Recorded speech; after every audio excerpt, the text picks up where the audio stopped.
My life. family. And is it Ori? Is it like, do you speak Hebrew? Uriel. Oh, you speak Hebrew? אני מדבר, כן, ההורים שלי ישראלים. No? Okay. My brother is a rabbi. Oh, really? Okay. Yeah. Oh, we've got a girl back there. She's not too comfortable at all. I thought you Well. were probably Israeli because when I saw you, like, With a name like Ori Goldstein, yeah. It kind of gives it away. so your full name is Uriel, right? Ori. Uri, not Ori. Uriel? No, just Ori. O-R-I. Aleph Vav Resh. Oh, Ori. okay, because my brother is Uri, U-R-I. Uri. From the Hebrew translation, it's the same, pretty much. Ah, okay. It's in Hebrew. Light of God? What? Light of God? Oli, Ol Shali. Is it And light? so it's light of mine, my light. Uriel is light of God. Uriel would be, yeah, light of God. So that's what your son's name is? How old is your son? 17. Yeah? And so you, from what I understand, are actually working with the Jewish community a lot? That's pretty amazing. And so what do you do with them? My brother is a rabbi, so I have my own connection. Connected well. And so have you worked with them in the past in terms of any kind of like therapy work or anything like that? I always work with everybody. They just don't know it. You know what I mean? I just always have my own way to, you know. Get in with them, connect correctly. And so is that what you want out of this course, really? Yeah, I just want to be specialized and have a certificate to put on my wall so people see, look at me differently. So you can really help in the right way. Okay, so everyone nice and comfortable after lunch? Yeah. Yes. Yeah? I gotta say, I'm kind of excited. I mean, over lunch, Pavel was telling me about you guys. He says that there's a great group energy here. I'm definitely excited to be part of it. But I know we all just ate. I know we all digesting food and excited to see what's going on. But let's just get everything moving in the right direction first. Let's start off. Just close your eyes for a sec. Get nice and comfortable. Take a deep breath in and hold it for a sec. Then when you're ready, just let it on out with a sigh. Feel the chair beneath you. Pay attention to the sound of my voice. What I want you to do is just think about a time from your past when you felt really connected with a lesson that you were receiving or a teacher that was providing a lesson. Think about a time that something really made sense to you, that something clicked inside, and you just got that feeling, I get this. I want you to feel what that's like on the inside. When you get that feeling, that something has changed inside and it's really going to change the way you see the world from this point forth. Because the more you connect with that feeling, the more you can actually take from the lessons that you receive in this class. All hypnosis is, when it's all said and done, is finding the resources within and bringing them forth. And so what we want to do today specifically is help you connect with those resources inside of yourself, connected with learning more and being able to take this forth. Being able to think about the people in your future. If you would, even just think about moving forward into your future. This class is over. You had the most amazing experience. Move forward a week into the future, a month into the future.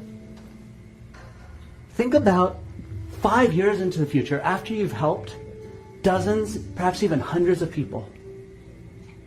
And I want you to think about how much you've learned, how much you've connected with people, and how people have changed their lives and are grateful to you for having been that changing force in their lives. That is the energy I want you to pay attention to. That is the feeling I want you to pay attention to inside of yourselves right now as we continue on today. And I know we just had lunch, we digested the food, everything else, but every once in a while I'll ask you to come back into this feeling. This feeling that lets you know that this can be the moment that starts to change things for you. That starts to change things for you and others in your life. So when you're ready, just find that feeling inside of yourself. Go ahead, breathe it in as if it was a color. And then once you have that feeling inside of yourself properly and you can think about what it's like to really connect, learn something new and powerful, go ahead, open up your eyes, look forward here. Come back into this room.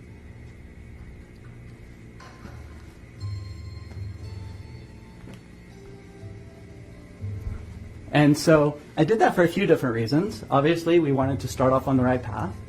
The other thing is I wanted you to pay attention to the way I talk. Let me know if I'm talking too quickly. A little bit too quick? Okay, that's a good thing. I definitely wanted to be aware of that. You just need time to imagine a couple things. Of course, okay. And that's exactly the stuff I wanted to find out. It's right now, it's like I told you before we got started, is I can talk for days on end. I love talking. I love sharing this information. And I've got so much I want to share that I'm really excited to get to share it with you. And at the same time, I feel kind of challenged because I usually share this over the course of 3 or 4 days.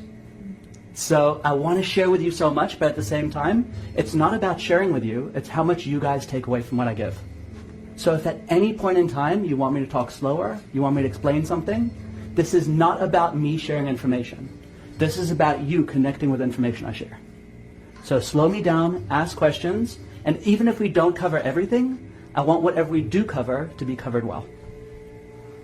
And so with that being said, Pavel spoke a bit earlier about what we're going to be doing today about parts work. And I want to start off with a bit of a story. So I was in your position, scary to say, about 17 years ago when I first started learning hypnosis. And after I started learning it, I started working for a weight loss clinic. And so you learn the basics, you learn how to give suggestions, you're going to eat smaller portions, you're going to feel yourself more motivated to eat the right foods. But at the same time, whoever came in, came in. You never knew who you were going to be dealing with. So my 10th session, it could have been my 9th, could have been my 11th. My 10th session, a man comes in, highly overweight, and I'm like, okay, fine. I can talk to him about portion control, no big deal. And he sits down in front of me, and as I start asking questions, so what are you here for? He goes, I'm attracted to young children. And my niece, I have very uncomfortable feelings about what I would like to do with my niece. And here I am, 10 sessions in, all of 21 years old, going, okay, so what do we do about this? But at the same time, here's a person sitting in front of me, and I've got to help him. And I don't really know where to take it. But that's when my training kicked in, and I had to think about the fact of, I think about the concept of pedophilia, I think about the concept of grown people being attracted to young children. Absolutely disgusting. But at the same time, you can't sit with a person sitting in front of you, they come into you with the most interesting of problems you'll ever experience. And one of the main presuppositions that we have to get into our minds is the person sitting in front of you is a beautiful soul that has had some kind of experiences in their past that we need to help them find new resources to get past. So at that point in time, I could look at him and say, I'm dealing with a pedophile, I'm dealing with a person that is attracted to young children, or I could be looking at a person that has experienced a certain set of experiences in their past that leads them towards thinking about things in a very specific way. Does that make sense? And one of the presuppositions that always guides me in situations like that is the fact that everyone will always do the best that they can given their resources. If you think about it, no one comes onto this earth wanting to fail. Of course, people do. What gets a person to the place that they don't do things in the right way? The fact that they're not accessing the right resources in the right situations. Because there are not many people to teach us the right way, because they're all making their mistakes. They're all making their mistakes, and we all have well-meaning parents, as best as they can be, and those are our main teachers, but at the same time our parents also have their limitations. So we learn from them as best as we can, and then we go and we look out at the world, and we make our own assumptions about the world. And as we make our assumptions about the world, we learn how to deal with the world. And then another very important assumption that I deal with is the fact that every behavior a person presents is spurned from a positive intention. What I mean by that is, and I know that that's a lot of big words, whatever it is, all it means is every single time a person does something, however bad the action that the person takes is, on a deep enough level, there's a positive reason why they want to do that, why they're doing that. And what my job is to find out what that positive intention is and help them find a better way to reach that positive intention. Does that make sense? Yeah. So that's what parts therapy, when it's all said and done, is about. So to continue on with the story, this man sitting in front of me, he says he's attracted to his young niece. And we started doing a session, and in the session I said, I want you to find that part inside of yourself that's attracted to your niece. And I want you to tell me, I want you to see if you can pay attention to it. And the man closed his eyes, he went into a bit of a trance, and he found the part inside of himself that gave him that yearning feeling. And I said, as you pay attention to that part inside of you, what does it want? And it said, I want sexual gratification. Makes sense. I want to connect with her. And I said, okay, that doesn't help me very much in this case. Okay, here's me with my 10 hypnosis sessions behind me going, oh shit, that's not what I was hoping for. I was hoping for something beautiful. And I said, okay, and if you got that, if you really connected with her, what would that do for you? He said, well, then I wouldn't feel rejected. And I said, okay, so now we're getting somewhere. So being attracted to a young girl, I can't wrap my head around that. Being afraid of being rejected, I can help a person with that. And I would love to help a person with that. What it boiled down to for this man is when he was a young child, he, just like every other child, had his insecurities, had everything else going on. And he saw a girl at school, in high school, whatever it was that he was attracted to, and he walked up to her and he asked her out. He was probably pochmarked with acne, a young teenager, whatever it is. And she laughed at him and said, I'll never go out with a guy like you. So what happened was, he felt so broken down by the rejection, his mind said, I can never feel this way again. And he went back then, at that point in time, and so let's call it 15 years old, he went ahead and he created a part inside of himself. And that part inside of him said, never get rejected. Never be rejected. Forgive me, I am not the best of artists or drawers, but I hope that that makes sense. So he created a part inside of himself when he was 15 years old saying, never get rejected. He goes ahead, he moves forward through time, and as he moves forward through time, every single time that he goes ahead and he sees a girl he likes, he wants to ask her out, but this part inside of him is sitting there saying, it's traveling through time with him, and every single time he sees a girl he likes, it's sitting there saying, well, you could ask her out, but what happens if she rejects you? That could be the fate worse than death. That could be the worst thing that could possibly happen. Don't do that, don't do that, don't do that. So now he's growing through his 20s, through his 30s, and there's still a human need inside of him to connect with other people. His sister goes ahead, has a child, and the child looks at him like a god figure. Thinks he's the most amazing person in the world, loves everything about him.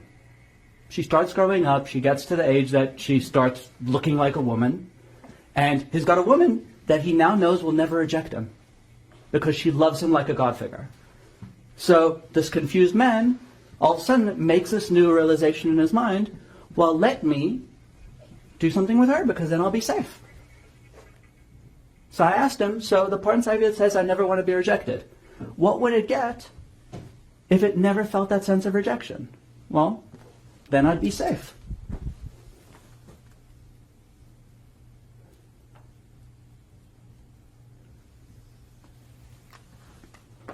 And so what we did was we just worked with that part inside of him that wanted to feel safe. And we went and we showed him new ways to connect with a sense of safety inside of himself, even when talking to women that he found beautiful. And the moment he got to the part inside of himself that he realized he could talk to women that he found beautiful that were his own age, everything else fell into line, and he no longer found his niece attractive. He thought of her as a beautiful young girl. He thought of her as someone that he cherished. But the moment that he got to the point that he could look at a beautiful woman in front of him and feel like he could talk to her, why would he want to go ahead and connect with a person that it doesn't even make sense to him sexually? Does that make sense? You're looking at me with like wide open eyes going, I'm not so sure about that. Does that make sense? Oh, I think I understand 100% everything. Yeah? Just about the language. Okay. So basically, when it's all said and done, when we're young children, we experience a set of different things. Okay? Here's a perfect example. Here's an absolutely perfect example. This is in hypnosis what we call, or in NLP what we call utilization. We could turn around to her right now and go, this is the cutest thing that I've ever seen. And I think it is super cute, and I love it. What's your name? What's your name? Tara. Tara? Hey, Tara. So right now, I could turn around to Tara, and I could give her a positive association to what she's doing. Or another person could look at it, and they could chop her down in whatever way. And based upon what happens to her today, it's possible that given the resources that she has, she could make a new view about her world that she will carry through into the rest of her life. Tara, have a seat up here. Say hi to the group. Hi, everybody. Do you like being up in front of groups? Yeah? I'm shy. Oh, we can tell.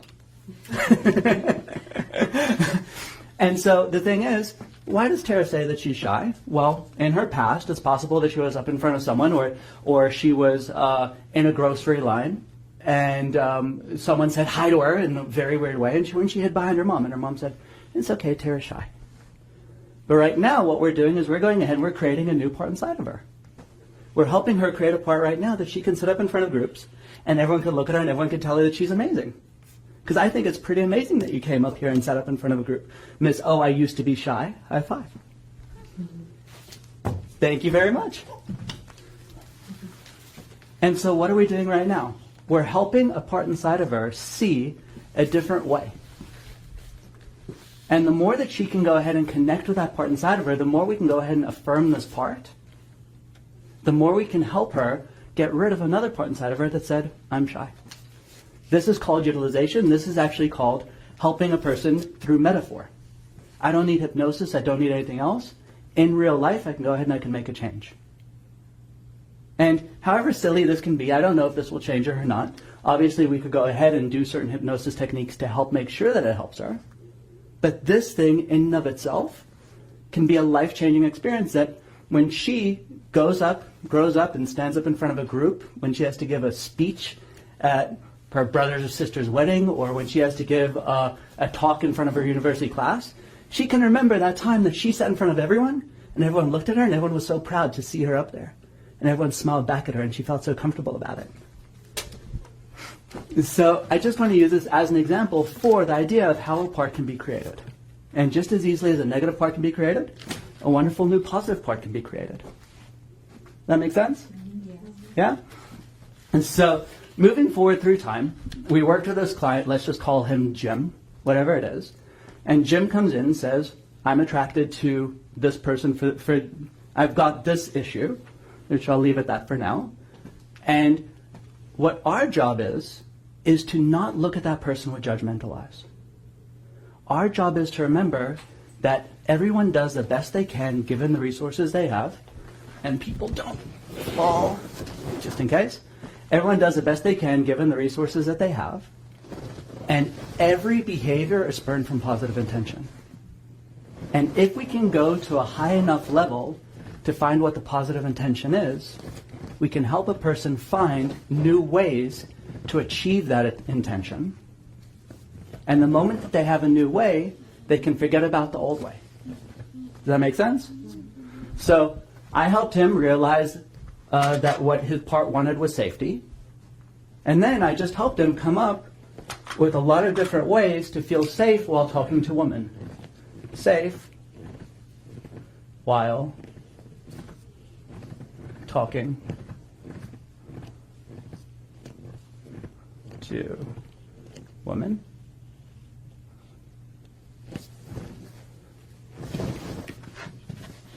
So the moment I went ahead and helped that part inside of himself get what it wanted, it no longer needed the old behavior because now it had a more powerful way of getting it.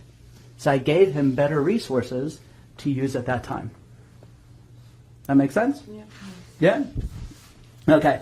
So let's go ahead and let's actually look at this as a way of helping people. And more so than anything else, I want to teach you a technique, but at the same time, I want to look at it from a larger perspective of a way of looking at the world. Because I can tell you that this is the one technique that has definitely changed my way of looking at the world the most. And maybe, just maybe, we'll use her a bit later in a different way too. We'll see how that goes.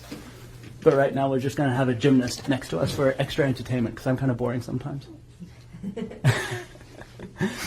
So, we do have some pretty good stuff going on. That's really awesome. That was really, really good. What else can you do? Really? Whoa. Good job. Okay, so now let's look at this as a, so I'll tell you guys another story for a moment. So I had a client, this thank God wasn't my 10th session, and it wasn't as big a deal. I had a client who told me that his daughter would always draw on the wall with crayon. And it drove him crazy. Like, however much he bought her pieces of paper and said, please draw on the piece of paper. I'll even and he stuck the piece of paper on the wall, and the daughter would go right next to the piece of paper that was on the wall and draw over here. And it would drive him absolutely nuts. It's like, why are you doing this? And it drove him absolutely crazy. And so I said to him, well, every behavior has a positive intention. As opposed to getting upset with her, as opposed to trying to punish her, why don't you find out what that positive intention is? Why don't you go home and talk to her for a moment? And so he sat down with her and he said to her, and we'll talk to you in a minute right about this, I promise. He sat down, he spoke to her, and he said, why do you draw on the wall? I mean, what does it do for you when you draw on the wall? And she says, well, I want something. It's obviously he had to phrase it in such a way that his daughter agreed to talk to him in this way. What it boiled down to was she wanted something that he could always see. She wanted something, if she drew on a piece of paper, she knew eventually he'd throw it away. But she wanted something that was hers, that was going to be up on the wall. So he went and he made a deal with her, which was an interesting way of doing it. He said, what if I bought a brand new canvas and I had you draw on a piece of paper, and what we'll do is we'll actually frame it and we'll put it up on the wall, so it's going to be something that's not just a drawing on a wall that people will think, what's that? But we'll actually make it a spotlight, and we'll bring a light underneath it, and we'll make it super, super bright and shine up for everyone to see. And the daughter loved that idea. And all of a sudden, instead of drawing on a wall, she got all excited about getting a chance to draw something in such a way that everyone got a chance to see it. And then he would start making deals with her about, well, how long do you want that? Maybe like every 3 weeks you can draw something new, so we've always got ways of seeing you grow. Maybe we'll make a little showcase of your different drawings, but we'll get a chance to actually show the things you want. And the reason why I'm sharing this story with you is the fact that you can look at a person's behavior. Whatever the behavior is, it seems to be destructive. And if you look at it from the point of view of what is the intention that the person is trying to achieve, you can always find a way to achieve that intention with the person. And so, for example, we can write... Do you want to sit up here for a sec? What do you like most about doing your somersaults in front of us? What? Somersault? When you did your funny little flips in front of us. What was your favorite part? Was it when we clapped? Was it when you showed us something new? What did you like the most when you did it? Clapping. What? Clapping. The clapping? You like the clapping the most? Mm-hmm. What did you like the most when we clapped? What did it feel like for you when we clapped? It felt like everyone liked me. It felt like everyone liked you. Isn't that interesting? You like it when people like you, don't you? And you don't like when people don't like you. Some people bully me. Some people bully you? That's why I'm always shy. Because it makes me remember when I got bullied. And that really hurts, doesn't it? But now when you see that people like you and they clap when you do stuff, doesn't that feel really good? And so when you think about when people used to bully you, I bet you that there's a part inside of you that really doesn't want to talk to a lot of people then, right? So I'm going to come back 1 second. We're going to keep talking about this. But here, what we want to do is we're actually starting to talk to a part. There's a part inside of her that is shy. Why is that part shy? Because she's been bullied in the past. And so it doesn't want people to talk badly to her. But you can see that there's another part inside of her, a super big part inside of her, that really loves it when people clap, huh? And all you want to do is just really shine up in front of people and really look beautiful in front of them, don't you? Yeah. So here's a question for you. Have you ever had someone bully you in the past, but you knew that you were bigger and stronger than them, and so it didn't really bother you? They kind of hurt my feelings, but I tried to stand back. But you tried to stand They back? kept bullying me, so I did have a chance to tell. Oh, that's pretty good. So you got a chance to tell, and so you got I didn't. You didn't tell. Tell me what you mean by that. So when they bullied you, what happened? Like, it was a girl. It was a girl? She slapped me. But she slapped you? And it hurt him. And I barely got to tell, but the lady saw she would never do that because she would always be kind, but she never saw it. Oh, that's so basically the other girl always managed to hide it really well? It was at the Boys and Girls Club. It was at the Boys and Girls Club, and it really didn't feel good when she was mean to you, huh? When I was up next, and she says, now you're turning over a win, and she had to give out the remote. Oh. Dance. We have to copy the ladies and boys, and like they give us a person so we could dance and try to copy. And there's a crown or something to show that they get the trophy, and whoever wins gets the most points and gets that. Okay. So here, I'll be right back in a sec, okay? And there's a star. Okay. And I want to just also point out the fact that I'm also doing a little bit of anchoring, which Pavel will go over in a couple of days' time, I'm pretty sure. But what I want to point out here is something that happens pretty often. A person has a negative experience, and what they do is they start forming a generalization about the world. They experience something like a girl that's mean to you, really mean to you, and that you need to experience something. She was bigger than me, and like she's like she doesn't really care about me. Yeah, and that feels really bad. She wanted to make friends with me until then. I said, could you please give me the remote? And then she said, no, I'm gonna do it again. And like it was. So she really got to be a bully. She had to switch, and she didn't listen to the coach. So then, I didn't get treasure box because I wasn't ready for treasure box time. So what we're mentioning right now is the fact that she had an experience with a girl that was bigger than her, and now her mom will mention the fact that she's shy. So what happened was she experienced a negative experience with a person bigger than her, and then you can see that she obviously doesn't want to be shy, but at the same time she develops these shy tendencies because she developed a part inside of her that's afraid that she's going to be rejected or beaten up or told negative things if she does things in the wrong way or annoys a person that's bigger than her. But there's another part inside of you that really enjoys being clapped at, doesn't it? But I try to stand the people with bully kids and that bully me. But then I can't stand up because then I get scared if they're gonna like do mean things to me, like hold me and throw me. Like once, Well, that's safety. I mean, you don't want anyone to hurt you. That's crazy, right? Guy, named Timmy, he threw me when I didn't even know in the pool. When everyone was supposed to know if they wanted, if everyone was supposed to know that they were going to throw them in the water. But I didn't know, and I saw I was going to be came out. Maybe I was talking about something, and I didn't know it was so bad. So it came to you as a surprise. And then he picked me up, and I saw he was making me go to him out, and he made me a little to the side so I won't be too close and bang to her, my friend Gabrielle and Abby. Then they threw me in the pool, and I got scratched by the thing for, you know how people just do that? Mm-hmm. And someone scratched you? No, it scratched me when I wasn't even ready. Oh. I was not even in a position, and it hurted so bad they didn't even care.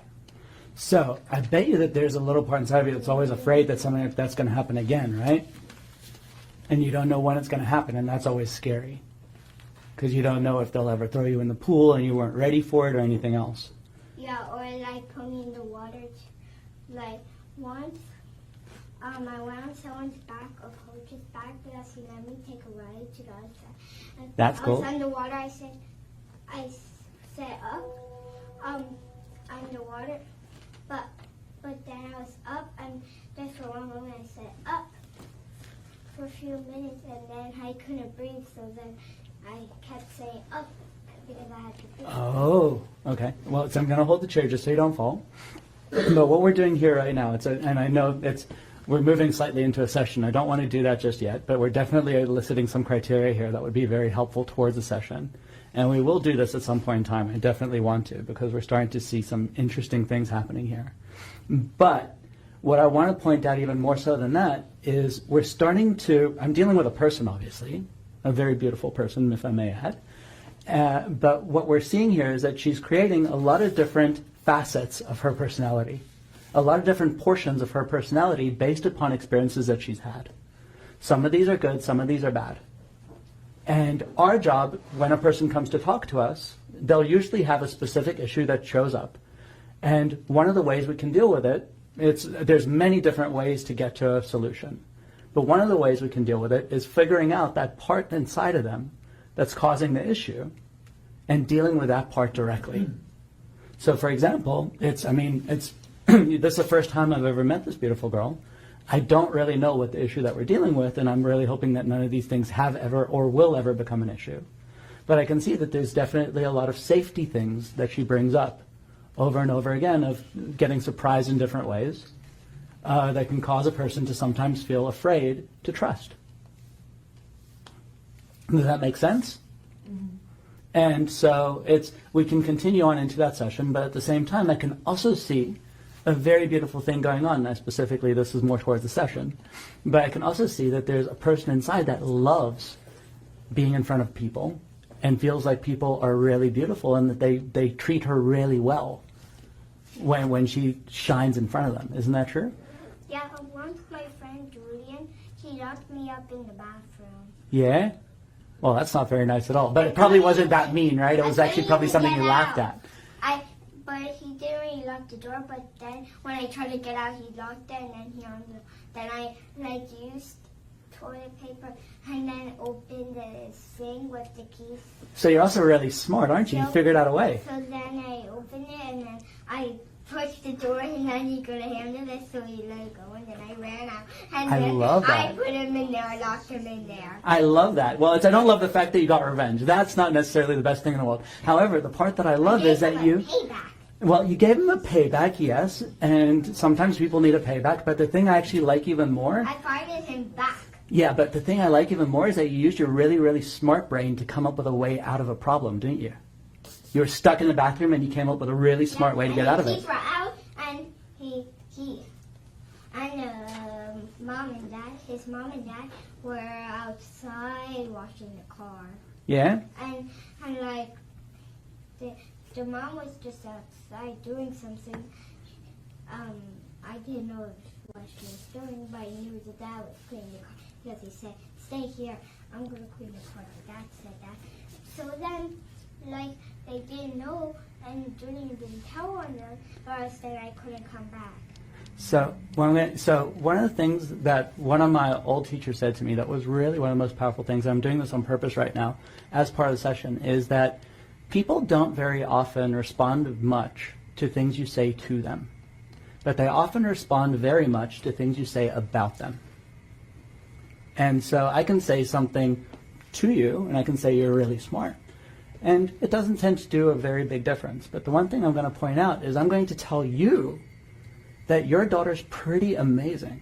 I love the fact that she came up here and had the guts to stand up in front of this group the way that she did.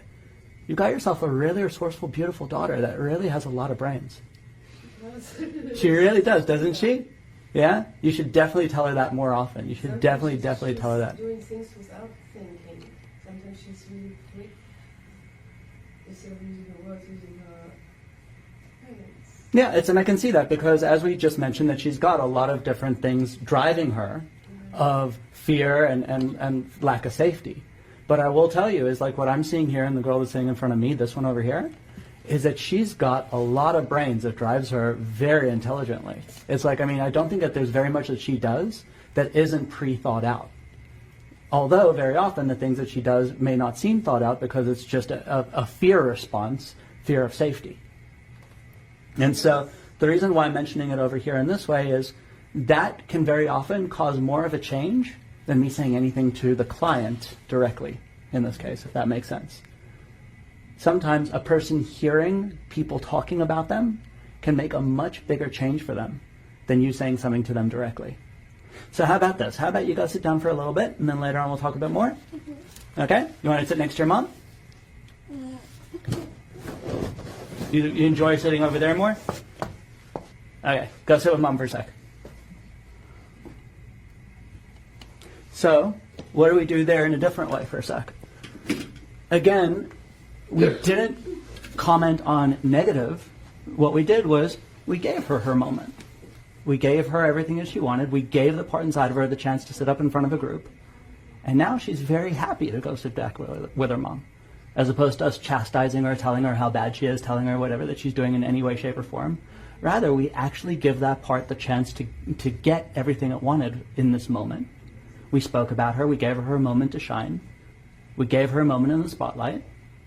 And then she's very happy to go sit back over there. Does that make sense? Well, accept her how she is. Accept her how she, and that was very well put. That's a very important thing that when you start working with clients, your job you are never allowed, any person that sits in front of you, to sit there with a judgmental face.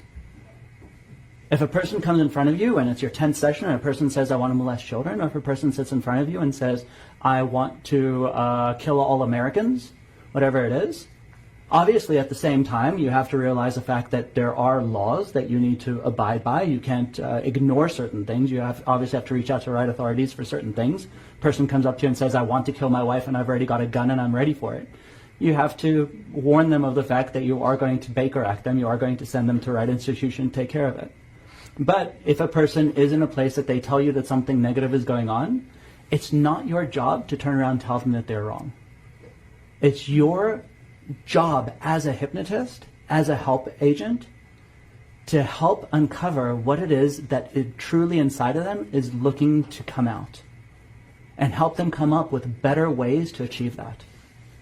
But most of the time, there are more reasons than only one. Agreed, but you can always, so that's actually a very good point. It's very often you're not going to get one specific reason why a person is doing something.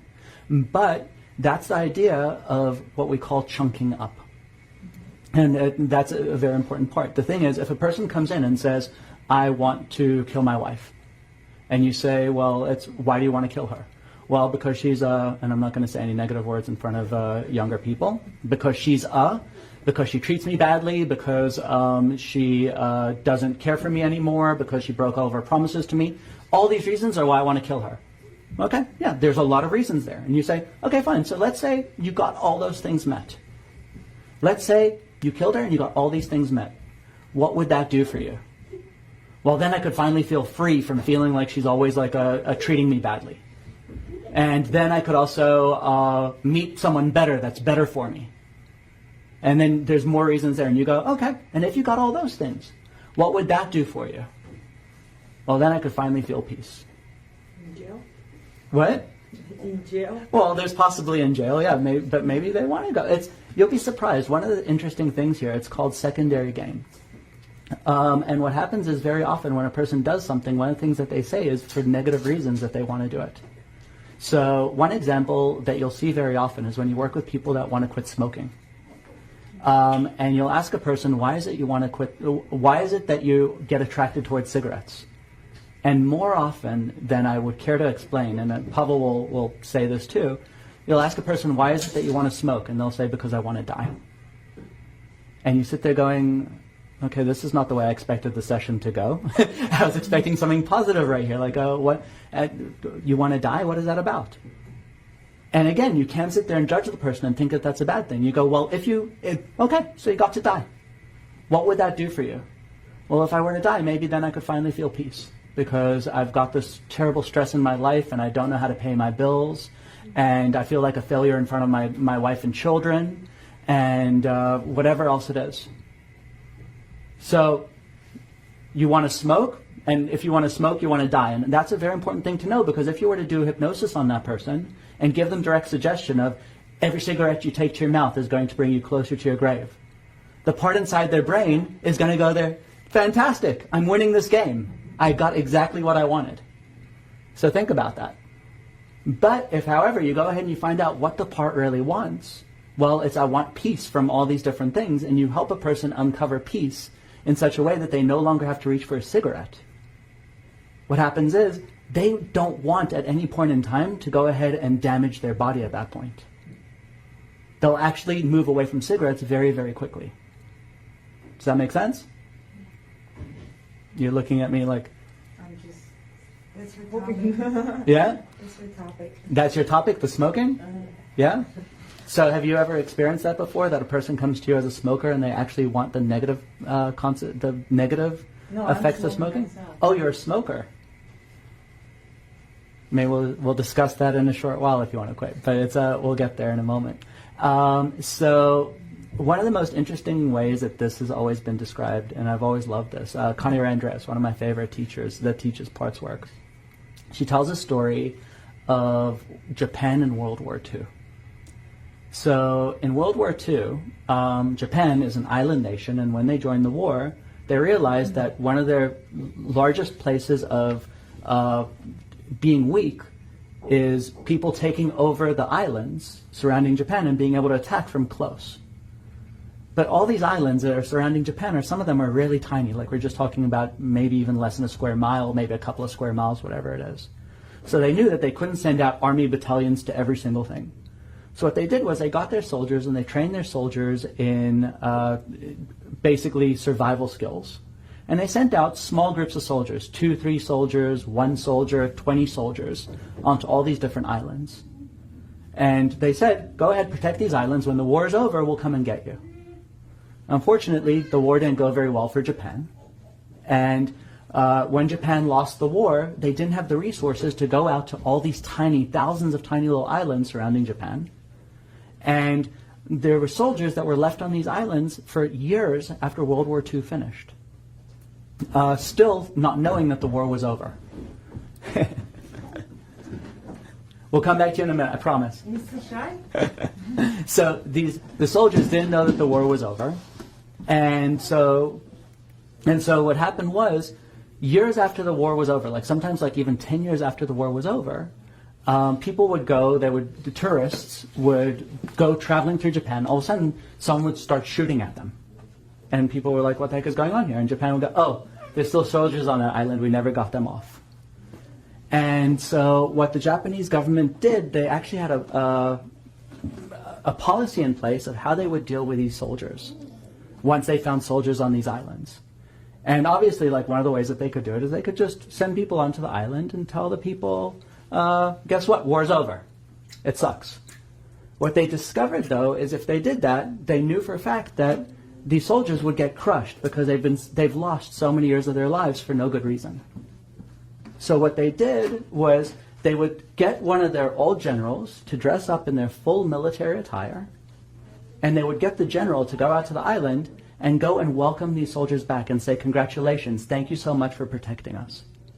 The war is now over, and now let's bring you back to Japan.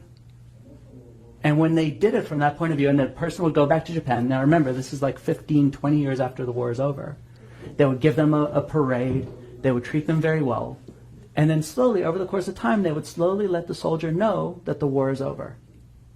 And what would happen is, it wouldn't be a shock to the soldier. It would actually be a very welcome change.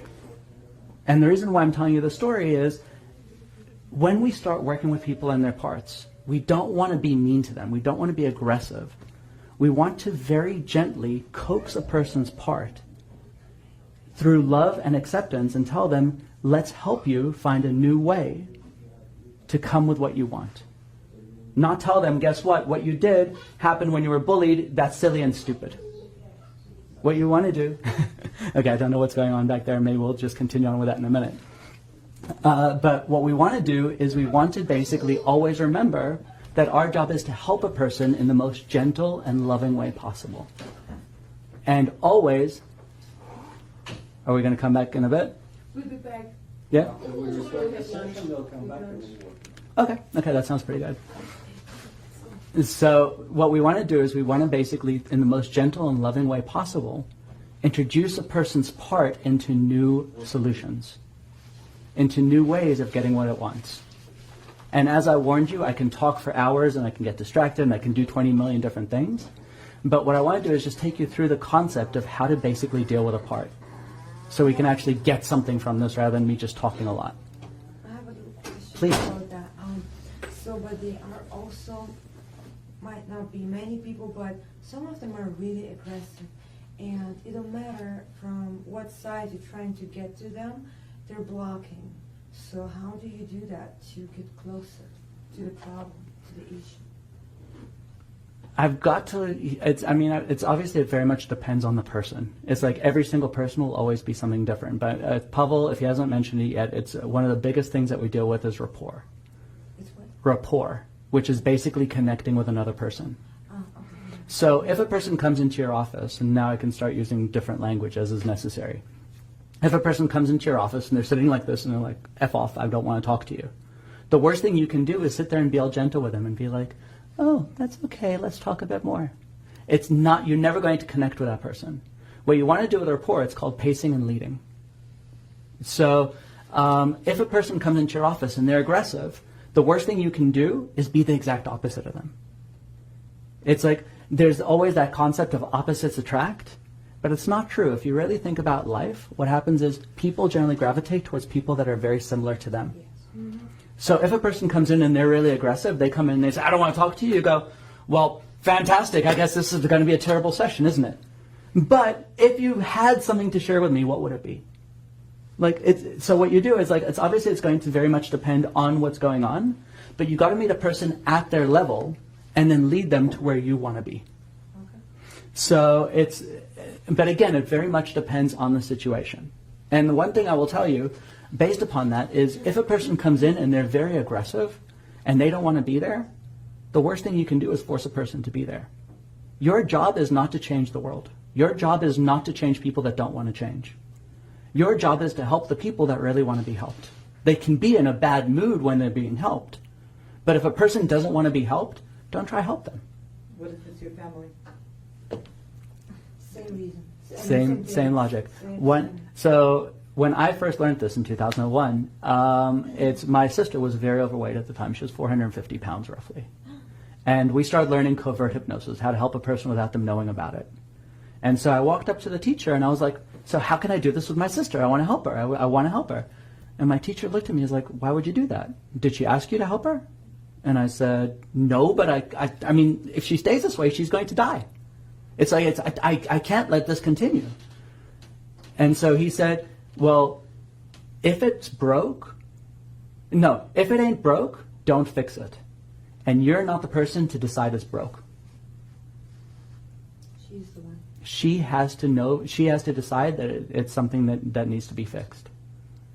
And she can ask. Yeah, she has to ask. Now, it's very possible that if she asks and she's difficult, then you go ahead and you work through rapport techniques. But it's not your job to decide that she needs to change. However much you want that for her, you can't apply your will on someone else. You don't know what her mission in this world is. You don't know if she's meant to, if he or she, I don't know, I'm obviously talking about my sister, you don't know what they're meant to go through. And however much you want to help them, however much you want to push them in the right direction, if they are hard and fast stuck to not wanting to change, the worst thing you can sometimes do is try and push a person towards change and exert your will upon them. I think, so what happened to me sometimes was when I was trying to help people against their will, because I was thinking that, I can help this person and his life will be better. Whatever. Right? I'm sorry, I was the ass at the end. I was the bad one because I was trying to help this person. This person doesn't need the help. This person needed to go to the end to feel that hard feeling, to go through the whole thing, to feel so bad that he would say stop.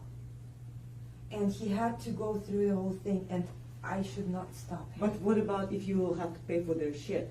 You know what I mean? Well, so that's an interesting one. Now that is, you're making yourself into the victim. How? It's If it's your own child. If it's your own child, and now this is a very tough one for people to hear. It's a very, very, very, very, very tough one for people to hear. You have to be responsible for you. They have to be responsible for them. them. Not in the United States. I mean, you're responsible. How old is your child? I don't know this one. No, my son is 17, but I'm just saying that he does a mistake that I'll have to pay for it. I mean, because they go up to parents, they don't go up to the kid. Mm-hmm. So, and you saying you cannot change them. I mean, you have to, you have no choice. No, at the end of the day, if it's your child, but I'm not saying that you have to change your child, work with them. You have to set boundaries. You have to teach your child things. You have to... How if he thinks that he is already old enough to make his own decision?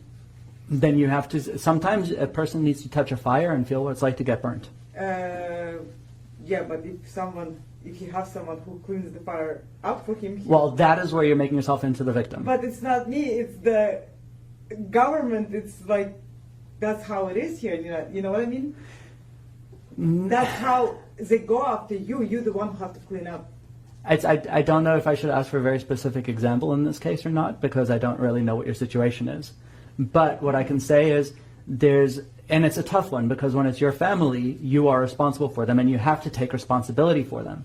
But there's a difference between taking responsibility for them and letting their actions change your world. There's a difference between turning around and giving them boundaries. I'm suffering for it, and I lost like a lot of things, because of this. But I did. This is my child, and I have to, like, what I mean, raise him, and at least when he's 18, Mm-hmm.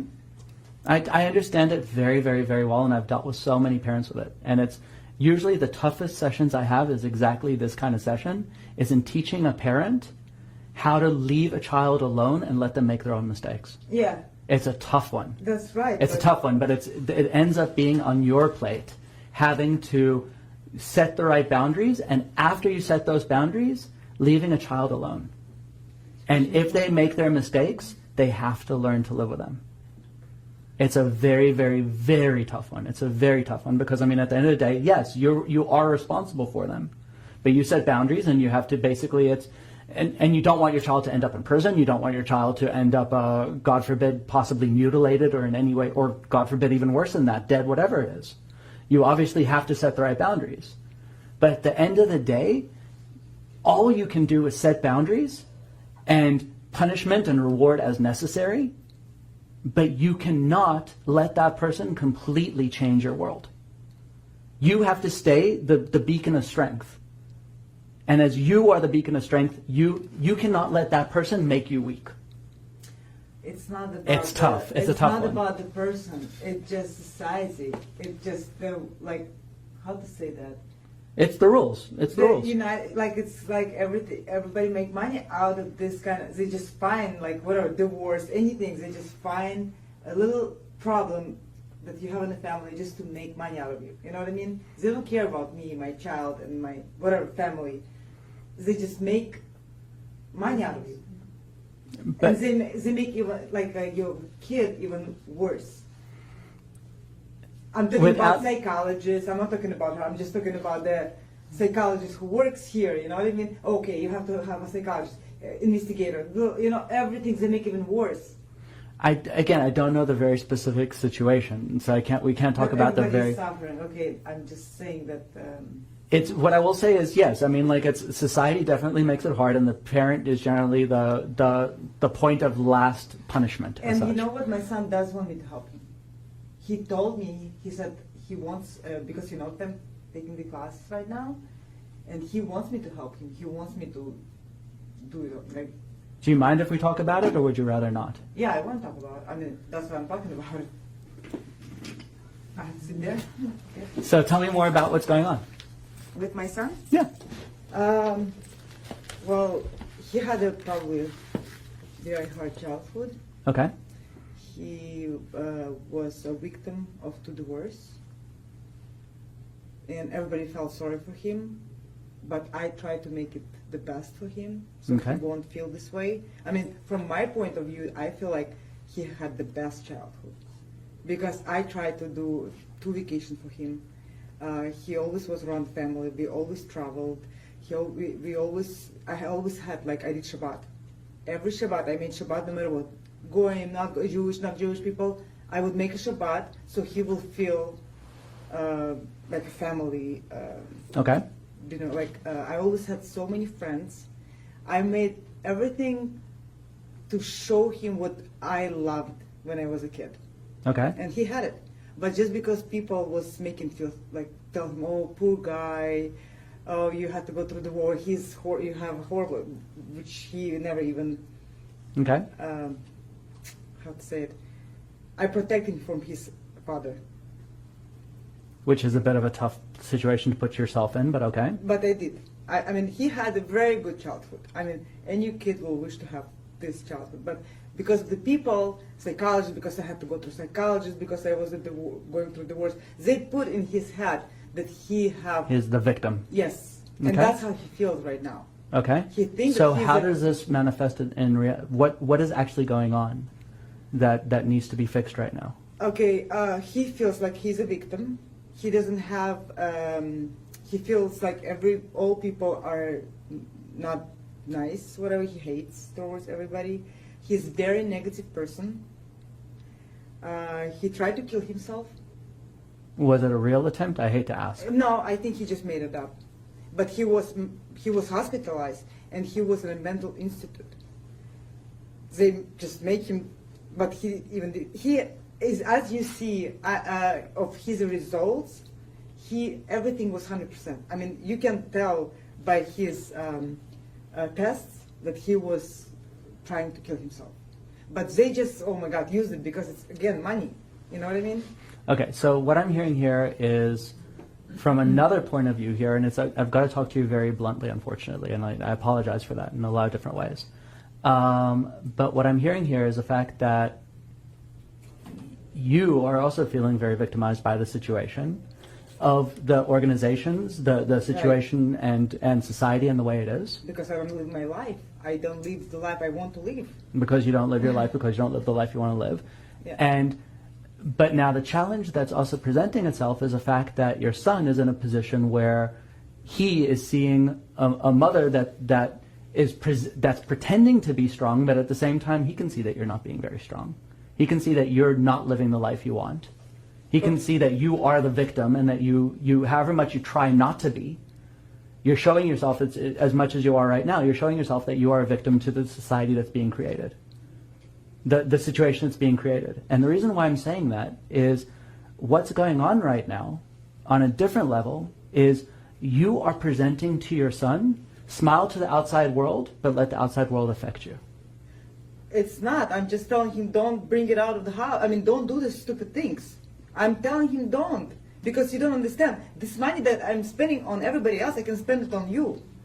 You know what I mean? But what you can rather do, and it's a tough one to get going through your mind, and it's more than just a simple conversation, is you need to, as much as possible, put yourself in the situation. You have to find your own strength.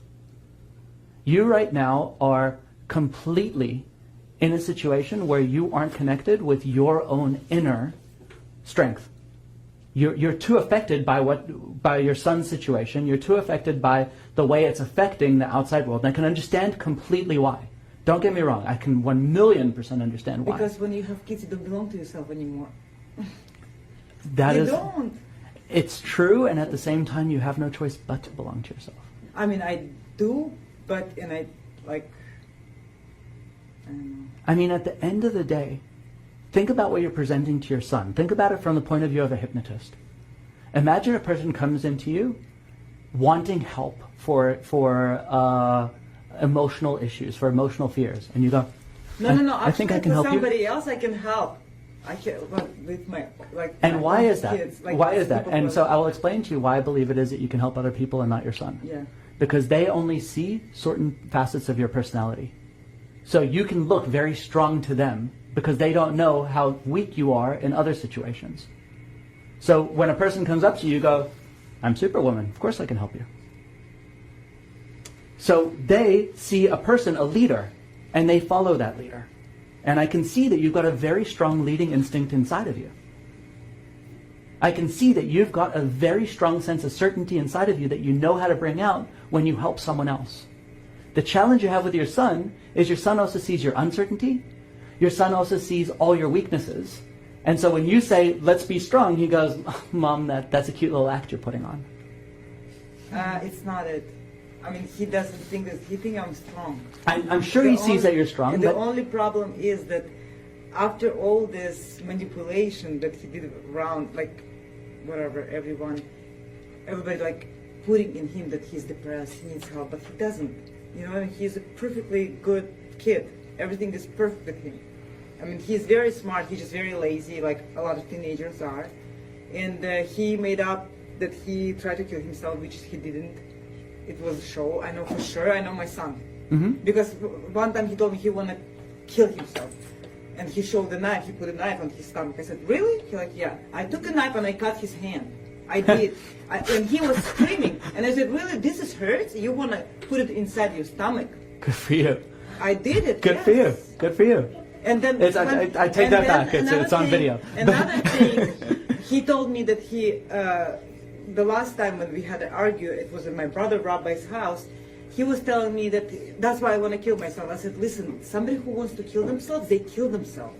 They don't talk about it. They don't make up. They don't do the show. So I'm going to put this in two different. I'm going to put this in two different perspectives. Perspective number one: what you're doing is perfect, from the perspective of you're calling him out. From another perspective is you're also setting him a challenge, which may sometimes go negative when a person has seen therapists and seen everything else. He was yelling like crazy. He told me so many things. But I said, listen, if I had a friend, she didn't tell anybody she's going to kill herself. And she killed herself. And she went ahead and killed herself. Yes. Yeah. And I said, you're just acting like your father. I'm sorry, because your father, all his life, he's over 40 years old. He told everybody he want to kill himself. He tried to hang himself. He did so many shows to make everybody feel sorry for him. But in the end, he still... So, from the point of view of what we're talking about today, the important thing here is to basically figure out what is it that your son is really trying to accomplish here. And what I believe that he's trying to accomplish more so than anything else is his trying to get a sense of significance. His trying to feel important in your world. In my world? My guess is more so than any other world. Maybe his father's world, I don't know, but it's what I'm hearing here is very possibly he's trying to get a sense of significance. He's trying to prove how important he is by coming up with all these threats. He's trying to prove how much he needs help because he's feeling insignificant. Okay. And what it boils down to is you have to do two things in my books. Step number one is you have to, as much as possible, come through as a sense of strength, which I can see a woman that will take a knife and cut her son. I did. Amen to that. That is a good sense of strength. That is a very, very good sense of strength. But then the other thing is, based upon the stuff we're talking about right now, is you've got to help him. And I'm not saying that you need to sit down and do a meditation and hypnosis with him. But you need to help uncover how this kid can start feeling significant in this world. How? You talk to him. Find out what his passions are. Not what makes him okay in this world. What is it that he feels he was put in this world to do?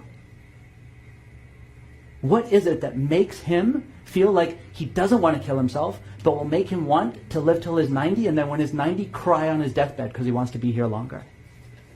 You have to find what it is that makes him tick. What is it that makes him feel significant in this world? A lot of money. Money. That's what he wants. Money. He wants a lot of money. He wants expensive stuff. He wants Yeezys. He wants Maserati. That's fantastic. So there's two types of goals in this world. What we call means goals and ends goals. Right. Okay? Generally speaking, when a person says that they want money, that's a means goal. It gives them the ability to be able to get more stuff. They have the means by which to get stuff. Those goals, regardless, he can become a millionaire and he'll find out once he's a millionaire that he's not happy. That's what I told him too. Yeah. So then what you need to do is you need to find out exactly based upon these things. So if you had your millions of dollars, if you had your Maserati, what would that do for you? And you want to start uncovering the ends goals. What are the things that really drive him? And this is exactly the parts for it. This is exactly what we're talking about right now. It's figuring out what is it that really, really, on the highest level, drives him.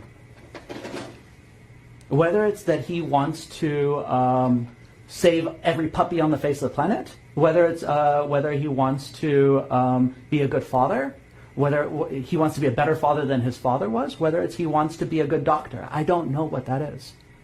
He doesn't know it either, and I don't.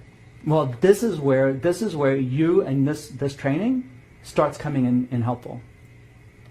It's not about sitting there and meditating with him, and it's not about sitting there and helping him feel better about himself for a moment.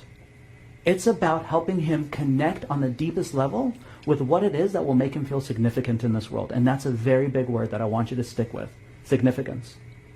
Because my guess is that it's possible that his father has left him feeling very insignificant. It's very, very possible. I don't know. But the point is that you need to, as much as possible, talk to him and find out what is it that really creates significance for him. It's not going to be $1 million, and it's not going to be a Maserati. Yeah, I'm sending him to Israel, to army, next year, B'ezrat Hashem. I am.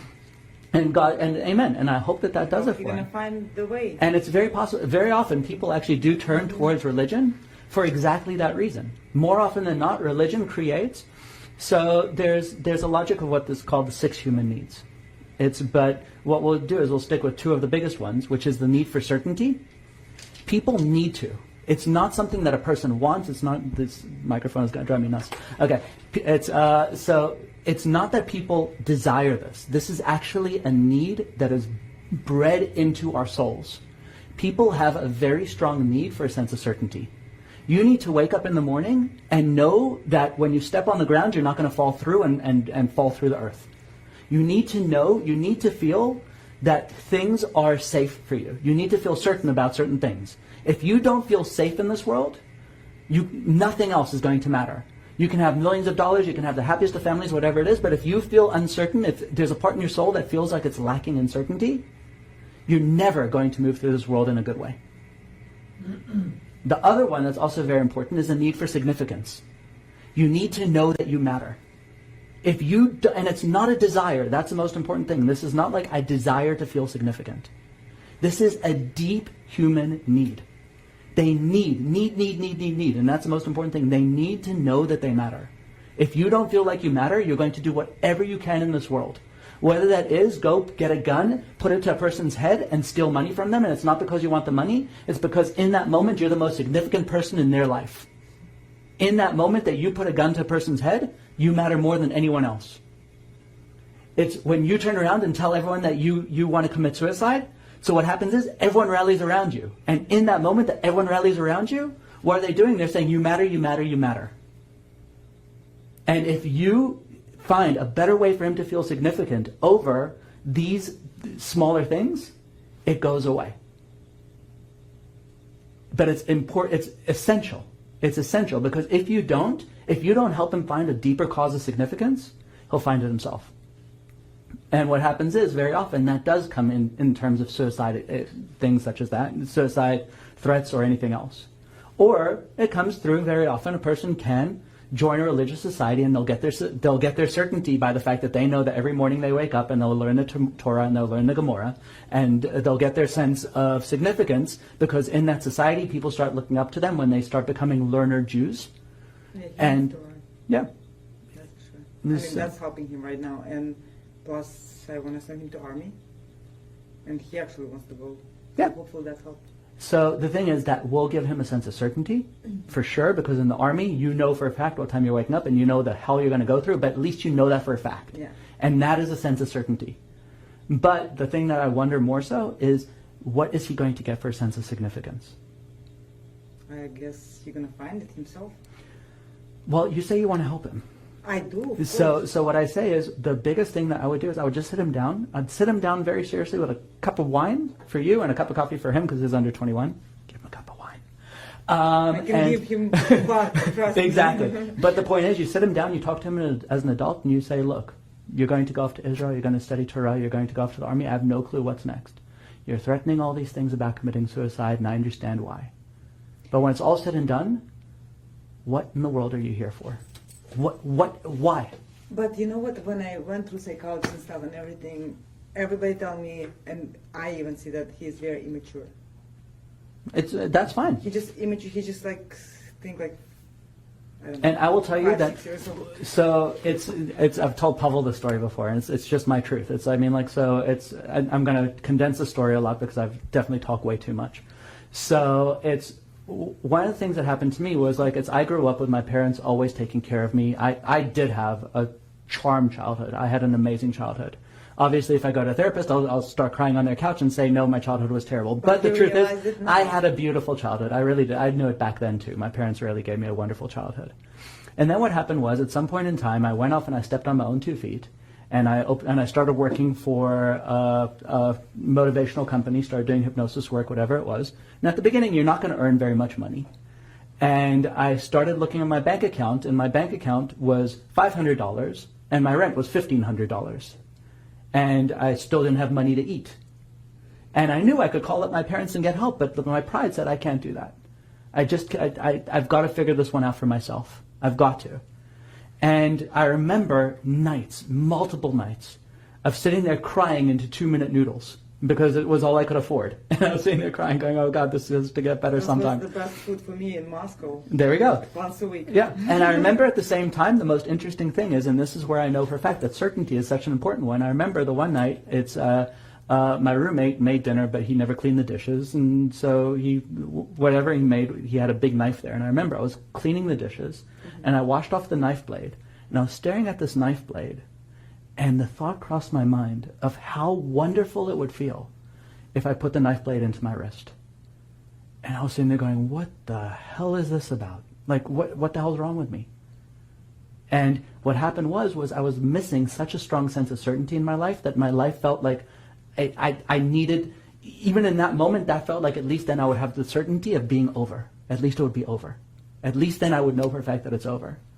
But the thing that it got to me was, thank God I got through that, but the thing that really affected me the most at that point in time was realizing the day I became mature was the day I realized that no one else was going to come and pick up the pieces for me.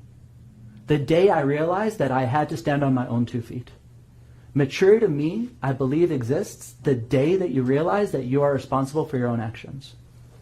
So you say he's immature, and I'm willing to believe that because every single time he falls, what were your words when you were sitting over there?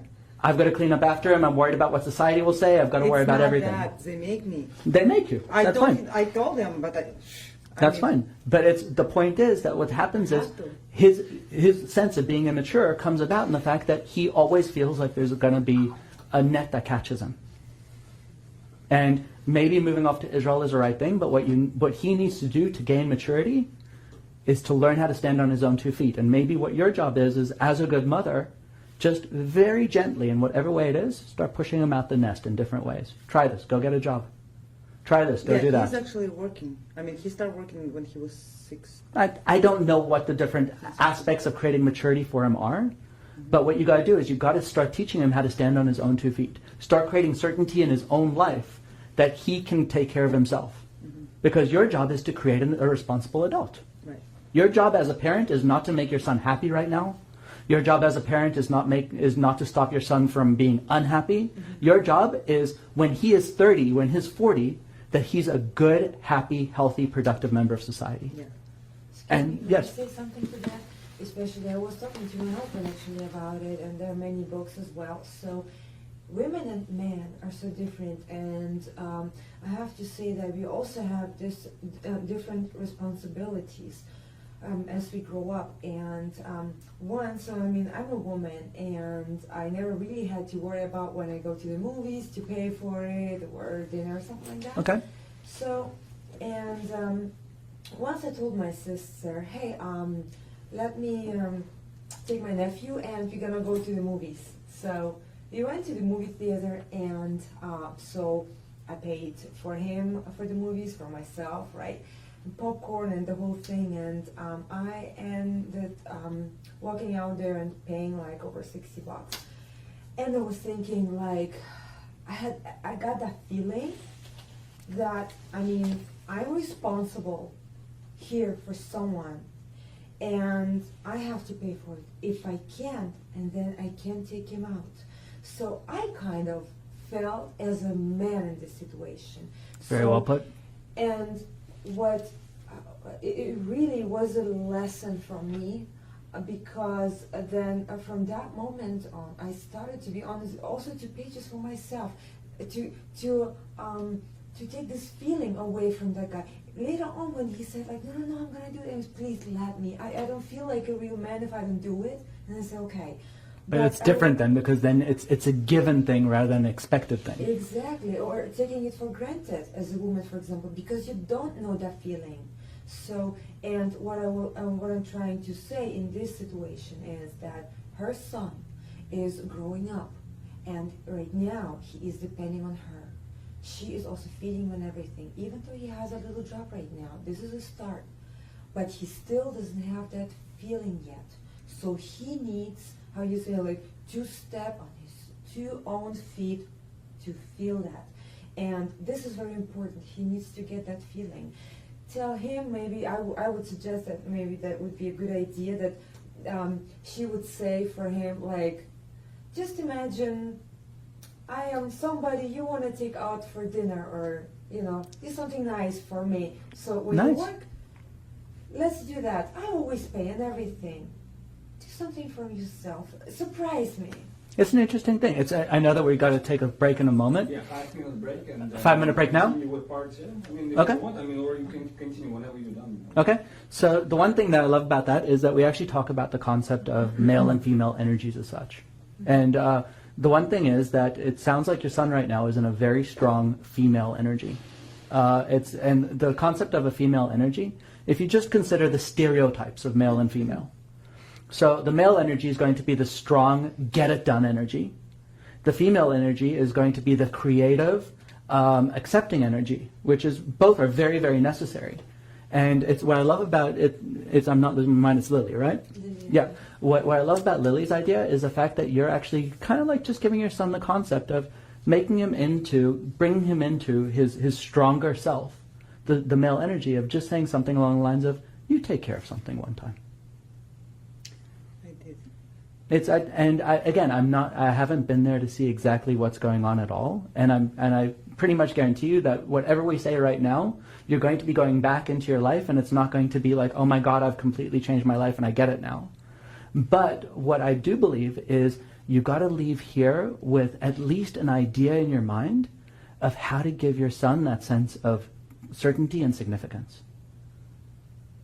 And if you just keep those two things, it's back to that same thing of like, your son doesn't want to commit suicide. Your son doesn't want to be that guy that molests a young girl kind of concept. Your son wants a sense of certainty and significance. And I'm not saying for a fact that that's the case, but I'm saying with like 90% certainty, after 5,000 clients, I'm willing to bet you that that's the case. Excuse me. And what I also think about the case, for example, what I suggested, like, that it also should give him a feeling of being, that she's proud of him, putting him higher, you know what I mean? Significance. To hug him and to say, wow, you did an amazing job, I'm so proud of you, because I just felt like I can relax, and you did everything, you did an amazing job, I'm impressed. Significance, that's perfectly well put. And that's one way to create that sense of significance. Let's take the break and then continue on with this in a bit more. On what? You did a great job on what? No matter what. It can be a little thing. Oh my God, such a good job. You just flushed the toilet after yourself. But he doesn't. He needs to get that feeling. Once he friends- gets that feeling, he will start doing different things. He It will be a doesn't. I change. tried. We went to psychologist. All my life I why take don't him you to bring him psychologist. Huh? Why don't you bring him? I sent Let's- him to boot camp. I hope it's gonna help him. Let's The not, whole week. bring him here or not, but I sent him to boot camp. it's what I will tell you right now is what I'm hearing from you from the other side is, and I'm saying this in I would never say this to a client directly in this way, but I'm hearing the sense of hopelessness coming from you, that sense of victimization that comes from you, and the fact of like, I've tried everything and it's not working. It's like you give up. I'm And not. It's no, but that's the part inside of you that's showing up right now. From me, what I'm trying to do right now, I'm trying to just step away, and I'm just trying to do whatever I need to do as a mother, and as give him place to live, food, whatever, And, That's not a mother, that's a provider. There's a difference. And for him, like I said, like he's going to gym. Mother is nurturing. I mean, I'm trying to. Everybody tell me to leave him alone, so I left him alone. I left him alone for him, but I still trying to find the way to help him. Like he doesn't want to go to school. He doesn't want to go finish like 12th grade. So I'm trying to talk to other people who can talk to him, to push him to go back to school. And I sent him to boot camp. Hopefully this is gonna help. I mean, I'm trying. I can see it's. Don't get any of this wrong. It's not that you're not trying. Because it's me, my kids, it's everything for me. But don't. It's not that you're not trying. It's, as a matter of fact, I believe that you're probably trying much harder than the average person out there. It's not a matter of not trying. What we're talking about is let's try different techniques. Not trying, but let's try change the trying aspect. Because you see, your techniques didn't work out on him, and because everybody's different, and because you're a mom, you see the view. You have a different view. We have a different view of your situation. How you already said about like people. Seeing or being in the situation or seeing the situation from the outside. So, and I, for example, that's why yesterday I asked my friend that was crying and I said, you know, tell me everything. I said, tell me how bad I am, tell me what I do wrong, tell me, because no person is going out there and tell me how shitty I am. I'm sorry about that. You can cut it even. Recording? If you want to even cut it, or I don't know. I'm sorry, no, I'm just saying, I just don't want to use bad words, whatever. No, I'm just saying how bad I am, what I do wrong, because I feel that way. And I said, because if there is nobody coming and telling me that, I cannot see it, because I just feel that pain inside me, and I cannot get inside and take it out. Because there must be somebody who sees it from the outside to tell me what the problems are. I mean, they cannot tell me my problems, I can probably get into it, but I need little pieces like a puzzle to put it together. And then it's also nice to hear a couple opinions from other people, what they would do in my situation. Because I only know my ways. They don't work. It doesn't work on me. So I need something else. I need to try another product. Okay, I'm here. I came to this hypnosis Yeah. to make everything like this. I don't want this. That's why I'm here. Okay. So I need to have everything like he said at the first day, he said, hypnosis, You can it's cut it, one no, we'll time just his own rules in my house. And I had to work to support my family, to help my husband because he was in school, plus my 2 kids. So, I understand that it's a very tough set of circumstances. right, and then, like, I didn't want to know my son to have no games, whatever. He said, okay, he needs it, he wants it, everybody else have it, he wants to do it. So he started changing everything for him. Sabrina, you can't play both sides of this. You have to become, in this case, you have to become a really strong and strict parent. But I am, and I'm trying. I mean, You're not. I'm telling You're you. not. You're in no way you are. I hate to tell you, but you're not. Strong and strict parent won't allow this kind of stuff. You can't play the part of, oh yes, I'm strong and strict, but when he doesn't do it, I don't have anything about it. You're not being strong and strict. Okay, he already have police reports. He already have tickets. He already will soon. There are a lot of things, and who is paying for it? I am. It's go under my name. So how am I going to be a strict parent that I'm the one who's going to pay for his bullshit? When he's 18, I'm going to take his stuff. I tell him, listen, I showed him I have 8 more months till March. I said, And yet you call this person your best friend? well, I'm not his best friend. No, I'm trying to be his friend. I'm trying to help him because he's my son. And yet he says he wants help. But he says he wants help.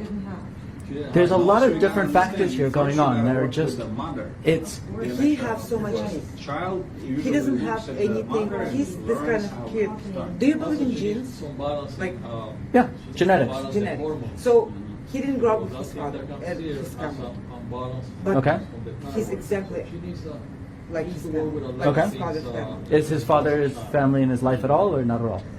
When he tried to be, But my son didn't like That was what he not very sees. interesting. Okay. But I told him, So look, that's why what you I didn't like actually about them, asked that's her you. to come. Don't you understand? Because, you know, Because she all told they me a want couple from of days him ago, she said, is "Oh, my money. child is They crazy. told She him that was he have to not pay them coming out of to the live there. school, They and I told don't him know so what many to do. things. They don't I even want pay. to They get make back me to pay school. child support when he was living there for 3 months.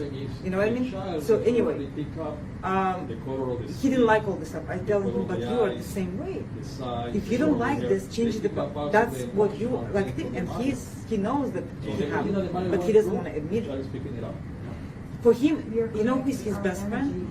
The person who's going to give him money. And to me, I think that that's just a very dangerous path to stay on as a parent.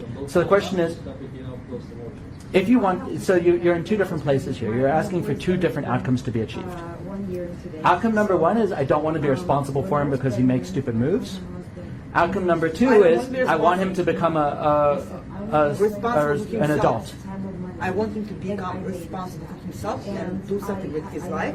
To feel like I was 16 when I went to Moscow. My mom gave me $200. That 6 months later, I gave it back to her. I didn't even use her money. Okay. You know what? And I'm a girl. I'm the only girl in my family. I have 4 brothers. He is a man, like he's an adult. And I want him to be like at my age, at his age, I was helping my mom. I was. But that's where he is. That's where you are, and that's where he is. And I tell him the I point need is, help because but the point is, yes, you say you need help, and he says, "Good luck to you." Yeah, he doesn't care. Yeah. It's your problem. You have two feet. You have. Why am I supposed to help you? You're perfectly physically fine, so you can do it yourself. That's what he tells me in my face. It's to me, it boils down to the fact that you're basically trying to serve two masters that are completely against each other. Master number one is you're trying to be a good parent. Master number two is that you're trying to take care of yourself, and when you try to be a good parent, he racks up all these bills for you. He racks up all these psychiatrist bills, everything else, whatever it is. I tell him like, listen, I show him like, because they told me, okay, I have to show him everything. That I have to like, look, I said, Yuri, I cannot do this because look how much I have to. Do you understand? He doesn't care. He doesn't That's care. your responsibility. Like, say thank you that I'm still alive. Say thank you, I'm not on drugs. Say thank you for he tell me this kind of stuff. And I tell him, you know what, I love you because you're my son, but I really don't like you. I don't like who you are. As a person, I really don't like you. So from that point of view, it's like, I mean, you're going about it in you're fighting two different wars I'm here. trying to do everything possible for his own benefit. So what happens when he turns 18? I want him out. He going to Israel, or he have to. I told him you have to find the way to be on your own. And you think that's really going to happen? He not gonna. I mean, if you're gonna be this way, he cannot stay at my house for sure. That's 100%. I already told my brother. I said, listen, you're 18. You have to be out. I said you can Then stay. send him off to boarding school right now. You can stay with me only if you're gonna go to high school. If you're gonna go to college. I'm gonna help you. I'm gonna do everything. Then send him off right now. With college. But where is he going to go? Send him off to a boarding school. Send him off to something that would be cheaper than the psychiatrist bills and everying else. Get him out your hair right now if that's what you I say. can't pay for anything right now at all. Well, but you're going to be paying for stuff if you have them in your house. You're going to be paying for psychiatrist bills. You're going to be paying for hospital bills. You're going to be paying for I'm cop not, tickets. because I'm trying to leave him alone, do whatever he wants. He wants to play games, he plays games. Then you're getting what you want. I just asking him nicely, can you please go to sleep now? I go at night and I ask him to go to sleep now. Please go to sleep. Go to sleep. And in the morning now, me and my brother, we made a deal that his son gonna have to, in the morning, 8 o'clock, he have to take him to the gym. So at 8 o'clock, him and my son and his son meet at the gym. That's why he fall asleep, because he cannot stay all night. He have to get up early in the morning. So he doesn't have no choice. So they, my brothers, are helping me right now to keep him busy. Keep him busy. It's basically what I'm seeing here is the fact that, like, I mean, it sounds to me like you're asking for a way to get your son out of your house when it's all said and done. It's not the way. I'm just trying to make him not out of the house. I'm trying to keep him busy and try to keep him under the schedule. Because I know his problem is all his anger, all this stupidity comes because he doesn't sleep at night, he plays video games, then he sleeps at 2 hours. No. His anger and stupidity comes because he feels completely lost and completely without any sense of guidance in this world. And so he doesn't sleep, he plays video games, he does everything else. His issue is the fact that he has not a single path to follow. We'll have to work on this feeling as well. He has no Sometimes path. I have people, they coming over. And so I tell you, set a path for him, and then you say yes, but then when he doesn't follow the path, he goes off and he rebels like crazy, and he does all these different things. I asked his father Well, that sounds like a bit of a waste of time in itself. to help me. And the When guy I was won't. in a horrible And the guy won't. situation. But this has nothing to do with your son. This has to do with now you brought in the father. Doesn't matter. It's like, so now I'm talking to you very, very seriously in terms of what can you do. You have to, if you want to help him, you have to set a very distinct path towards success, and you have to hold him on that path.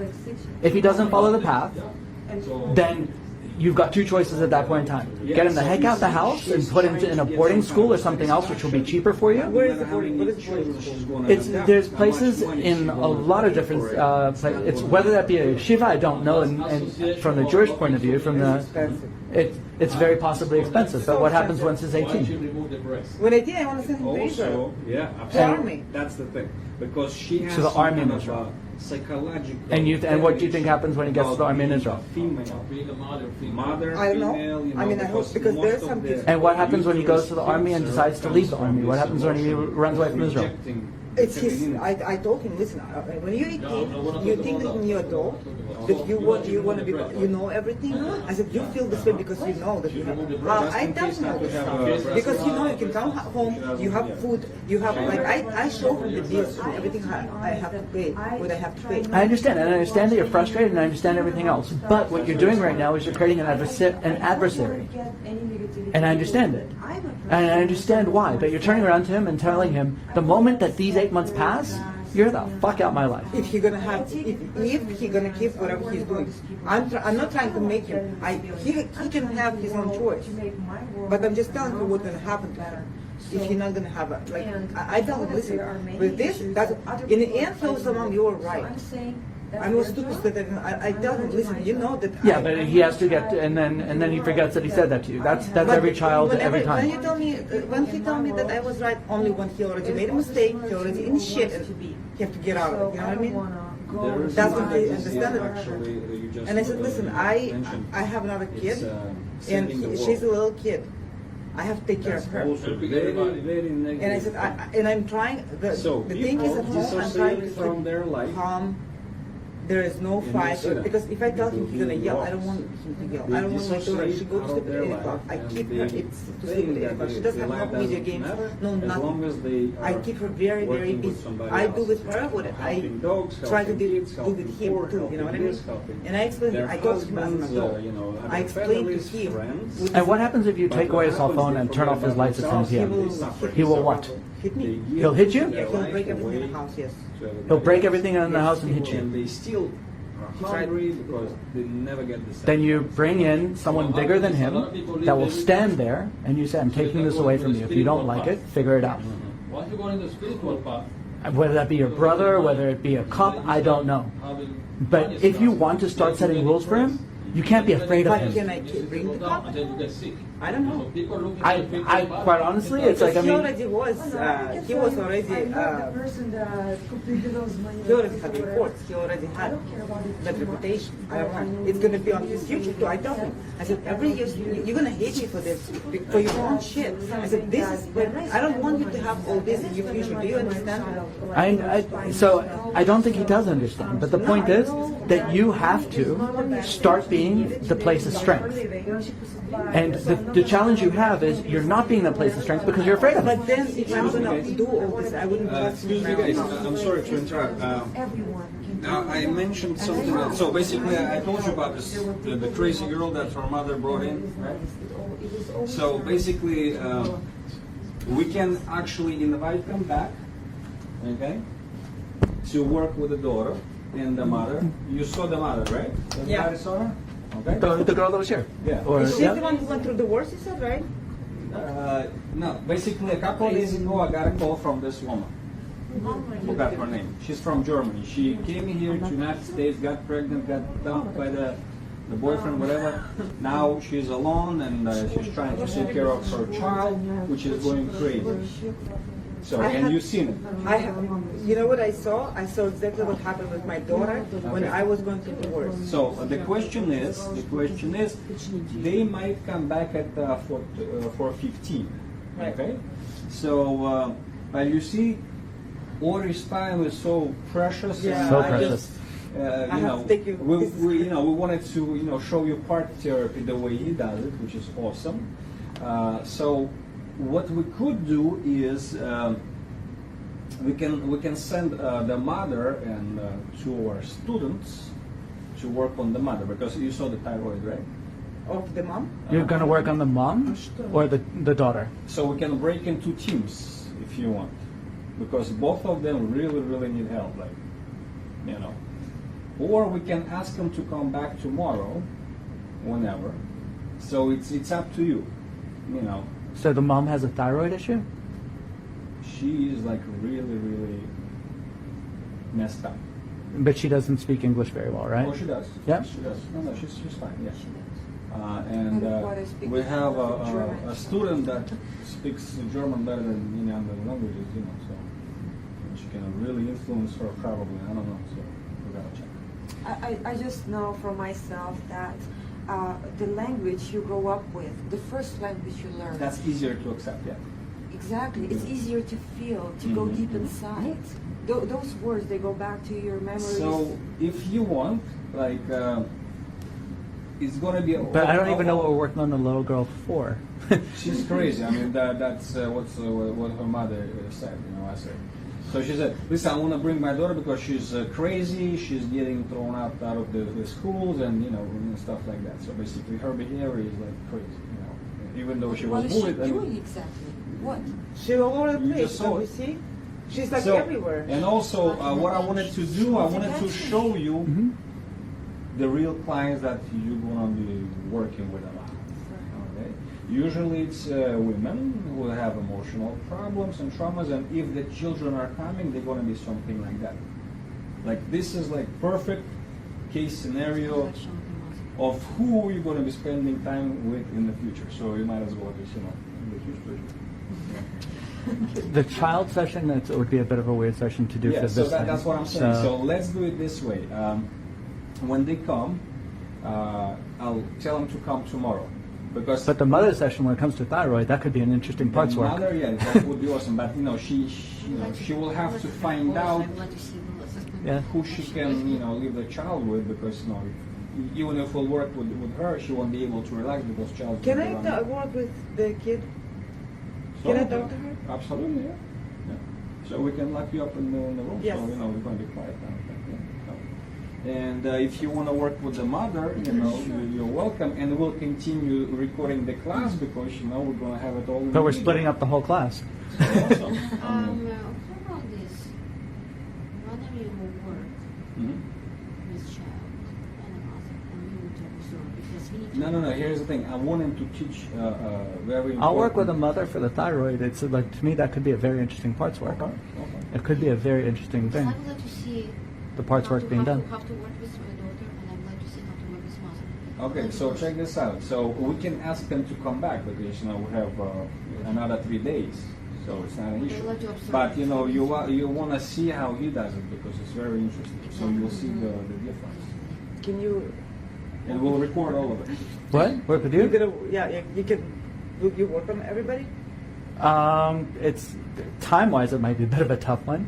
Yeah. It's in terms of parts work. It's I can work on one person for sure. Yeah. Okay. On a- So basically, it's going to be probably more interesting and faster to work with the mother because you'll need time to play around with the girl because it's going to kind of. Today or tomorrow? No, it's tomorrow I wouldn't be able to. Oh, you won't be here? No. Are you living in here? Yeah, in Do you have in your Hollywood. business Not with me, no. It's but Pavel has it. No, but Pavel has it. Morgolson.com, so it's Yeah. on our website. But anyways, I think we also should, spend Or- some time teaching because this technique is super awesome, and you'll end up if you learn it, you'll end up doing it in every session actually. Do you want to send them? Because for me, Do you want to it's ask them to come back? important because I'm a mediator. I'm working with the families, Mhm.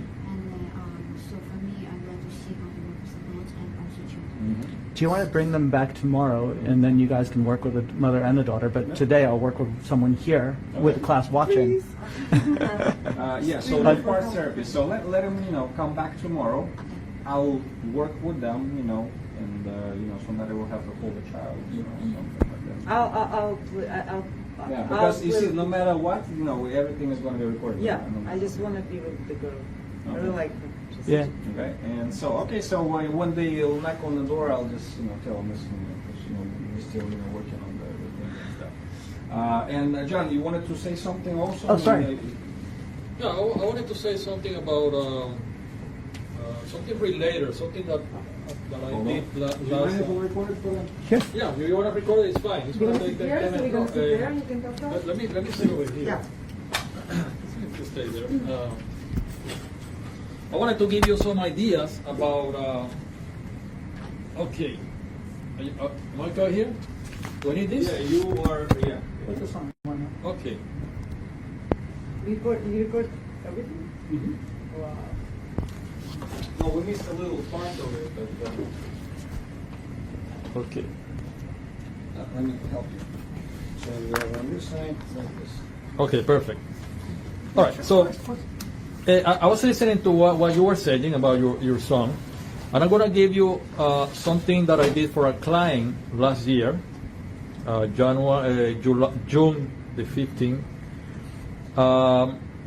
And one of the things that you're going to be learning when you finish this training, you're going to be able to learn how to do part therapy, all the way to remove diabetes, to remove cancer, okay? Because cancer, diabetes, Parkinson's disease, thyroid issues, all these are not disease. It's a symptom of an emotional issue in the subconscious agency, okay? Now, the society call it disease. They give it a label. They call it disease so they can sell you medications, surgery, and all that kind of stuff. Actually, every month there is a new disease. The Ebola 1, the Ebola 2, the whatever disease. So every time there is a symptom, they give it a disease, a level. Number 1, number 2. So last year this lady came, 40 years old lady, young, with 2 kids, 14 and 15, and 7 cancer tumors in the uterus. Who? The lady? The lady, okay? She was gonna go, I saw her in March, and she was gonna have surgery on June the 29th. I would say, John, you always remember the time. She was gonna have surgery June the 29th to remove the 6 tumors. So I said, okay, come to the office, and I was teaching a class. So I said, okay, I'm going to do an exercise with this lady over here. Do you mind if I record whatever we're doing here? Or do you mind if I have some people here? No problem. So basically what I did, I wanted to find the emotional trauma that is causing the cancer. Because it's an emotional trauma. Whatever is happening in her life when she was a child, create rage, create anger, because that's what cancer is. Rage, anger inside that you're not able to release it. That's basically what's happened to your son. We're going to talk about that in a few minutes. To my son? Yeah.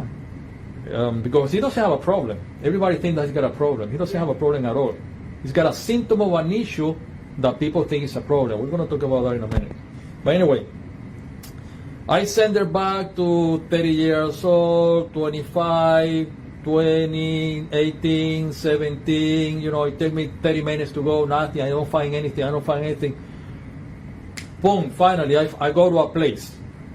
Because to find emotional trauma, you got to do a regression. Okay?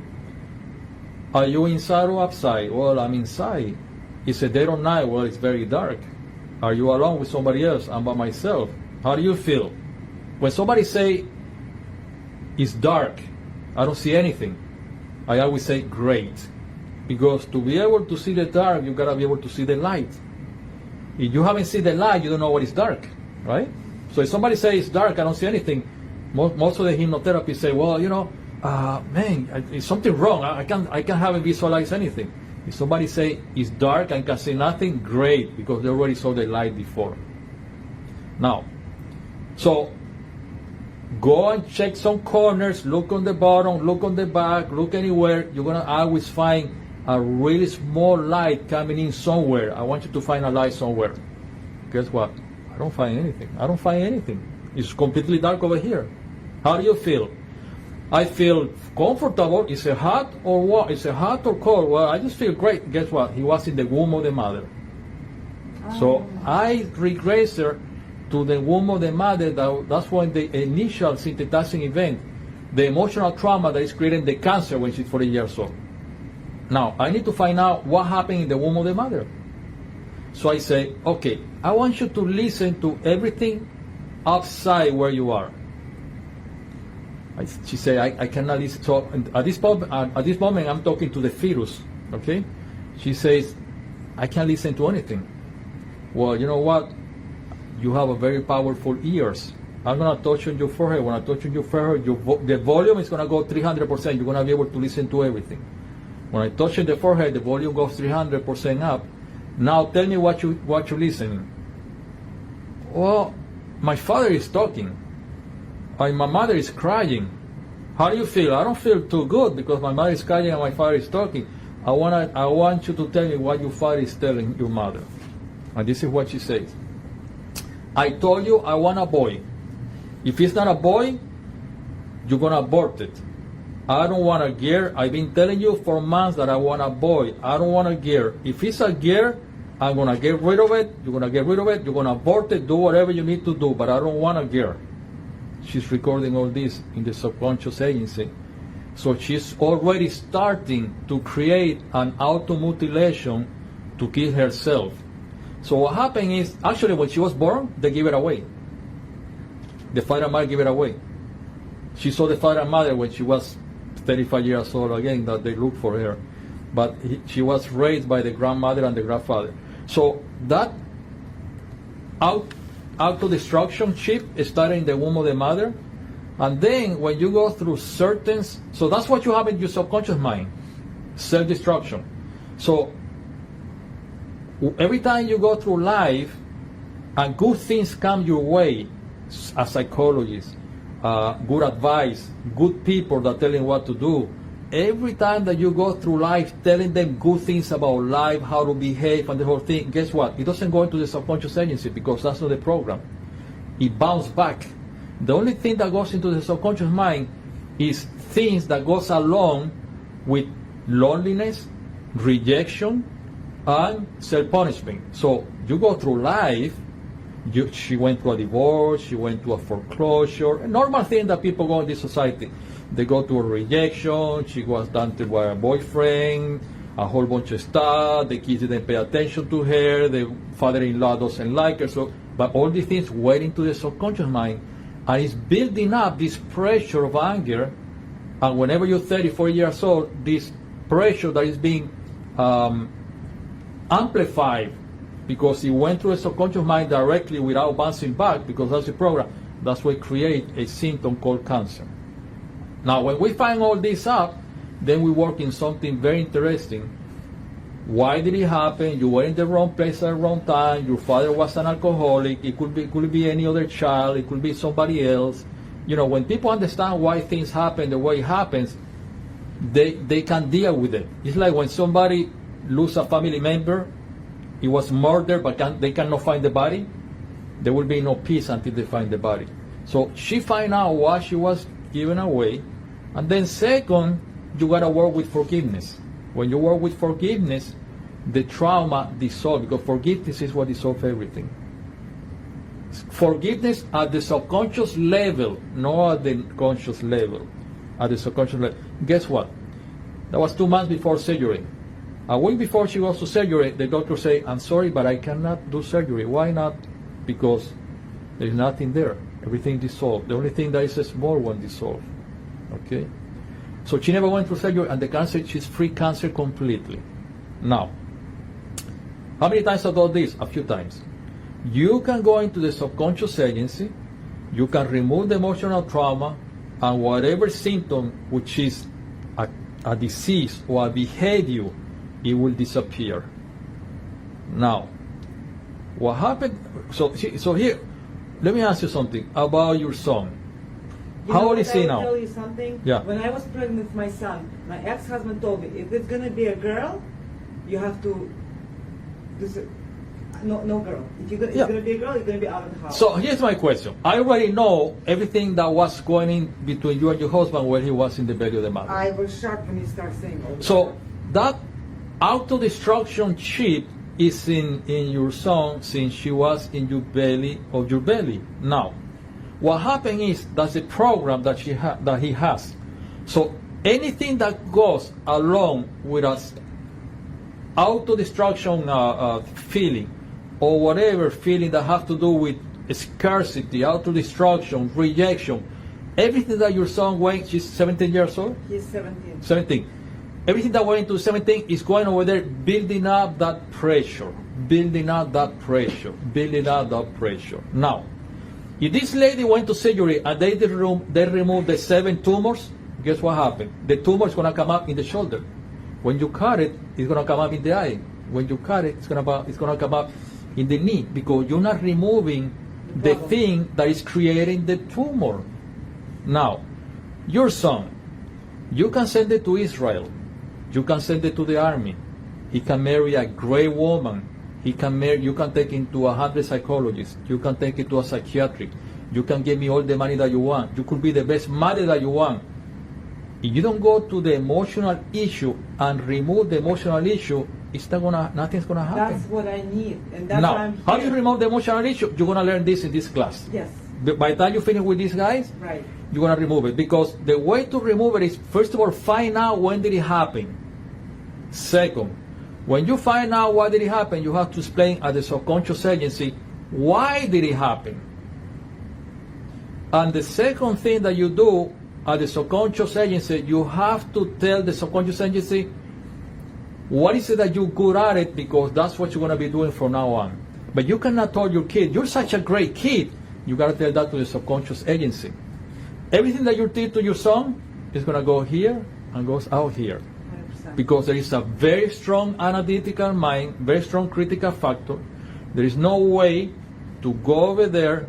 First of all, you got to remove the symptom. And once you remove the symptom, you got to make him understand.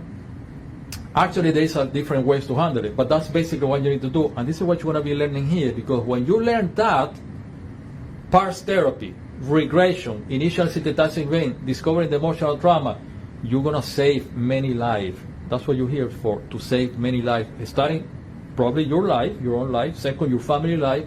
And third, people's life. Because at the end of the day, that's what you've been calling for, to save life. Anybody have a question?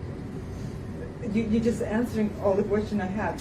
I was listening to you and I say, great, he's got the right thing. I mean, it's going to take him a while to figure it out, but at the end of the day, that's what's going to find out. It's an emotional issue, and there is something else. Sometimes this emotional issue is not in this life. It comes in the DNA from another life. Now, here's the thing. People think that when you have a kid, they take the physical features, the color of the skin, the color of the eyes, the color of the hair, the way that they walk, the size of the ears, the size of the nose. Yeah, that's perfectly fine. But you also have, inside your subconscious agency, you do have the emotional traumas that your ancestors carry on the back. So you have an ancestor that died out of celiac disease. Everybody knows what is celiac disease? You cannot eat nothing with gluten. You will get intoxicated. If somebody has celiac disease in the past and they died of starvation or they died of intoxication, that emotional trauma is going to be in this life, and you may be suffering from celiac disease and intoxication too. So it's always good to review the Akashic records in this life and the Akashic records in past life. Now, everybody's familiar with Akashic records? No. Okay. Anybody put anybody in trance, very light trance? When I heard of it, but I never No, tried. excuse me, I already went through a recognition. Okay. When he did a very slight trance at the beginning of the class, he said, close your eyes, take a deep relaxation. When he did a very relaxed, he could make you open the eyes and ask you questions the answer will come from the Akashic records, because the Akashic records could be accessed in a very level trance, in very level alpha, a very alpha wave. So you're going to be learning all this kind of stuff over here, and you're going to be able to save a lot of people's life. And I'll tell you, most of my students are psychologists and psychiatrics people and doctors, because they want to know how in the heck can you go into the subconscious agency, remove the emotional trauma in one session. I only did one session for this lady to disappear the cancer. That's all you need. Then you want to do reshaping, and you want to do, because if she has cancer and maybe I need to work in something else, I need to work in some stress, so maybe I work in something else, but basically that's what you're going to be learning here. Very powerful as heck. So you guys going to enjoy it. Okay? Are you both going to teach us? Thank you. They're going to be teaching this. What about, I want you to teach us too. I mean, we want. You know, Costs a lot of money. actually, Really? we've been doing hypnosis together for years. Everything that I'm telling you, he knows back and forth how to do it as long as him. So don't worry, the fun thing is coming. Okay? But you can, like, I can help and heal the family members, right? Well, first of all, in order for you to heal people, I'm going to tell you something, and I don't want to be disrespectful. You smoke, right? Yes. And you want to quit smoking? Yes. And you're not able to quit smoking. In order for you to help people... But there's a different parts. I mean, I want to fix everything of me before. Okay. I want to fix myself first. Smoking is not an addiction. It's not. I know. There's a reason why I Nicotine smoke. have nothing to do with smoking. It's not. There is a reason for me why I smoke. Smoking, when people smoke, is a way to be a slave. You're like a slave. You're the slave of a cigarette. I have a different reason why I smoke. Well, You know what it is? right now. Do you know what I it is? do. Yeah. But let me tell you something. What's your name? Sarata. Soreka? Yes. Well, you know who's talking right now? Your analytical mind. You don't know why you smoke. I do. I don't think so. I Because know. if you knew why I smoke, you would quit smoking. No, but that's why the reason why I'll tell why I'm smoking. Why? Because when I was a kid, Uh-huh. when I was 15 years old, I was 115 kilograms, which is like 250 pounds. Right. When I was 2 years old, my kidney shot. I was freeze outside. I got frozen, all my body. Right. Mhm. So I was on a lot of medication, steroids, to start my kidney working, whatever. In Russia, you know how it's like. Mhm. So anyway, after all the steroids, they kept me alive, but I started gaining weight like crazy. By age, and I was eating like crazy. I want to eat all the time. I don't know how to stop myself. Because of the steroids, they make me hungry. So by age 15, I was in the hospital every year. You were gaining a lot of weight. Yes, every year I was in the hospital for 3 months, like summer break. Every kids had fun. I was hospitalized because it. So you started smoking to lose weight? I started smoking because when I want to eat so bad, I would smoke and I didn't want to eat. Yeah, but I the replaced thing the is to cigarette- find out why did you gain weight? Why did you Why? gain weight? Why did you gain weight? I told you I was on steroids and it made me so hungry. hormones. It was hormones that I had to take to Why make my kidney why were work. you taking? Because the kidney. I was 2 years old and I was frozen outside in the balcony. Mm-hmm. They locked me out by mistake and I almost died because my kidney stopped. Everything. I don't know. My kidney stopped. I remember only how I was in the hospital. Well, For 6 my months. opinion is, now everything that you say, respectfully, I have to agree with you. No, I have to listen to you. But everything you say, it was told to me by your analytical mind. So everything that you say, not necessarily is why you gain weight. Not necessarily because of hormone. Maybe. My thing is, when people start gaining weight like the way that you gain weight, it's not the hormones. It's because there was some type of physical or mentally abuse when the person was a child. So, did you have abuse mentally or physically by anybody in your family when you were a child? Everybody have abuse. So that means yeah, right? I was. No, I'm sorry. Let me rephrase. I know that I was abused. Like I was 2 years old, and I was in the hospital. Okay. That's when abuse started. Okay. Were you abused by male people, guys? That's where the weight starts. Because when you put weight like that, you keep away the male energy. The guys don't want fat girls. So you start gaining weight, and you cover the weight gain by freezing in the balcony, hormone, whatever, but you were abused physically or mentally when you were a child, so you start putting, I mean, you could be weighing 200-300 pounds easily. But a lot of kids get abused. They don't gain weight. Not everybody. It's the different situation, different scenario. They have different issues. They have other issues. Actually, I don't know, but I think personally that whenever an abuse happens, it don't matter which way, there is always a consequence. So not Right. a good one. You know, it's funny because I always tell this to people that I wanna work with them, but nobody ever did. Yesterday was the first time I was in a Starbucks cafe, and there was a lady. She came and she sit by me in a wheelchair. Second time that I see her there, wheelchair. She must weigh probably 350 pounds in a wheelchair. Young woman, 50 years old. And she started talking to me, boom, boom, boom, boom. She see my suitcase. She said, you go to school? I said, no, I don't go to school. I'm a teacher, actually. And then we started talking. She said, my knees came out, my knees broke down about a year ago. I gained too much weight. I used to weigh 350, now I weigh 300. And I said, why did you gain so much weight? She said, look at my legs. They were like this. I said, why did you gain so much weight? She said, you know why I gained weight? I'm going to tell you. I was abused by my husband. Then I got divorced. Then I got a boyfriend. The boyfriend dumped me. They got another boy. They dumped me. So you know what I did? I gained weight, so no guys get close to me. I don't suffer anymore. She was telling me this out of the blue. She was very clear.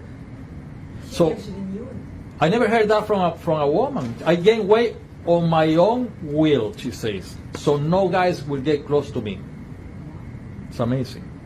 So you guys gonna learn how to go to everybody have a different issue. But guys doesn't think about how fat you are. I guess. No, when you reach a certain age, when you reach a certain age, look at you guys are in shape, but when a woman is 200 pounds, nobody's gonna look at her. You know how to reach. The percentage of men who likes, I would say, there's a lot of guys, women, it's so small. Very small. For them, they're not flirting. They're gonna be sexually attracted to her no matter how. But they're not gonna be flirting with you. I mean, maybe one out of 1,000. No, but I know. No, but it's not even that. It's from an emotional perspective. Very often, weight means to a person safety. Yeah. So it's not. It's sometimes it doesn't even have to do the idea How of. do you remove that? Huh? How do you work with that? You gotta go to the subconscious mind. That's a symptom in the subconscious agency. You have to go over there, find out when did it happen, remove it. How? When you have a computer, and the computer shut down because you have a virus, what do? You take it to an IT guy. They remove the virus and the computer works brand new. Well, he's an IT guy, but he's gonna work with the subconscious computer. He knows how to remove viruses. He knows how to. It's a virus. We are a computer. We are a robot. We've been programmed since conception, not since we're born. We are start being programmed since we've been in conception. The 9 months. If you're 2 weeks old, whatever they said, you've been programmed. If you're 1 day old after conception, you've been programmed. You say, well, John, how can you be programmed? You're 2 weeks old, 1 day old, 1 month, 60 days old. You don't know what's a vocabulary. You don't have a language yet. You don't know how to how do you program somebody like that? Yes. I have a question, but to find out this, you make kind of therapy with the client, isn't it? You have to find out, to search the problem, and after to remove this problem so Yeah. you need some knowledge for that too. Yeah, I'm listening to the client for 1 hour. I'm writing everything for 1 hour, 45 minutes, and when you look at my paper, it's blank. Because whatever the client says, it's not, I don't believe anything. It's not the real, it's not the truth. The truth is inside. How do you How get you there? find this? How How do you get inside? They're gonna go over there to the alpha, theta, and delta state, so you can access the subconscious mind, and the subconscious mind is gonna talk to you, and then you can ask all the questions, and the subconscious mind doesn't lie. The subconscious mind tells the truth. When you know the truth, you start applying the antiviruses. Boom, boom, boom, boom. Now let me tell you about the preconception. When somebody is a day or 2 weeks old, whatever you say into the belly of the mother, even though it's about this size, they're copying everything. Why? They're not able to listen to the vocabulary because they don't know the alphabet, they don't know the language, but they are copying the vibration of the noise. When they grow up, that they understand the language, the alphabet, the letters, they're going to associate the vibration of the language to the letters, to what they copy when they were 1 week old, and they're going to change it to a message. So you have a 1 week old fetus in your belly, 1 week old, whatever you say is being recorded. Isn't that amazing? And people don't know that. It's very interesting because when I was going through divorce, my husband, they sent us to a psychologist, PhD, to do evaluation. And my daughter was telling about an accident that she was involved. And the psychologist said she cannot remember that. And I was laughing because for me, it's just kind of like kids only remember when they are 3 years old and up. But when they are 2, they don't remember. For me, it was kind of like, are you stupid? Yes, they are. Because most of the time. Because she was with me in accident, and she tells me all the time because it was very traumatic. Car actually rolled on us. It was very traumatic. And what's traumatic for her, what she remembers is that the glass was breaking and going. That she remembers. Of course. For me, I do remember when I was 2 years old. I do remember. What people would kind of like, you're hallucinate or something like that. No, I do remember what my mom was saying, what happened at the time. I do remember. I do remember my great grandma. My mom still doesn't believe me. She says, "You can't remember her," and I say, "No, I remember her laying down with her in the bed, and she put me next to a wall, but there was a heater, and I didn't burn myself, and it was interesting because I kind of play it already. I was like a little actor like About how old were you? Like 2, 1.5 or 2, and I was like this, and so she got scared that I burned myself or something like that, and she hugged me, like very, very strong. You see, remembering, it has to do a lot with emotions. There's attached. For me, it's kind of like these psychologists, they're PhD, they're highest education. You know, They've only got their lessons. Yeah. They only know what. You know, to give you a sample, do you remember where were you on in June 14 of 2007? You remember where you were in January 29 of 2000? No? Do you? 1 year ago. You don't remember where were you yesterday, right? Do you remember where were you in December 3rd of 2014? Well, you know, I'm going to ask you something else. Do you remember where were you in September 11 with the towers, the plane? Yes. You do, right? Yes. You do too? You remember where were you? Yes. Well, where you remember what were you wearing? Yes. Well, where you remember you were sitting or laying I down? was asleep. You remember everything. Why? I don't remember. Because No, I was something big happened. Yeah, you don't remember where were you when the things maybe you were sleeping. I was asleep and I woke up. I went to Somebody called me school. to rush. Everybody remember even what were they wearing, how they felt, if they had breakfast. Why? Because there was a strong emotion attached to the event. So whenever you have a strong emotion attached to the event, you remember, even though it's 20, 25 years ago, you even remember what kind of shoes you were wearing. Everything. So now I'm going to tell you something else to wrap it up. This is very important for you guys when you finish the class. Now, what is the definition for you of love? God. God is love? What's the question? The definition of love. How do you define love? Love. Oh, okay. I cannot answer this question. You can answer the question? I have this feeling one time in my life, Okay. but it's mix of feelings. It's chemical feelings. It's many mix of. Okay, mix a chemical feeling that you feel, but it's very mixing feeling. That's why you Yes. define love, right? Mix. You define love like God. Why do you define love like God? Because when you love, it's you love. You cannot hate. When you love, you love. How do you define love? Well, love for me, it's a when you love somebody, you let them be who they want to be. You don't impose your will or anything. You just cultivate whatever they want. Okay. I don't know, just So definition of love. How do you define love? Freedom.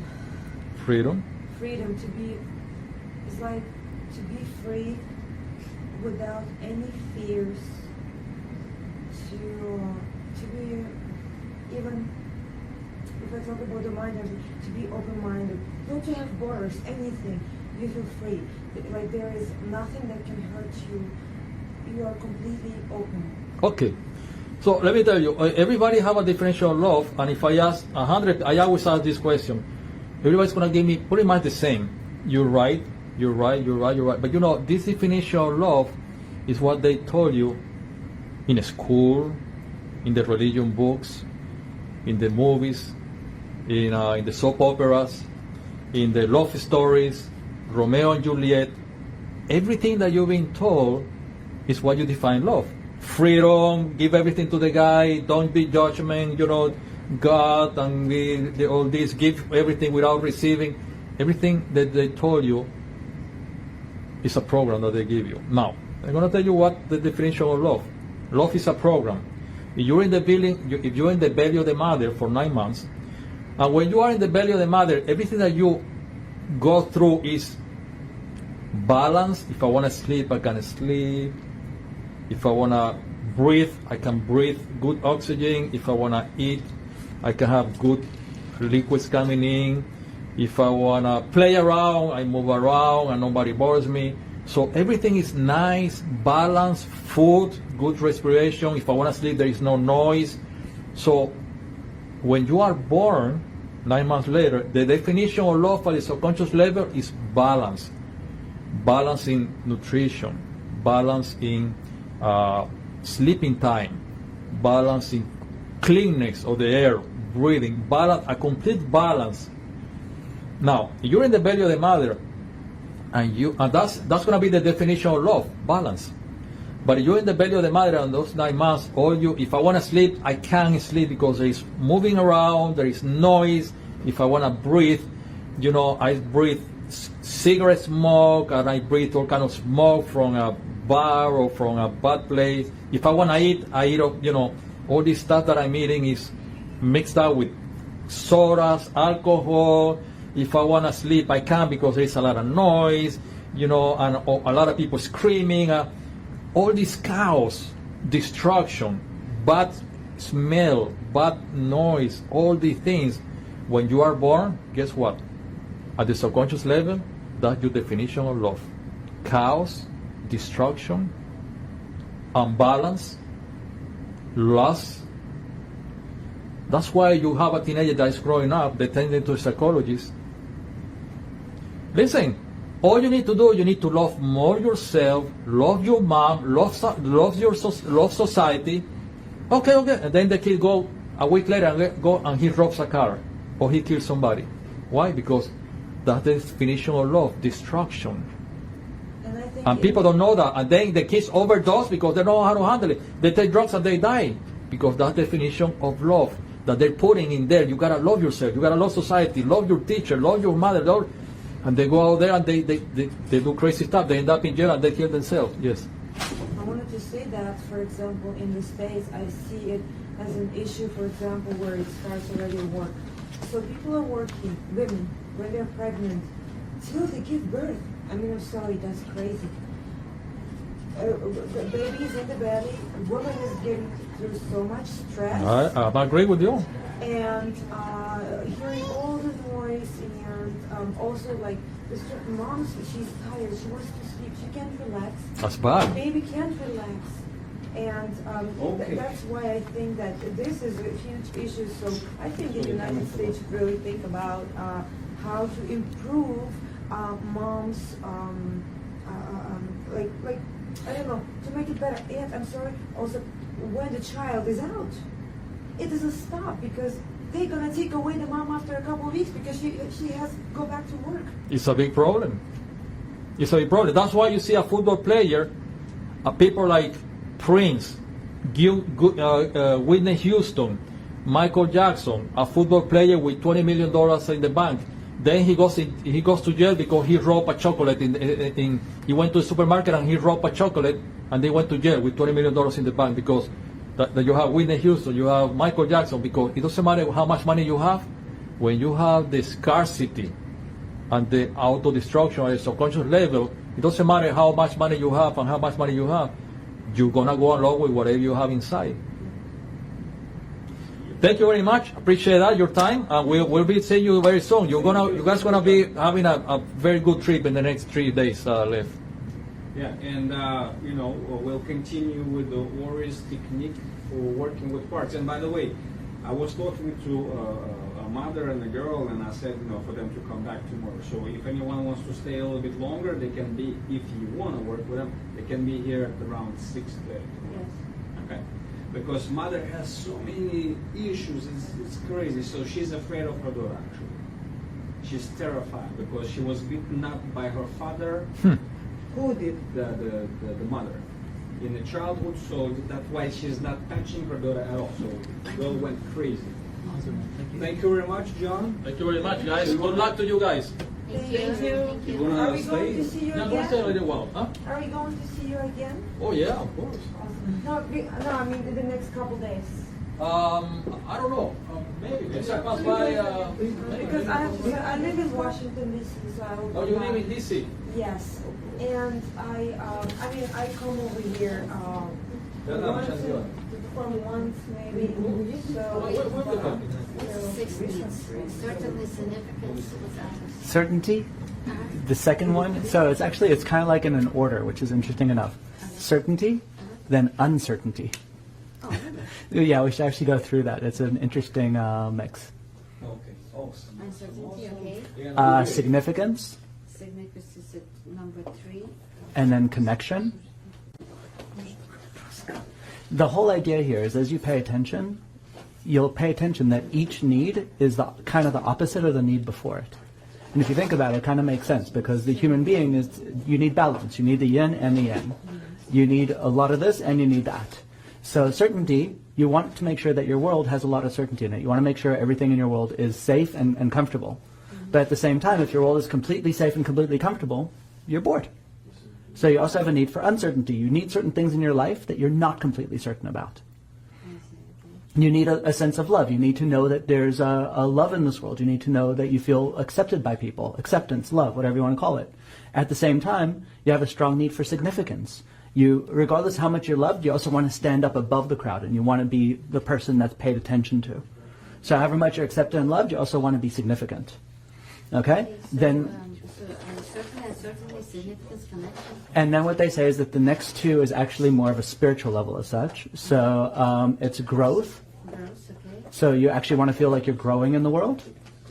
And contribution. You actually want to feel like you're actually sharing something bigger than yourself in this world.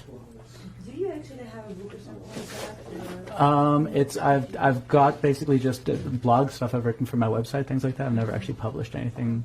No, I'm talking about maybe also like kind of. Oh, a book I can recommend? Sorry? Yeah, maybe, or like a type of techniques or something like that that you can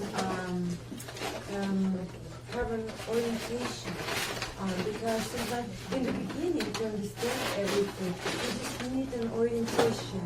So that way you can also, once we work, we'll find our own way. Exactly. But we need an orientation. So Exactly. For me, that is so much important, and especially, I'm sorry to say that, but I'm an easy-going person. I don't need difficult words, whatever. That is just confusing me sometimes. So And I always think like, oh my God, smart people talking, and I think like, oh my God, that makes me feel that I'm not smart, for example. But Now there's an interesting thing to be dealt with. the Yeah. So other far, way, exactly. speaking right now. The other way, though, I think that there are not many people that also can explain it with easy words. So then They cannot- don't waste your time. Come on up and let him show you the part therapy, right? Why don't If- you want to do that What? now? Well, I'll give them the option of I'll ask the question, then whoever wants to come up is very welcome to. In terms come of. on, it's fine. That's what. But I'm what saying. is the part? I just want to understand. So there's a part inside of you that feels. Well, my biggest issue, for example, that we maybe could work with, hopefully, is actually that I haven't received love from my mother. She's never. We are 3 children, all girls, and I was the first one. I'm the oldest, and I wasn't planned. And What we call the surprise child.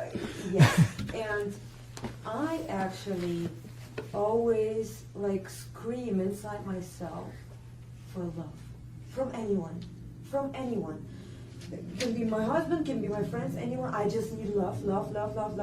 Give me love. Call me, people call me, ask me how I am, whatever. I need that attention, and because I didn't get it. My mom had 3 jobs. My dad had a job and he didn't get Are we going into psychology now or part therapy? no partially, but this is So, I'm just explaining come right on. now. Okay. Yeah. Sit down. Please, because I have the problem with my husband. Exactly the same. Okay, come up, sit down, So there's. and take your part out. I was going to do a bit of an introduction, but if you want to do it this way. No. Sit down, and you do the introduction, and you just wait. Okay, so But it's gonna basically, take 'em some when it time comes to down to parts work, what you want to basically hear is when a person says something along the lines of, well, there's a part inside of me that, or one thing inside of me wants to do this, but another part wants to do that. What that basically means is that they actually feel like that they're conflicted on the inside, or that there's a part inside of them that does things in a very specific way. And then what our job is to start dealing with and talking to that part. And actually then help that part come up with, as we said before, come up with better solutions for what it's looking for. And so what John was talking about earlier, the regression work he did, Pavel will do that. That's very different from what we're doing today. But it's extremely powerful and definitely something that's great. It's just I wanted to show you guys a completely different technique for dealing with things. It's not to say that one is better than the other. It's to say that based on the client and what you hear, you choose what to do based upon what you're presented with. So, for example, Lily, you said that there's a part inside of you that is always needing for love. It never feels fulfilled. It never feels like it gets what it wants completely. There's always a need for more love. Yes. Yeah? For love, for attention. Love and attention. Mm-hmm. Okay? And how does that affect your life? A lot. All the people around me are suffering because I tell them, I blame them, let's say, sometimes even that they don't call me, that they're not interested, like, how am I doing, whatever, they're my friends. I'm like, why don't you call me, like, for months? I called you 3 times, why don't you pick up? And what would you like, it's if I could wave a magic wand and create for you exactly what it was that you wanted, what would that look like for you? How would your life look? This is difficult for me to explain. I just, to be honest, I want to be so strong that I don't need this.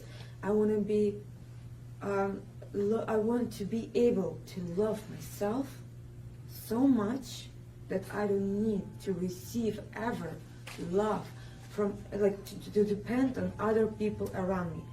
That I can give myself that much love to, even to give. Okay.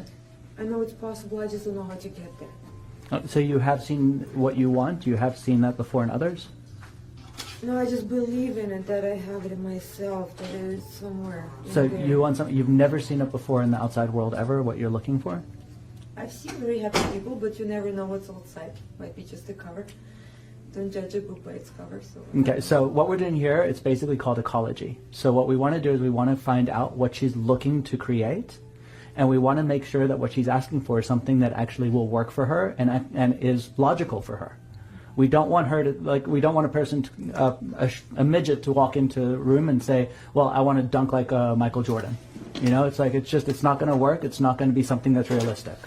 Yeah, it is a bit cold in here, isn't it? Yes, Yeah. always. So basically what the questions that we're asking right now are very specific questions just to make sure that what she's requesting is going to work for her and work in the real world. So I don't want her to have a crazy expectation that can't be met, because then what will happen is she'll just start beating herself up that she never got what she wanted. And I want to make sure that what she asked for, that there's no conflict inside of her over that specific request. Because I know that I have spent so much time in my life, I wasted all the time, to be honest, on looking for this love all the time, and make also people think about me negative, because I just wanted that. And they think like, oh my God, she thinks negative or something like that, but I don't. I just want something good, and I want to give back. And I was never able to concentrate on myself to do something. I broke up things almost always. Always. I started something, school, whatever, broke up. Here, broke up. Here, broke up. I broke up. Why did those two everything up. connect? How did those two connect? I think because I didn't receive that love. I was not confident enough to say, I don't care what you guys say, I want to do it and I will do it. Okay. And no one showed me in my whole life how to set goals and how to go to them. My mom didn't have the time. Nobody. Everybody was working. We were kids. We were running around doing whatever we want. That's it. Okay, so to paraphrase it, just to make sure I've got it right, okay, and it's please correct me. It's like, I mean, at the end of the day, I'm the outside, you're the inside. You have to let me know that the outside matches what you want inside, okay? So there's a part inside of you that basically feels unfulfilled unless it feels completely safe and loved the whole time. Yes. Correct? Mm-hmm. Okay, and then the moment that it feels that sense of I'm not feeling safe and loved, it will do everything. It will sabotage, it will do whatever it needs to in order to get it back. Yes. Okay. Okay, now the first thing I'm seeing right now, it's a bit tough to see. If you can pay attention to her eyes, okay, she went straight into her emotions there. Okay, you can see straight away she went into kinesthetic. I don't know if Pavel showed you eye movements yet, but she accessed her kinesthetics very powerfully. And if you look at that, there's a strong sense of emotion there. So we know that we've hit a very core, strong issue. So what we're going to do right now is we're going to deal with that part.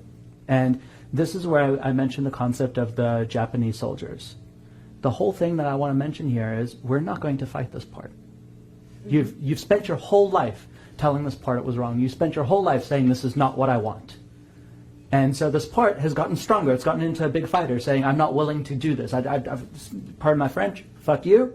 I'm going to do this because this is what you need. And if I come in as hard and say, look, you need to change, this part is going to say, screw you. And this is what everyone else has told me and it's not true. I'm going to come at it from the completely different angle. I'm going to tell it doesn't need to change. I'm going to tell it that there's nothing I'm going to request of it.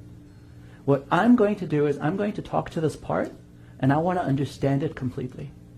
And I believe that if you and I understand this part completely and we figure out what it really, really wants, because it doesn't want to sabotage you. It's not a Japanese soldier that wants to shoot at tourists.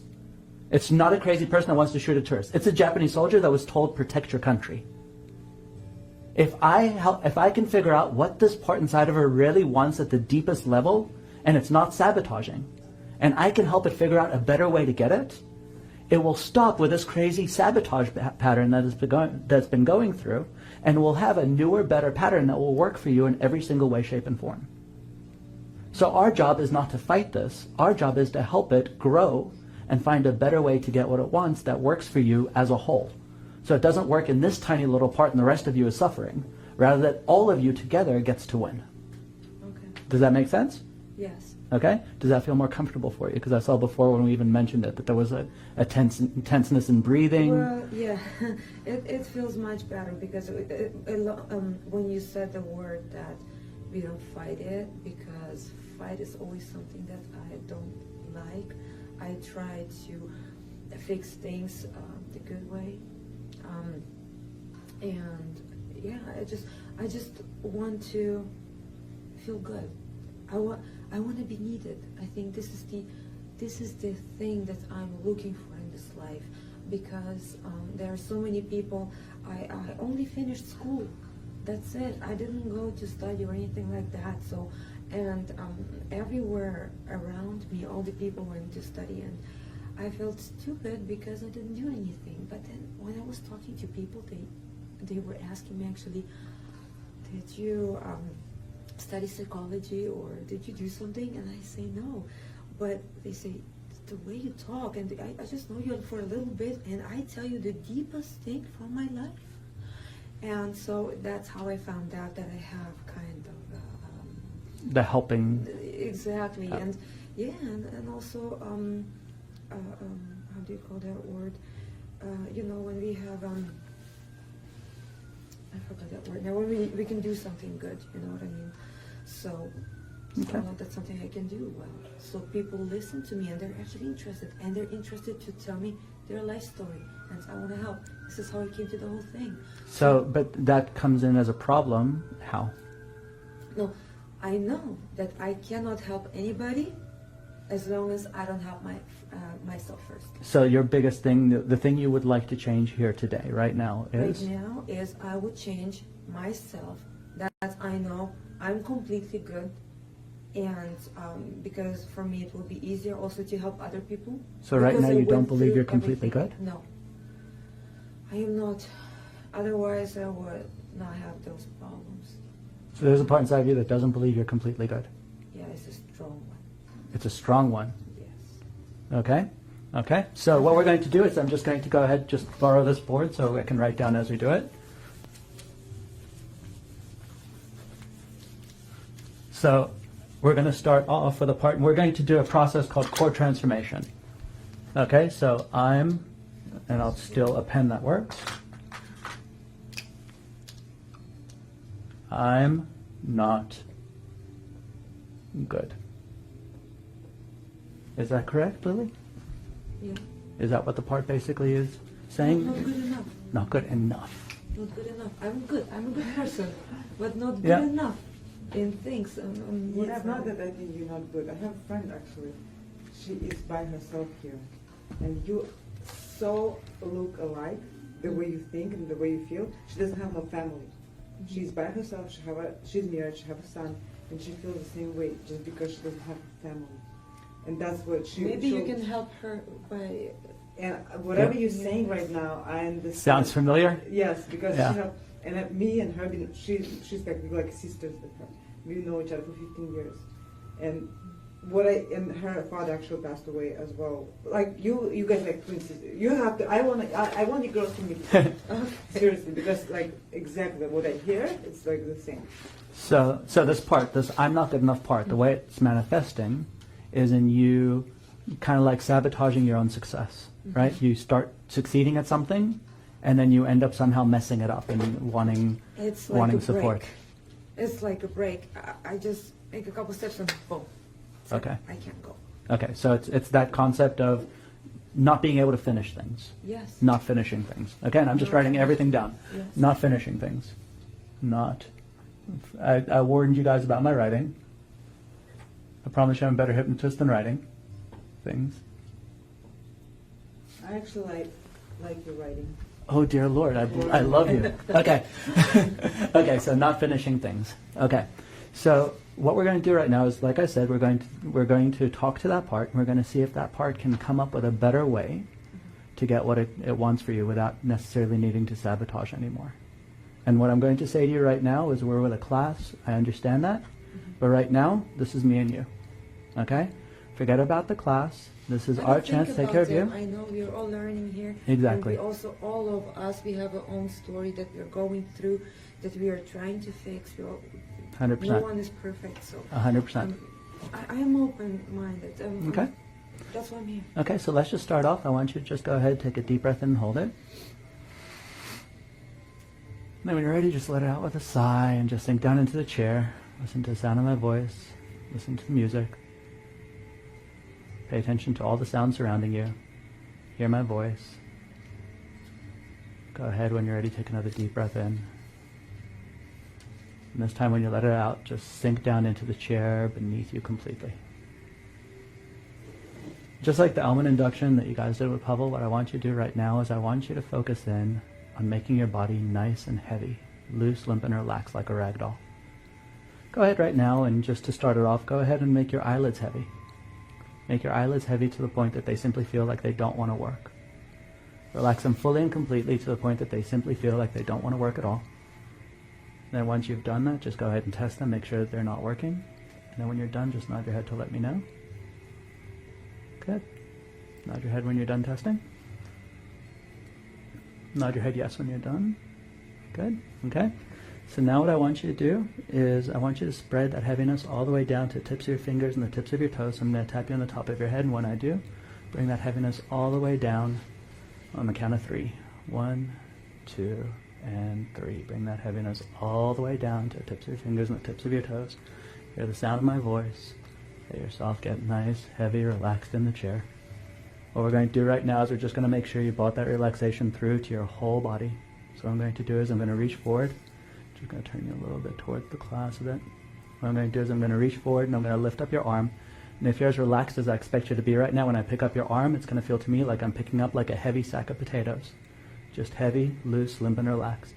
Let me do all the work, and I'm just going to go ahead. I'm going to lift up your right arm now. It should be heavy, loose, limp, and relaxed. Just completely loose.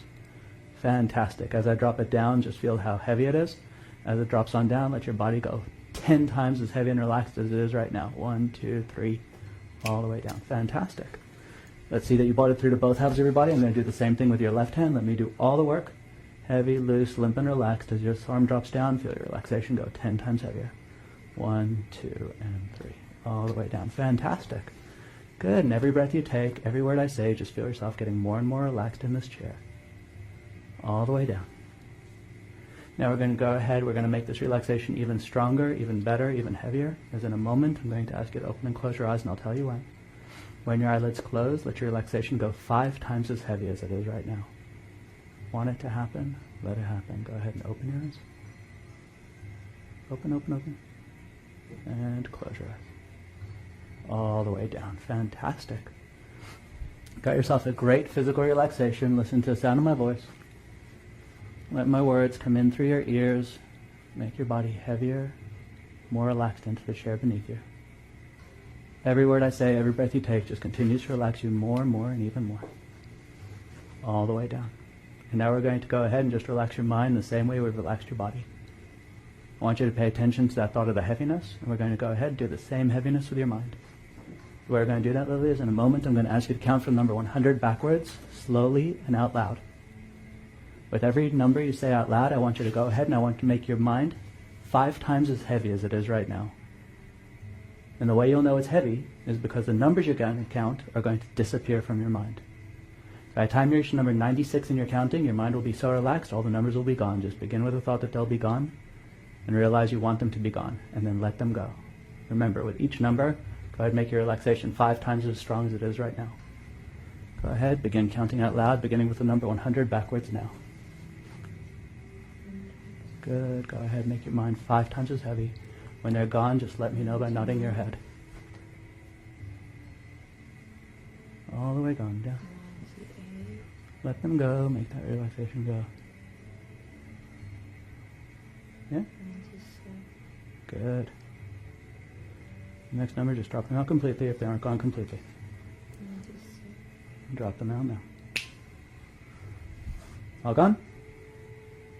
Good. I'm going to go ahead, lift up your arm, drop it down as I do. 5 times as far, 5 times as deep. All the way down. 1, 2, 3, now. All the way down. Fantastic. Now as I continue to talk, I want you to feel yourself continuing to relax.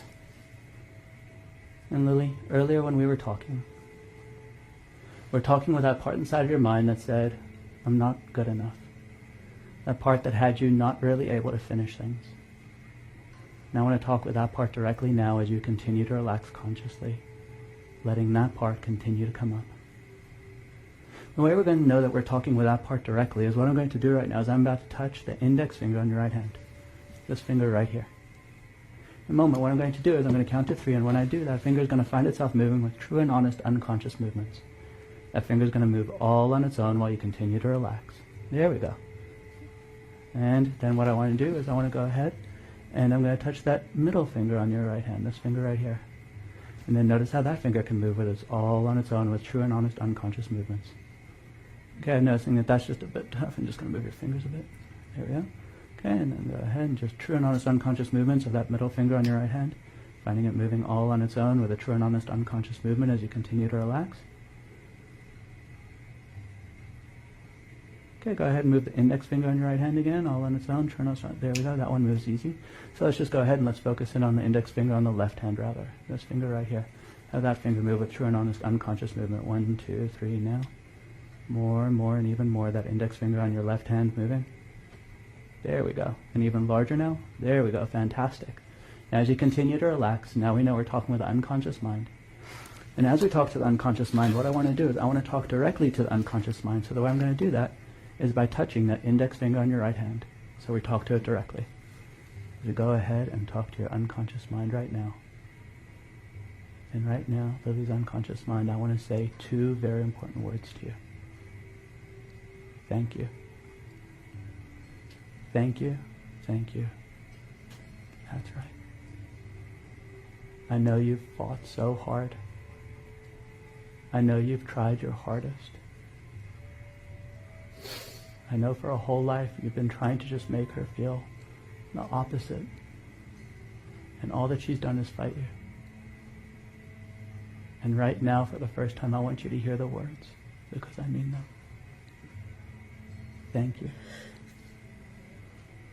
Thank you for wanting such good things for her. And we don't know what they are yet, but we will uncover them. And this, I make you a promise right now, you and me. I will help you get what you want for her. I will help you get what you want for her. Thank you for coming out. Thank you for bringing up these emotions. You are good enough and you do matter.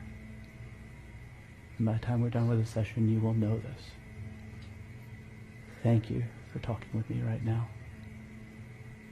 Thank you, thank you, thank you a million times over for talking with us right now. And Lily, I want you to go inside in whatever way you want. I want you to find that small part inside of you and I want you to thank it.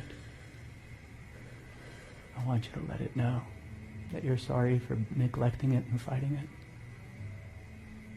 And even though you don't know what this part has wanted for you, I want you to take on that mindset that we spoke about earlier, that every behavior has a positive intention. And even though you don't know what that positive intention is yet, you know it's been there because it wants something good for you. And so for once, instead of fighting it, say thank you to that part inside of you, Lily. And mean it. And talk in whatever language is right for you. I'll obviously talk to you in English, but you go ahead and talk in whatever language is right for you. But let that part know that it matters. It deserves to know that after all these years. And if you really think about it, and I'm going to talk to the group and you at the same time, but if you really think about it, these parts, all that they want for us is to be happy, to be successful. They try their best throughout all of our lives to do it. And we spend all of our lives telling ourselves how bad we are. And if you think about it, in spite of us telling this part how bad it is, it continues to fight the fight, saying, well, I've got to stick with this. So for once, the best thing we can do to help connect with the client and help the client connect within themselves is to let them know that they're appreciated. Appreciation, it's one of the 3 A's. It's a very, very, very important thing. So again, just touching that finger, thank you, thank you, thank you a million times over. And the reason why I asked you to move these 2 fingers unconsciously is I want to be able to talk with the unconscious mind directly. So the index finger on the right hand, this finger right here, what we're going to do is we're going to go ahead and we're going to call that the yes finger. So Lily's unconscious mind, anytime you want to say the word yes to me, you can do so by moving that finger with a true and honest unconscious motion. And this finger right here, the index finger on the left hand, we'll call that the unconscious no finger. If you ever want to say the word no to me, you can do so by moving that finger right there. Lily's unconscious mind, if you can, please show me a fully unconscious yes. Just moving that finger with a true and honest unconscious movement. There we go. Larger, please. I can see it. 1, 2, 3 now. Fantastic. And then show me a fully unconscious no. And I'm just going to turn you towards the class so they can see it a bit more easily. There we go. Fantastic. Okay, so Lily's unconscious mind. If you can show me a fully unconscious no, a good large movement of the unconscious no finger. 1, 2, 3 now. Making that finger move even larger, please, so they can see it, so I can see it. Even larger. 1, 2, 3 now. And each time you move it, the easier it becomes to move. And then a fully unconscious yes. 1, 2, 3 now. There we go. Fantastic. Good. So Lily's unconscious mind. I want to talk directly with that part inside of you as I touch you on the shoulder now. That part inside of you that has had that ability to have you not finish things. That part inside of you that has that thought of I'm not good enough. And you, that part inside of Lily, if you will please come forward now, and when you're there you can let me know by giving me a true and honest unconscious yes. An unconscious yes finger movement to let me know that you're there. Thank you so much. Perfect. Thank you so, so much. So now you, this part inside of Lily, thank you for talking with us now. And as I told you before, our job here is to help you get what you want. So let me ask you now, in not finishing things, in sabotaging Lily's success, I want you to now go ahead and think about what is it you want for Lily by doing that. Think about it. Step into that place where you sabotage a success. Think about what it is you want for Lily by doing that. When you have it, let me know with the yes finger. Good. And then go ahead, Lily, and when you know the answer, just go ahead and let me know, and then I'll write up on the board. What is it that this part wants for you by having you not finish things?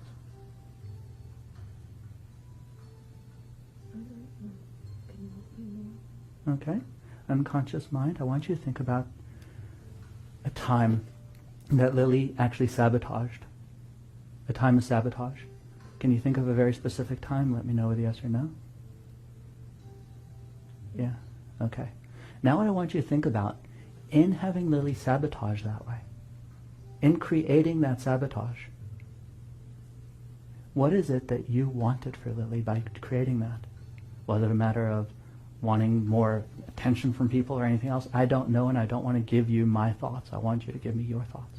To be stronger. To be stronger. Perfect. Now we're going to go ahead and write that down. Stronger. And the most important thing here is these answers don't need to make sense to us. It needs to make sense to this part. We don't know how this part came to this logic, and it doesn't really make a difference to us how it got to it. This is what this part says that it wanted by getting this. So unconscious mind, just think about it. Is the truth, is this what this part wanted, was to be stronger? You can let me know with the yes or no finger. Yes, fantastic. So now what I want you to do is I want you to step into that reality of I feel stronger. Exactly what this part wants. Step into that feeling of strong fully and completely now. Get exactly what this part wants. And when you step into this feeling fully and completely, I feel strong, I feel stronger, fully and completely. If you got exactly what you wanted, think about what would that do for you if you got exactly what you wanted. So No one could hurt me. No one could hurt me. I'm just going to go ahead and write that down. Thank you so much. And then go ahead and step into that reality right now. No one could hurt me.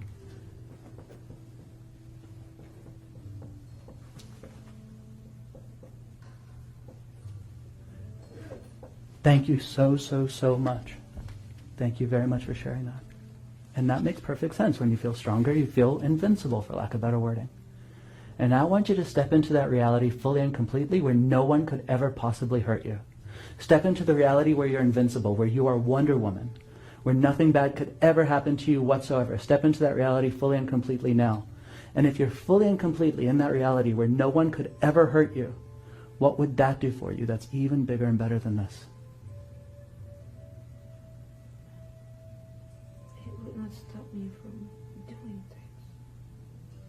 So you could do whatever it was you wanted, is that it? Yeah? I could be successful in what I want. Be successful and get what you want. Yeah, school, everything. Be successful. Fantastic. So I'm going to go ahead and write that down and be with that for a minute. Be successful.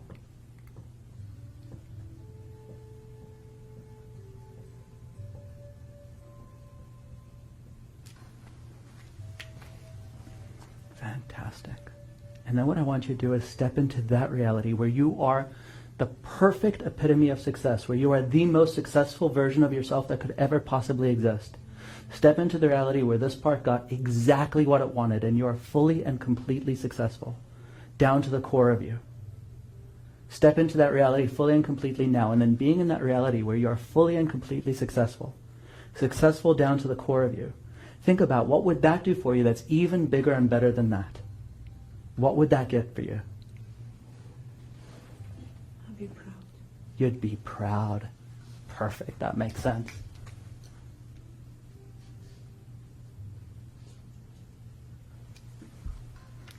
And I want you to step into that feeling of feeling proud, feeling pride, fully and completely. And thank you so much for sharing that with me. And that's such a beautiful thing. It started off with something as simple as sabotage, but the truth is what this part wants is pride. It doesn't want to sabotage, isn't that right? Can you see that? So now step into feeling fully and completely proud. Step into the reality where you feel more proud than you could ever have felt before, where you have pride resonating through every single cell of your body. When you feel 100% fully and completely proud, down to the core of you, think about what that would do for you that's even bigger and better than being proud. What would being proud fully and completely do for you? No dependency. No dependency. So I'm seeing that is coming back towards the idea of no one hurting you, being stronger, right? So now step into that, feeling no dependency, feeling stronger, feeling completely safe in every single way, shape, and form. Step into that reality, fully and completely. And then go ahead and mix that up with feeling completely proud and no dependency at all. Think about that reality. Can you picture that reality now? Good, and then step into it fully and completely. Every single cell molecule of you feels completely safe, feeling completely no dependency. And then think about now, what would that create for you that's even bigger and better? Peace. Fantastic. Go ahead and stay in that reality. Peace.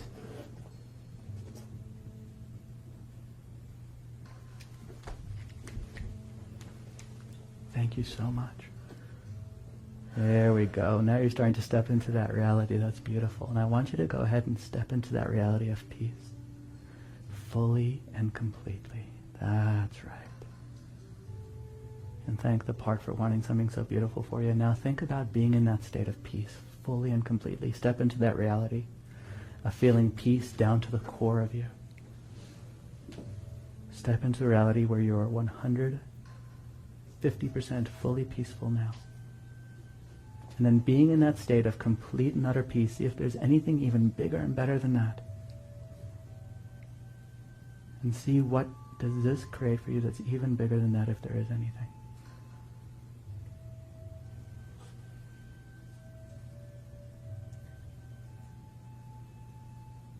It's hard to explain. It's like a light. It's like a melon circle.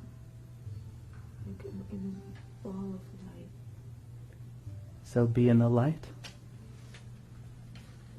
I don't think it feels good. It feels good? Mm-hmm. So should we just call it connected with light? For lack of better wording, or do you have a better word for it? It's special. I don't know, maybe special. Feeling special? Special. Good. And step into that feeling special fully and completely. Through peace, stepping into that feeling of special in the light. Step into it fully and completely now, Lily. Good. And living in that feeling of special and in the light. See if there's anything even bigger and better than that. There's belief. Belief. Belief? Belief. There's just good things around. Goodness. Is this all the same thing, or is this a bigger thing, or is this just the same? Spirit.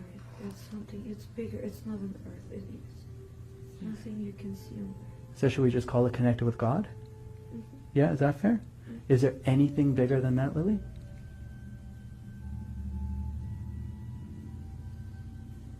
Mm-hmm. Good. So I want you to go ahead, sit there as I just go ahead, write this on the board.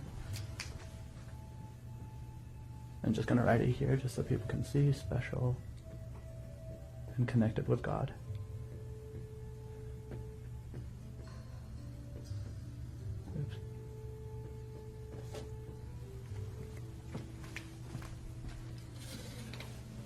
So what we've got to now is you just continue to sit there with it. And I want you to just breathe it in. If it were to have a color, just be with that color as I go ahead and just talk to the group for a moment. What we've got to now is what's called a core state. So there's nothing deeper than this.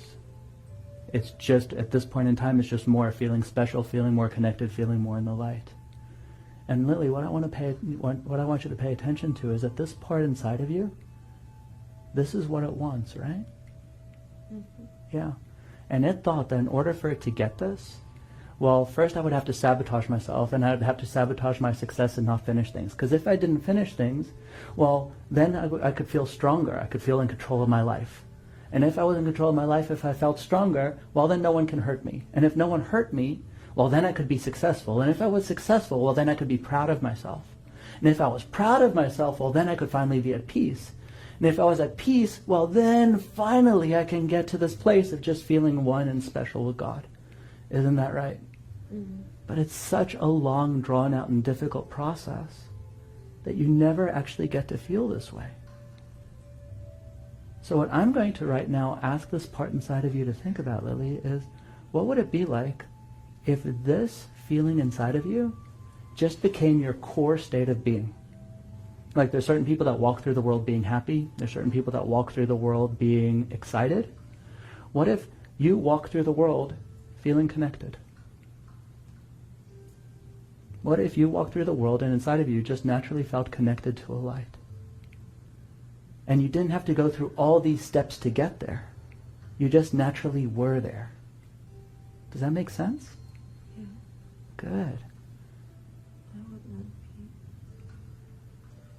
be.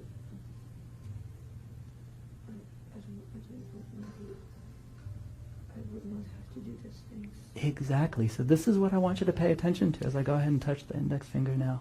I want you to go ahead and I want you to really step into that light God connection feeling fully and completely now. Step into it fully and completely and just feel it resonating through every single cell, molecule, and tissue of your being, not just of your body. Step into it now. And then stepping into it now, what I want you to do is I want you to feel yourself taking that feeling back into that state of peace you mentioned earlier. And I want you to notice how as you take this feeling of light and connection into that feeling of peace, notice now how, having this as your core state of being, how does it transform your state of peace? Does it make it more powerful? Does it make it any different? It's like the world to me. Yeah. Because now your peace is fully integrated into your world, isn't it? Mm-hmm. And then imagine having this feeling of God connection as your core state of being. And then go ahead and take it into a sense of feeling proud of yourself. And notice how if you had this core state of being inside your sense of pride, notice how it changes your sense of pride of yourself.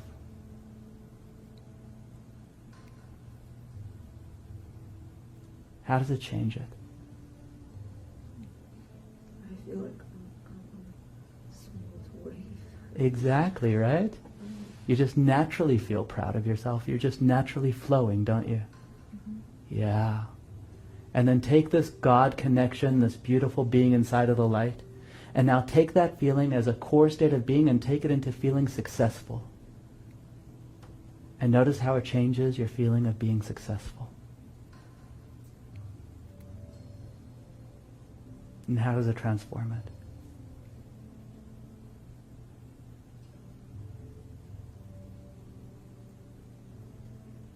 I feel balance. You feel fantastic. Because so often in our lives, we try to create success, and at the end of the day, we find that we're successful in one place and we just ruin another place. It was like to the left, to the right, to the left, to the right. It's like something moving to the left, to the right. And how does it affect your feeling of success then? It's like I'm looking for the balance. It's like I feel the balance. You feel it? I feel the balance, yes. Fantastic. So you finally feel balanced on the inside. Mm-hmm. Good. And then go back into this wonderful core inner state of being connected with God, this wonderful state of being in the light, and then step into that thought, that need of no one can hurt me. And think about how this gets fully and completely transformed by having this as your core state of being.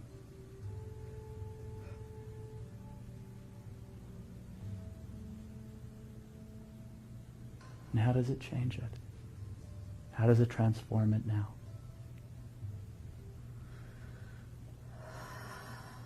Good. And that's what we often call just a release when you can see that, which is fantastic. I just feel like I'm in clouds. Exactly. Light, just like a feather. So how does it transform your sense of that need for no one to be able to hurt you? How does it transform that, being in the clouds like that? I just feel that I'm there, but I don't see things around me. It's not important. So you just naturally feel like you couldn't be hurt, right? Nothing can hurt me. Clouds can't hurt me. That's fantastic. And then take that feeling of being in the clouds, take that feeling of connected with God, that sense of being in the light, and then go into that feeling of I need to feel stronger. And notice how that gets transformed fully and completely now. And let me know, how does this get transformed?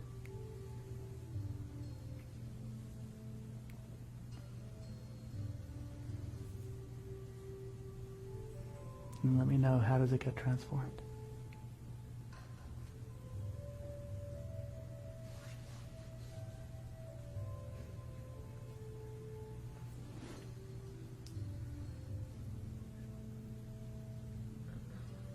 I see myself little. I feel like I'm little.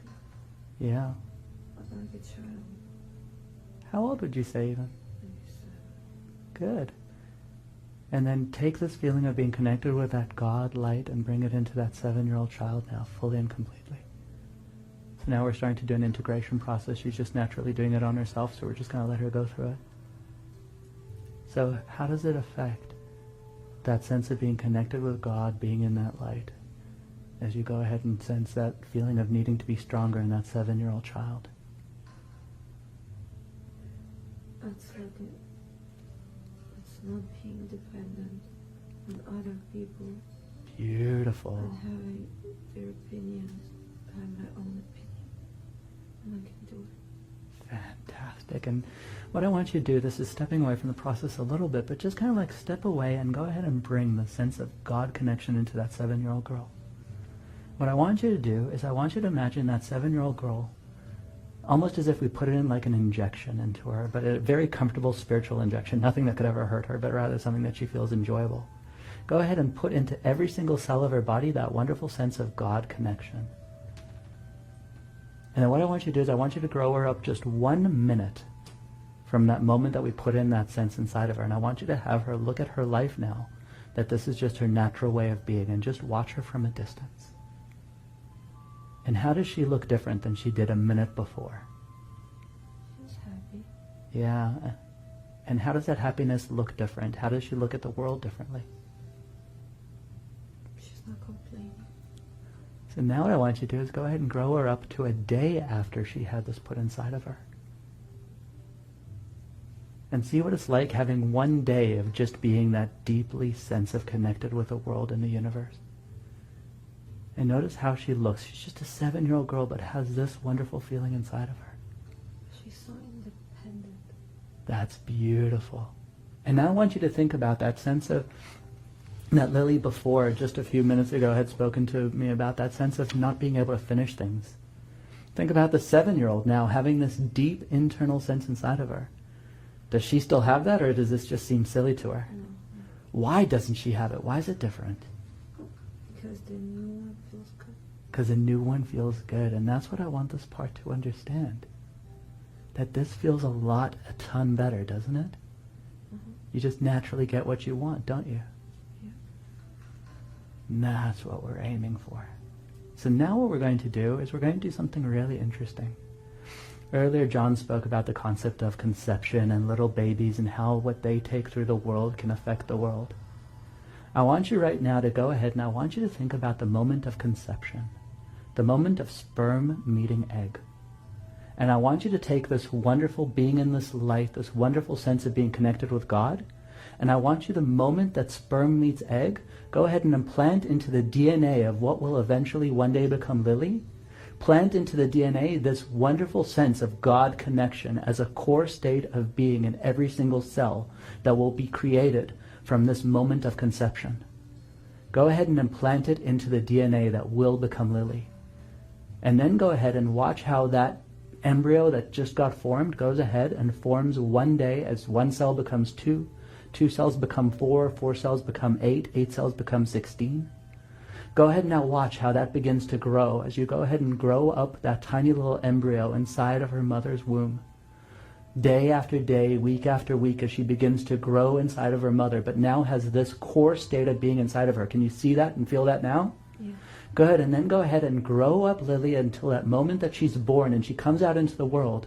But inside of her, as she's born into the world, she looks out with the eyes of connection. And notice how even when things that before would have left Lily feeling unconnected, how instead right now she just naturally has that feeling of connection inside of her. And grow her up from the ages of 1 day to 1 week to 1 month to 1 year to 5 years to 7 years.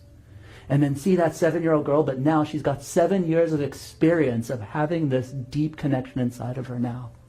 And notice how she looks out at the world as people go ahead and try their best to make her disconnected. And regardless how hard they try, the easier she finds herself to be connected because she realizes that this is just who she is. Can you feel and see that now? Mm-hmm. And then growing from 7 to 8, 8 to 10, 10 to 12, through the teenage years.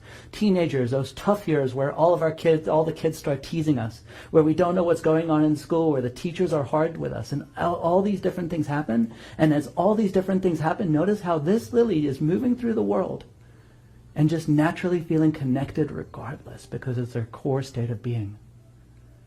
Go ahead and see her move through those tough teenage years and notice how it's different for her now, isn't it? Yeah?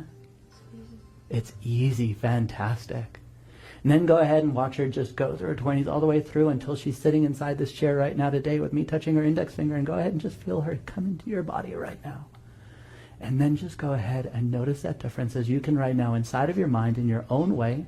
Go ahead and think about the process that we just did, moving through conception all the way through being in the womb all the way through until today, and take your mind to do that 5 times on its own very quickly, going through your life, noticing how this connection that we created now is being planted into your DNA more and more and even more with every single breath you take. Go ahead and have your unconscious mind right now recreate its programming to now know, I feel connected. I am deeply connected. And let your mind go through that 5 times now, fully and complete. Then when that's done, you can let me know with the S finger when it's done. Take your time and go through the concept of going through your ages, 1 year, 2 year, 5 years, 12 years, all the way through until today. And the more your unconscious mind starts going through the concept of moving through your past, the more it begins to lock in place right now the changes of I feel connected. And then when it's done, your unconscious lets me know with the S finger, all on its own. Taking your time now, and we'll give you as long as you need.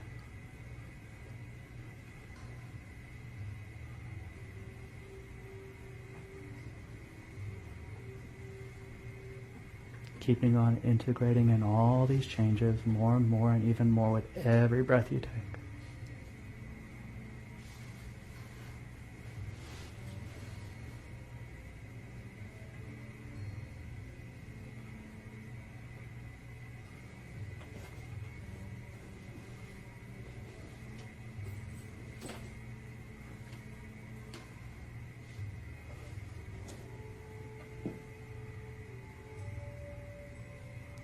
Continuing to integrate fully and completely, and then when it's done, yes finger to let me know. There we go, fantastic.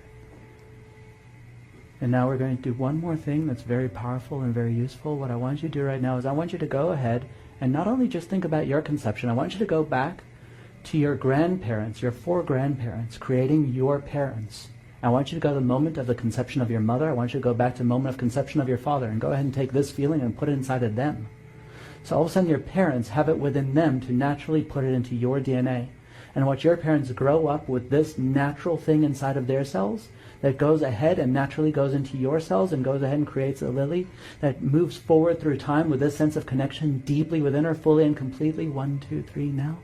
Deep inside. And now what I want you to do, Lily, is I want you to go ahead and think about when this session is over in the next few minutes.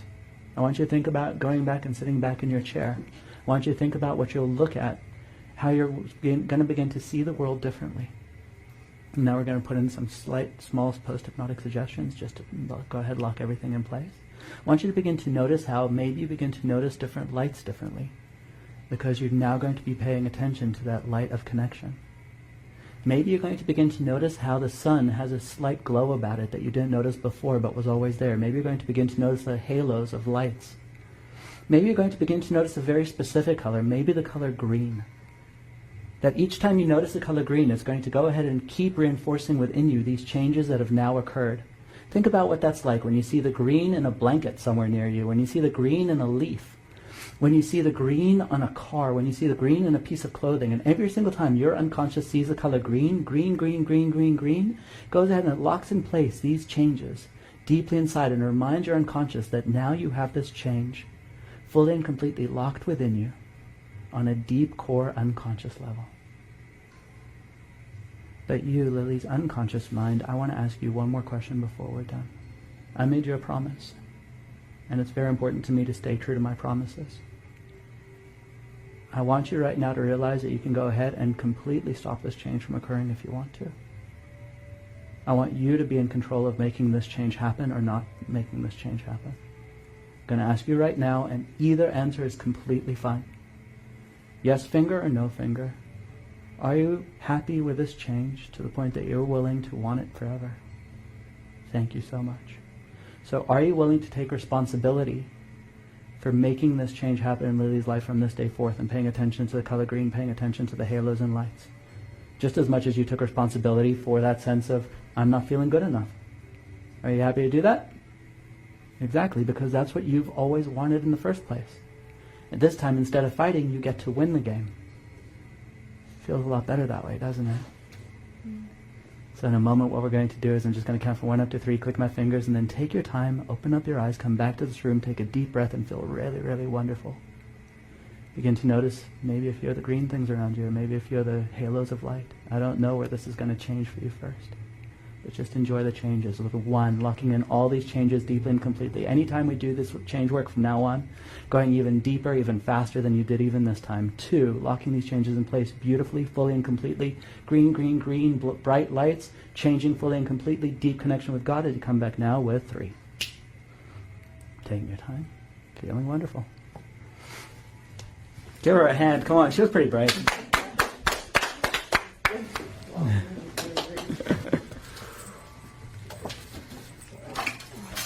Okay, let's take a quick break and then we'll talk about it afterwards. Thank you. You're very welcome. You're very, very welcome. But stay here because we're still going to talk about it. But you did great. You were amazing. Oh, no, please, please, please. Yeah, you need to integrate. You need some water. Take your time. So when I had my hypnosis practice in Hollywood, I remember I was sitting there and I was doing a session, and my business partner was doing a session in the room next door. And I had a person crying so hard. She's like sitting there crying. And in the room next door, we heard laughter like crazy. Because it's always strong emotions. You don't know what kind of sessions. But I remember the woman grabbing tissue. She goes, I want to work with him next time. But yeah, you're always going to be dealing, unfortunately, with strong emotions and strong things that show up. It's like, I mean, if you're not, then it's, I mean, you can sometimes just have a very nice, simple session. But when you make a deep change, very often you're dealing with obviously something that's been inside a person for a long period of time. So you want to make sure. Yeah, you were in a very deep and powerful place. This is the first time I've been to something deep as that. You were a great client, and yet this is going to be a life-changing thing for you, undoubtedly. Because I wanted it. I could see it. I know that a person cannot change anything when he doesn't want something. You can try as much as you want. You can break this person, but it's not on you. Yeah, and have you seen any resistance? She has a psychological background. She went, the belief is that a lot of clients can resist, but when you get all of these criteria right, there is no such thing. It cannot happen. Period. No matter what. And you build good rapport. That's a very important thing. Mm-hmm. You were a great client. You were really fantastic. You had a lot of guts to do it in front of a group, and you did it beautifully. And your life has changed. You don't know about it yet, but you know. When I first opened my eyes, I wanted to breathe. It's like, to be honest, it never felt like that. It's like I opened another breathing.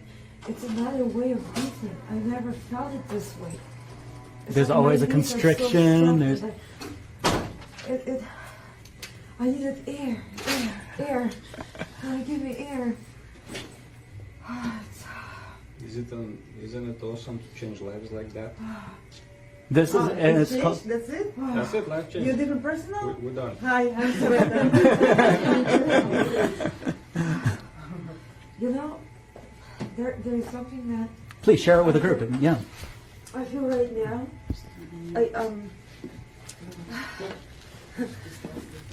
The first thought that came to my mind right now, when I was a child, I didn't like my name, and I was trying to ask people to call me Lily when I was age 16 and a little bit older. So once I got older, after 23, 25, I told people not to call me that way. So call me Lilia, because for me Lily was a little girl. So I didn't want to be that little girl anymore. I wanted to grow up. My family still call me Lily, and it doesn't feel good. Get used to it, and I always wanted to change my name, and I decided to change my name. Even I said, if I don't change my name completely, because I believe that your name is given to you, and it also you should take this name and live with it. But I wanted to add a name. I wanted to add a name which is Vera. Vera in Russian, they all know it's believe. Oh. And today, now it's the first time when I went over there, when I walked there, and I felt that I don't need it. Wow. Wow.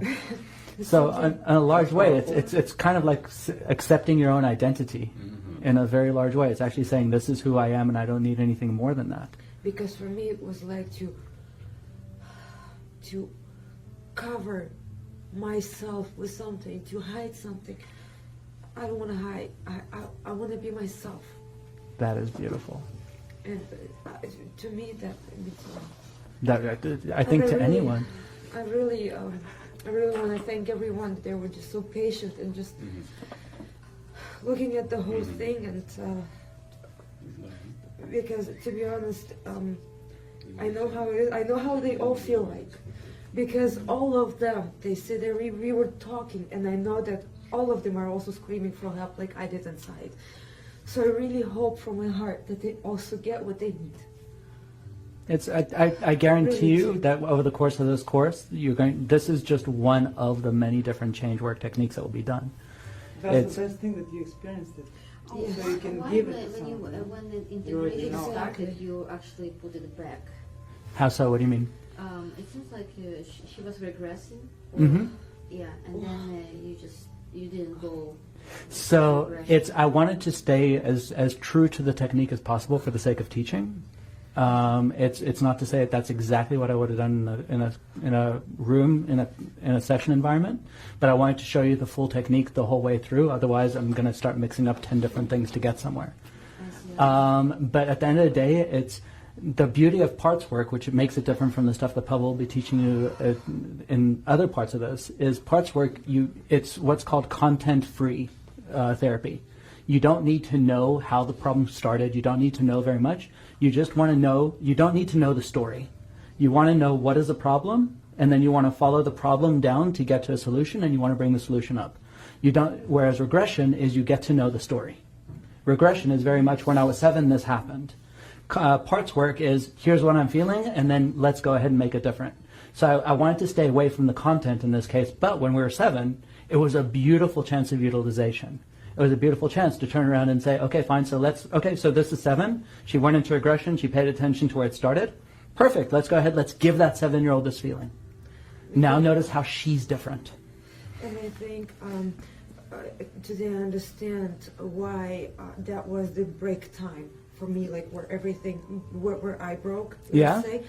Because that was the time where I started school, and I was bullied at school. My parents didn't, because I was German, and everyone said like Hitler, whatever. So it was kind of hard, you know. I and bet. they even took my jacket and they threw it in the toilet and stuff like that. It was really bad. So because we were poor and the whole thing. So I went through a lot of things that at that time no one could understand or talk to me or make me feel good. You felt separated away from the world. Exactly. So I just, it's like eating all the bad food all the time, and then you're fat and you have to lose all that weight. And this is how I felt today. So thank you so much. I cannot express how I feel. I just, quite honestly, I just want you to be with it. It's like, I can't thank you enough for being as open and generous with your emotions as you were. As a hypnotist, my job, my gift is to get to help a person. My challenge is when a person is not really open and not willing to share. So thank you for being as open and honest as you were. How do you work with somebody who is not feeling? Usually it's a matter of getting stronger rapport. It's usually a matter of stronger rapport, stronger connection with a person. It's so usually a person is not willing to share because they don't trust you enough yet, or they don't want to change. If they don't want to change, and I find that that's the issue, I send them on their way and I wish them the best of luck. Do you work why they don't want to change? We can go into that very often, and we very often do, but that will be in the rapport generation part. Like, there's a difference between a person doesn't want to change because they don't trust you, and a person genuinely just doesn't want to change their issue. If they don't trust you, then that's my problem, that's rapport. It's like I always say, that there's no such thing as a bad client. You will never have a bad client, but you will very often have a bad or incompetent hypnotist. I also have to say, I don't know if it's for other people like that, but very, very interesting for me actually. For me, the word thank you, to say thank you to something bad. It is so powerful, right? It was kind of, I didn't fight it, but it was really, it was like waves, let's say, and then it resistance, and it got like soft. It's like sort of like you iron a shirt. You know, you make everything flat. There is nothing. The two most powerful things I've ever discovered when I work with people are thank you and I forgive you. I forgive you. Yes, that as well. I've been through a hypnosis before, which was really hard for me with my dad to let him go. So I had to thank him for everything. I had to apologize, and I also had to say that I forgive him. And it was tough, right? So I was crying. I was crying. But I have to say that changed my life, and this is where my life completely started moving in different other directions. This is how I lived in 2 years in 4 different cities in Germany, because I was on the way to find myself. So, and I only can just recommend the people who wants to change not to be afraid of changes. It's so easy to say though, but like everyone is always going to be afraid of it. But you're right. You're definitely for right. example, I am not scared to learn more right now. I was afraid before because I was thinking, well, maybe I can do it or whatever. But what I felt inside when you told me this, it is just so huge. You just have that feeling. You're so secure that you don't care. There is a person saying something, and you just, it's kind of, you don't block that person, but you just turn around. You don't care. Amen. Totally saying something, just don't worry. Just sit here, learn whatever, do whatever you have to do. It's for you. Can you see this difference in this woman though? Like, it's like, I mean, like, who the heck is this person? I mean, that's amazing. That's really, really amazing. The same person that was like sitting there saying, I'm not good enough and I'm afraid people will hurt me, is sitting there going, I don't care what they say. I don't know too many people. I mean, I know some people. I don't know too many people who have learned to speak English in 2 years like I did without going to school a lot. Are you trying to talk about pride? 2 years.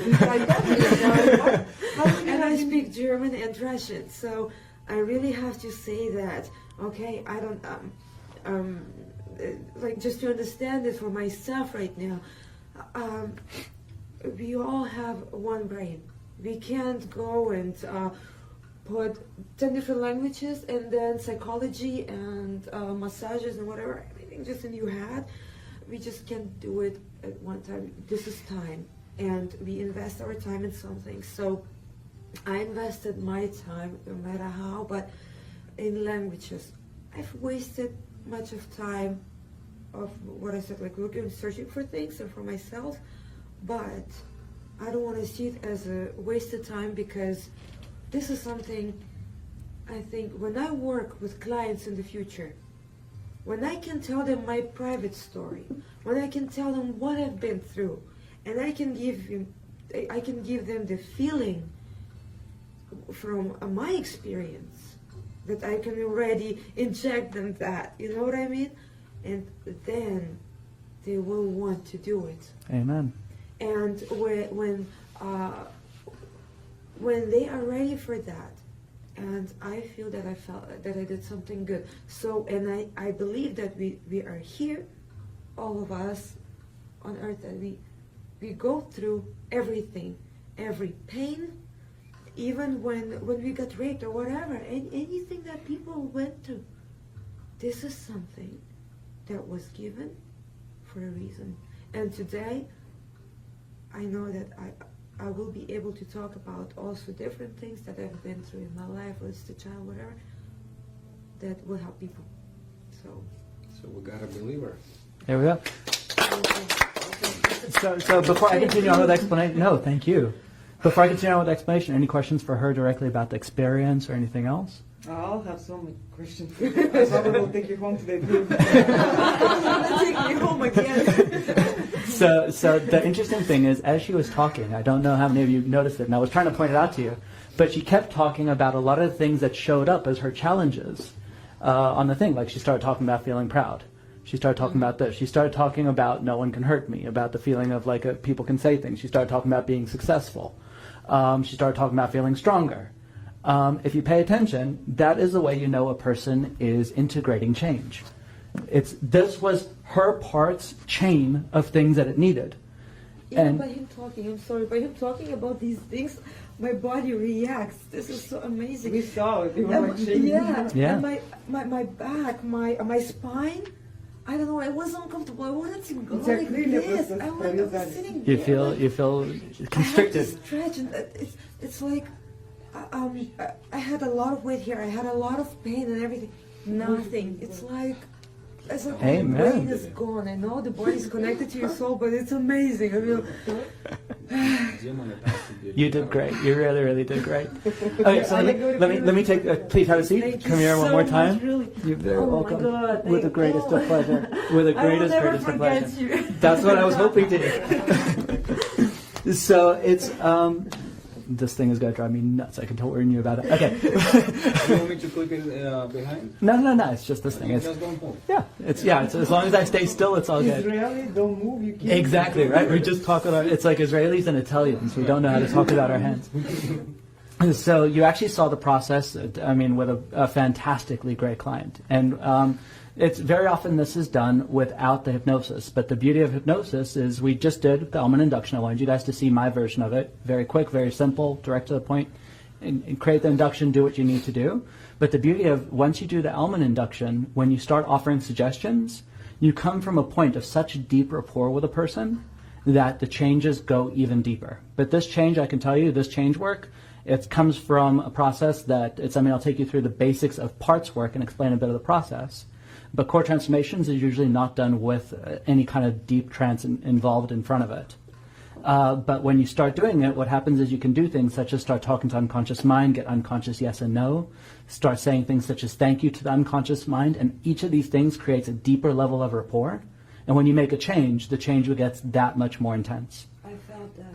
It was deeper one, especially with the fingers, because when it made me actually feel when I am not relaxed enough. So when you touched it, and I felt that I want to control it, and I knew I need to let go.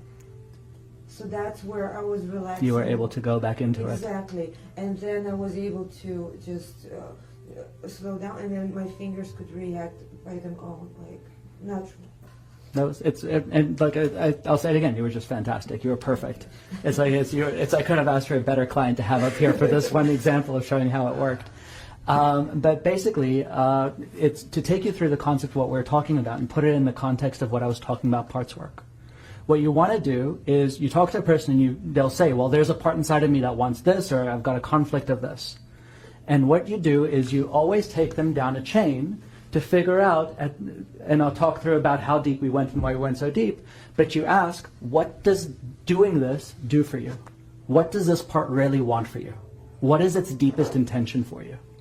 Because I may not agree with a person that wants to never get things done. I may not agree with a part that is always procrastinating. And you never agreed with the part that was always procrastinating. But how can you not agree with a part that says, I want you to feel stronger? All of a sudden, you're getting rid of all the fight because it's no longer the part that's not getting things done. It's a part that wants you to feel stronger. And that you can always love and respect.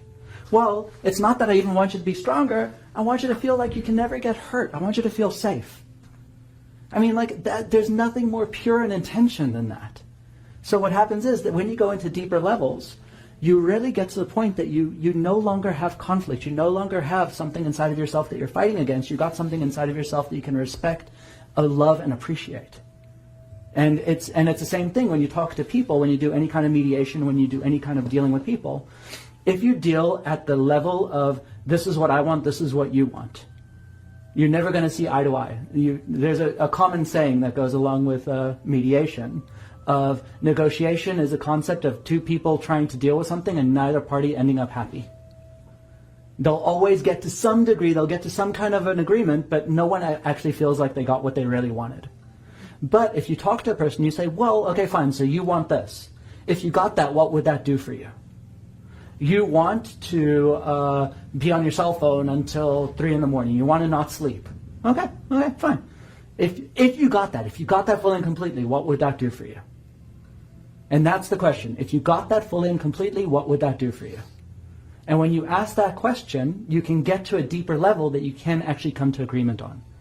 Oh, you want to draw on the wall. I don't really like you drawing on the wall too much. Well, if you drew on the wall, what would that do for you? Well, then you can see my beautiful art, Daddy. Okay, and if I saw your beautiful art, what would that do for you? Well, then you'd know I love you. Okay, fine. So you want me to know that I love you. And if I knew that you love me, what would that do? Well, then I'd feel special too. Oh, so you want to feel special? Well, I'm not really a big fan of you drawing on the wall, but I'm a huge fan of you feeling special and me knowing that you love me and you showing your love to me. Let's do it in a different way. Now we can start negotiating on something that's even deeper. Does that make sense? Mm-hmm. Make sense the whole way through? Am I talking too quickly, or is this all? No, you're attacking exactly what I'm doing in my mediation. I'm just going to the root until I get it. Because we're teaching us, like, if both people are not happy, it's a win-win. And I was like, no, it doesn't work that way. I want both people to be happy. Exactly, and we might not agree on this level, but we can agree on this level, or this level. So I'm going dive deep. What does this mean? What does this mean? And then I had a woman who was not happy with her husband for 23 years. Never told him why.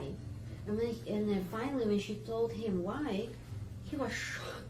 He's like, what? Why you didn't tell me? I would never do that again, ever. And she was like, you wouldn't, and you would not leave me that time? He's like, no. I love that example. That's fantastic. And she was crushed because she felt like she wasted all these 23 years in her life, basically making herself fit under him just not to scare him, because she didn't want her children be alone, because she didn't feel like she can provide for her children. I love that example so much that I actually want to mention that. It's like, this is not about this, but this is a very big thing that you want to think about as a hypnotist. It's one of the presuppositions, like I've already told you 2 of my big presuppositions, that every behavior has a positive intention, that people always do the best that they can. Another presupposition that you mentioned there, which is a very important one, is it's called, basically it says the map is not reality. What does that mean? It means that what happens is, as we move through the world, we start creating maps in our mind as to what the world is like. We don't really know what the world is like, we just create ideas in our mind of what we think the world is about. So as we experience different things, we start thinking, okay, fine, so that means that this is the truth. That means that this is the truth. So we try to cross a street, and a cop helps us cross the street. And we create a picture, we create a new rule in our mind, cops are helpful. And that becomes our new map of the world. Or the opposite is, we're young and we see a news story where a cop is beating up someone, we go, cops are dangerous. And each of those 2 different thoughts in our mind will create 2 very different realities. Whereas the truth is, some cops are helpful, some cops are dangerous. That is more of a truth. But if we were to create a very specific thing, whereas very different experience. I have to watch the video later on. Right now, Yeah. I'm not getting the full information. It's like 50% that I'm getting. Yeah, it's okay, and the video's there. The video's there. So basically, what I was going to say about your example is that this woman from your mediation had a rule in her mind. If I say this, he will leave me. It's impossible for him to accept things this way. And our job as hypnotists is very often just to question people's maps of reality. It's called the meta model, which Pavel may take you through in different ways. But basically, one of the biggest things that we want to do is we want to question how people represent their reality in their mind. And sometimes it's as simple as just asking a simple question to have a person change in an enormous way. Or sometimes it's, well, you need hypnosis to change it. But it's something like this. So like a woman, this happens more often than you can imagine. A person comes in and says something like, I'm afraid my husband will leave me. And I say, well, why are you afraid your husband will leave you? Well, I want to tell him that he doesn't spend enough time with me. Well, why don't you say that to him? Oh, I couldn't say that to him. I could never.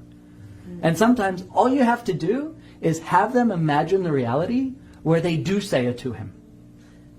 And if they can really step into that reality where they say it to him, and they can imagine him actually feeling grateful for getting the new information, or perhaps even feeling loving towards them, that is sometimes such a huge change for people.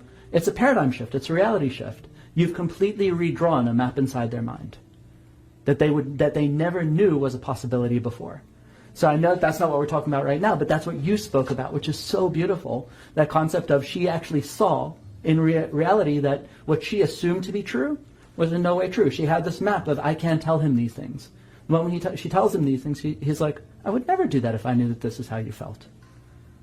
And that is one of the bigger things that we can do with hypnosis that can very often be done covertly, can sometimes be done through a pre-talk, and sometimes it involves an actual session. But just a matter of figuring out, how does this person frame their reality? And how do we just change that picture of their reality to make it into a better picture for them? Does that make sense? And we don't need to create for them a real reality. We just need to create for them a safer and better reality for them. I think, actually, I know it sounds difficult, everything that we're looking at, because it's a lot of information. But I think at the end of the day, it's easy. It is. It is very easy because at the end of the day, we all want all the same result. We want to be happy. We want to solve the problem. You want to feel love and you don't want to feel fear. Exactly. That's all. And when you go to children and how Paul said that, he said, when you ask a child also what do you feel, there is just only love or fear. That's it.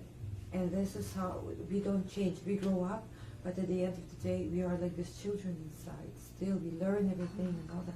So, and I think that by just knowing it, that it is not difficult will make us more secure to learn these things and to know that we can do it. Because sometimes there is that fear. We might not can do it because maybe, there is not a problem, whatever. And because we never had to deal with these problems. Because we think we can only fix something when we went to a problem. But it's not. And that's not true at all, right? It's, I mean, thank God for me, I didn't go through a lot of problems, thank God. I mean, I've dealt with a lot of clients at this point in time, if I went through all their problems. But at some point in time, you can somehow connect with them on some level, or you can understand how the problem exists in the first place, enough to be able to help them. And Excuse me, I have a question. Please. There are so many soldiers, for example. PTSD? Huh? PTSD? Please, continue. I think so. I don't know. So, well, they went through war, for example, and they have seen death, and or how someone got raped or whatever, like really, really bad things. And so I wanted to ask, are there many clients like that? It's just interesting because, A lot. I look at it in terms of groups of people as such. And so one group of people, there's such a thing as you group people together into parts work that you deal with parts. Another group of people is people, I would say, that you have to teach them how to dissociate. Basically step out of negative memories or negative feelings. NLP, dissociation. And so what happens is with a person that has PTSD, or a person that was raped, or a person that has a phobia, or a person that has an allergy, interestingly enough, what happens is what you need to do is you need to teach the mind. So, a stupid example. We're standing here, and over there is a glass wall. And over here, we see a person behind the glass wall get hit by a car. And we go, oh gosh, that is really terrible. I feel really, really bad for that person. We're over here, though. If we were the person getting hit by the car, we would be having a very different experience right now. We would not be in the place of like, oh gosh, that's really terrible. We'd be like, oh shit, this is really bad. In the same way, in our minds, we can experience things in one of two ways. We can see things from the point of view of the observer, seeing something over there, or we can experience something firsthand, seeing it through our eyes. Does that make sense? So with a person with PTSD, what happens is they had such a strong emotional experience happen for them that their mind keeps replaying the video exactly the way that they saw it. And every single time that they see it, they have bad everything. Because the mind is a very good tape recorder. And as John gave you the example, most of us, not you, I get it, will remember where they were on September 11th, 2000. I was in Ukrainian this time. No, I'm just using it as a crazy example. But it's most of us will remember really bad experiences. So imagine an experience as intense as seeing your best friend blown up by a mortar shell. You're going to not be able to stop playing that movie in your mind. And the same thing is a person that, this is putting in a very different thing, but let's say a person had bad coping mechanisms and saw the movie Jaws. And all of a sudden, every single time that they think about swimming in the ocean, they see that picture of this shark eating off a girl's leg. And they have the same thing, and now they've got a fear of swimming in the ocean. Or when they were young, they tried to grab something out of a window and almost fell, but got pulled back at the last second, and now they've got a fear of heights. But they don't know why. I had a problem with swimming. I almost died twice in the water when I was a kid. But when I went to the Caribbean, I told myself that I'm going to fight it no matter what. So first in Turkey, and I went diving. I couldn't go down at all. But I have to say, because your mind kept playing the movie. Yes, yeah? Exactly. The feeling. Mm-hmm. And I went diving. I loved it, but I felt secure because I had a bottle and I could breathe. I had the air. Mm-hmm. So, but I was really afraid of diving and everything like that. And there was that big pool, and I set myself a goal. I'm here for 2 weeks, and if I don't jump before we leave, face down in this pool, I have no one. And I did it. This is one of those little things that I finished. 100%. And last year, 3 years ago, I went diving with just a mask and that thing, and I never thought that I ever could do it. And so what happened was for you, this is what we would call collapsing anchors from a meta point of view. What happened was you had 100%. You collapsed your own anchor. It's everything that we're doing right now. You can be your own hypnotist. I'm trying to give you guys the view of how it's really being done from a hypnosis point of view. What happened was you had a very strong fear of water. And what happened was you started doing things that you felt proud of yourself for. And you started associating water with pride as opposed to water with fear, and water with I can do stuff as opposed to that. And slowly, you just, whatever you did, you started breaking down the anchor of water is scary. And you started associating pride with it that you could eventually dive in face first into water. But it took me years. It took me 7 years. Well, I'm hoping that by the time you're done with this session, by the time you're done with this course, it will take you 7 minutes. But that's what we aim for. But yeah, it's that is basically what you aim for.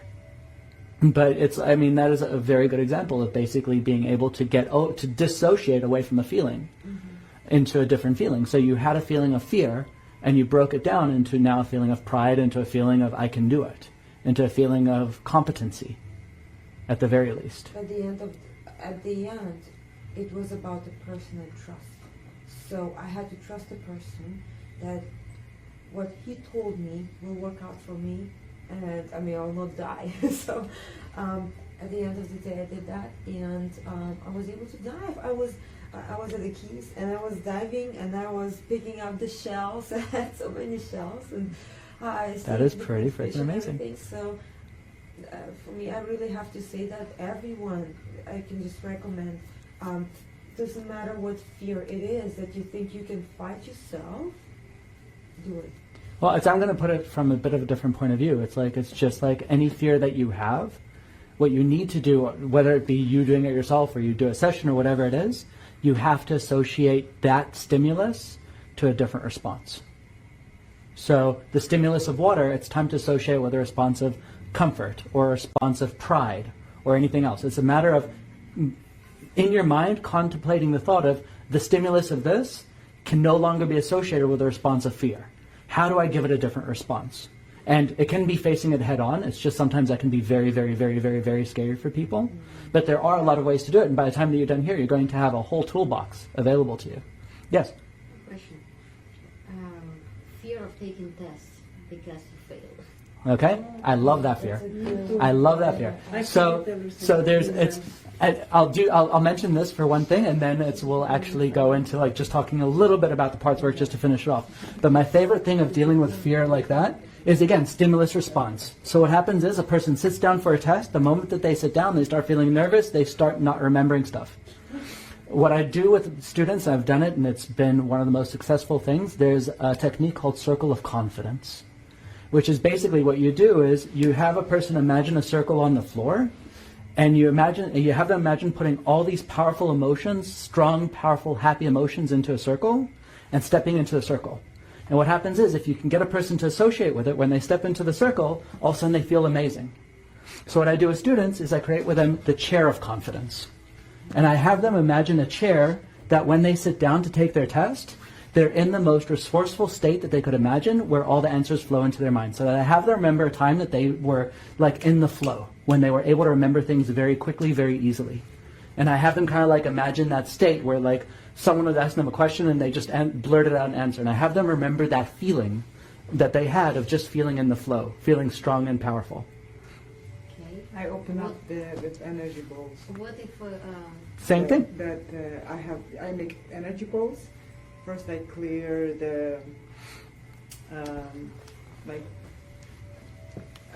chakras, the energy? Yes. And then I bring whatever I need into my... that's how I help my husband to pass his SMLE tests to be a doctor. So I'll say it from the other point of view, in the fact that that's perfect, just as much as it's perfect the way that you dealt with the fear of water. From the point of view of a meta program, what you did was you create a new association for them to have with a stimulus, and for you it's an energy ball, and that's really, really, really powerful. It's fantastic. And you give the person the energy ball, and then you have them take that energy ball in and then think about sitting down for their test. I tell them whatever you learn, you're gonna use it at that moment when the test. It's That's everything perfect. gonna open up So- in your brain. so can you're you- gonna be able to use everything even more. You're gonna know like everything what you learn, even you read or look at, you'll remember. So can you see how it's technically the same thing? It's I use a chair, she uses an energy ball, but it's the same thing of giving a new stimulus. Yeah, okay. New response. Here is response.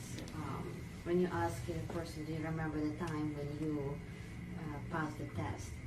And Not a time that you passed the test, because then it's a test. Can you remember a time that you felt really, really resourceful? Can you remember a time you felt really powerful? Oh, I see. Because if you associate it with a test, there's a possibility that they'll say, no, I've always been afraid of tests. Yeah. Yeah, but can you remember a time that you felt really powerful? Can you remember a time that someone asked you a question and the answer just popped into your head right away? That they'll always have one. Oh, I'd never have a time like that? Never? Really? You never had a time that you just felt smart? I'm not asking about a test. Forget about a test. You never had a time that you felt smart?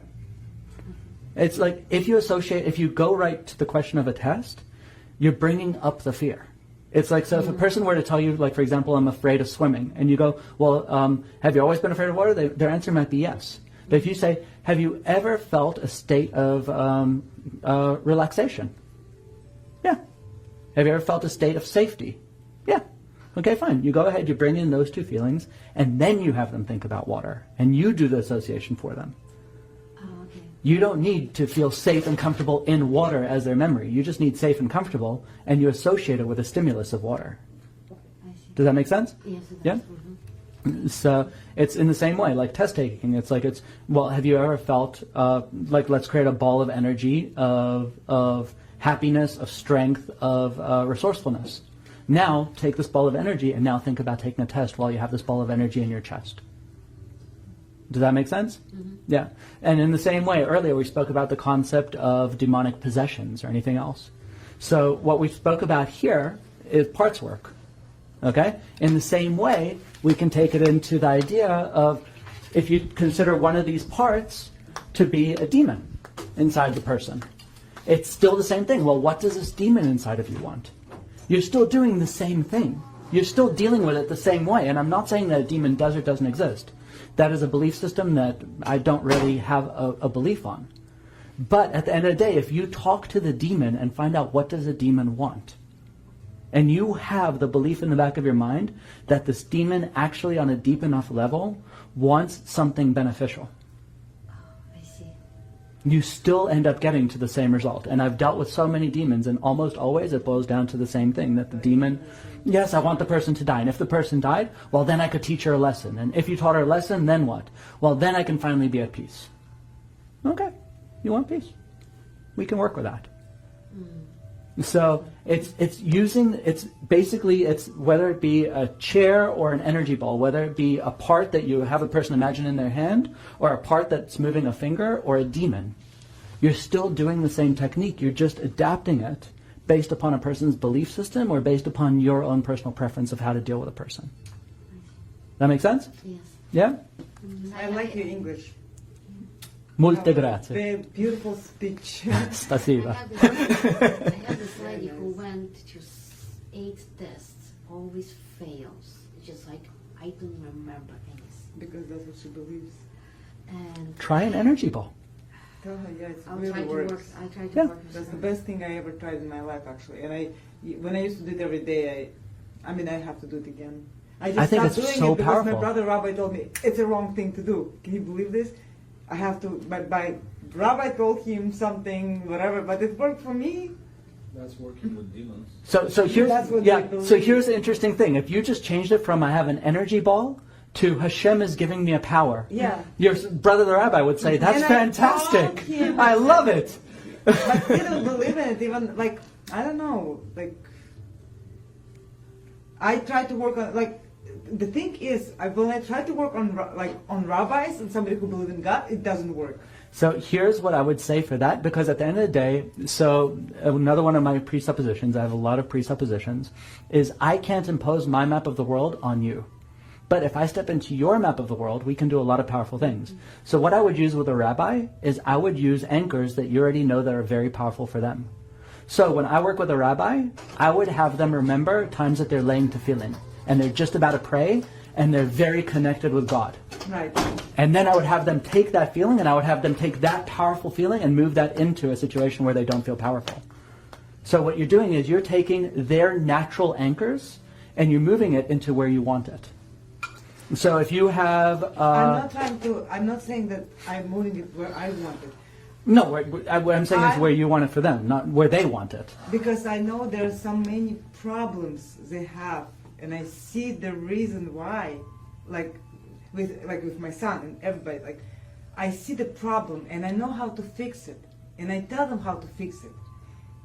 And I'm surprised that even the books say how to fix it the same way, but the rabbi is saying it the way they see it, and it's a wrong way of seeing it, you know. But Torah is a perfect thing. Yep. It's everything. Like Yep. Torah actually gives you the right way to do it. 90%, if you interpret it the right way, yeah. Way. Yeah, if you interpret it the right way, Because yeah. I'm learning Torah Kabbalah and Torah since I was 16 years old. If your brother's a rabbi, I bet you were, yeah. Yeah. Yeah. Excuse me, a question. Is that sometimes also a reason why we can't help our, let's say, like friends or people that are close to us, because we have a relationship to them? So I boil that down to rapport. What I say by that is the fact that very often when a person is close to you, there's a part inside of them that is afraid to share things with you, possibly, or is afraid of showing weakness to you, or it's understand that you're not going in on a blank slate. You have an ego involved all of a sudden, and that ego could be that whatever it is, they're afraid of whatever it is, and you have to work that much harder on developing rapport with that person. It's not to say you can't help them, but you have to be very, very, very cognizant, very aware of what level of rapport you have with them and how much you can help them. I love my parents, and I wish I could help them a lot of the time, but I also understand the fact that there's just places I can't step with them. It's however much I'd love to. And my parents are great people. It's not to say that they need help that badly, but when it's all said and done, they're people that they will always view me as their son, regardless that I've been on National Geographic. Doesn't make a difference. Or he's still the little kid that I had to change his diapers. Okay. That's why it's better to send them to another professional. 100%. Because they don't know them. They just like, Exactly. Yeah, that's what I'm doing. Like my family, I usually send to another mediator. Makes perfect sense. Because they just cannot mediate. It's a smart move.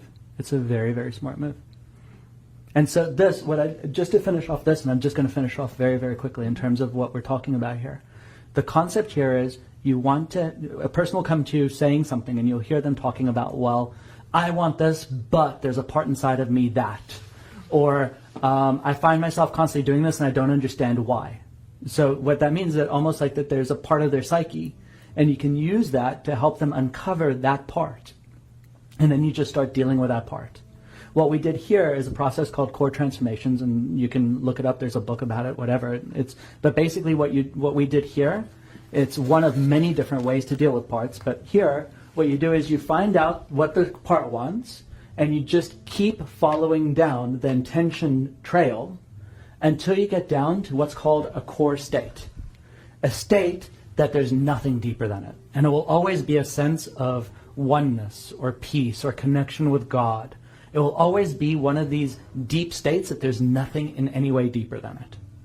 And what you do with core transformations, which is a bit different from a few of the other ones, is you have them hold on to that state, and then you have them take it through their chain backwards to experience what it's like if they had this instead of all these things. So what you explain to them is, well, if you had this as your core state of being, how would it transform your need for feeling peace? How would it transform your need for feeling pride? And what happens is, it's because this is such a deep thing within them, if they had that as their core way of being, then you no longer need everything that took you to get there, because you already have everything you wanted. And then what happens is when you do that, you actually transform the top level criteria. And at the deepest level, what happens is it actually becomes a very predominant and powerful change, post-hypnotic suggestion. It becomes a very powerful and a powerful transformation in so many different places in life. Because you're giving them a core state that obviously has been driving a lot of stuff. And so a lot of other things will just naturally change along with it. Does that make sense? And the reason why I joked about post-hypnotic suggestion is, well, we have a person that just went through it, so why don't I just keep mentioning to her all these extra wonderful benefits that she will get based upon everything that we just did? Yeah? Again, people don't change so much about what you say to them, so much so as what you say about them. And so let's just finish off there for that. Any questions about basically everything that we spoke about? I needed to adjust. What? Need to assimilate it. Yeah, it's a lot. It's like I said, this is usually something that I do over a course of like 4 to 5 days. And this is absolutely 4 to 5 days. This one.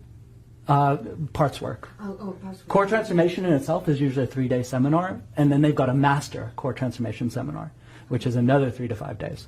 But this one that you do 3 days, like Is parts and negotiation. Parts and negotiation. I don't remember what the heck we called it. I don't remember. More practice. Yeah, so it's actually, yeah, so you start off with just the concept of developing, eliciting criteria, and then starting with getting criteria from another person, and then parts work, and then you start dealing with like different specific techniques. And you as supervisor, if we work, for example, you can help us and to discuss after. Over the course of like 4 days, yeah. Yes, but usually this is what we would do in a master's course. Right now we want to give you a taste of a lot of everything, and then obviously there's master courses that we offer for different things, but like trust me that there's nothing that we will teach in a master's course that I didn't go over now. It's just obviously in a ton more detail because then we focus in on very specific things.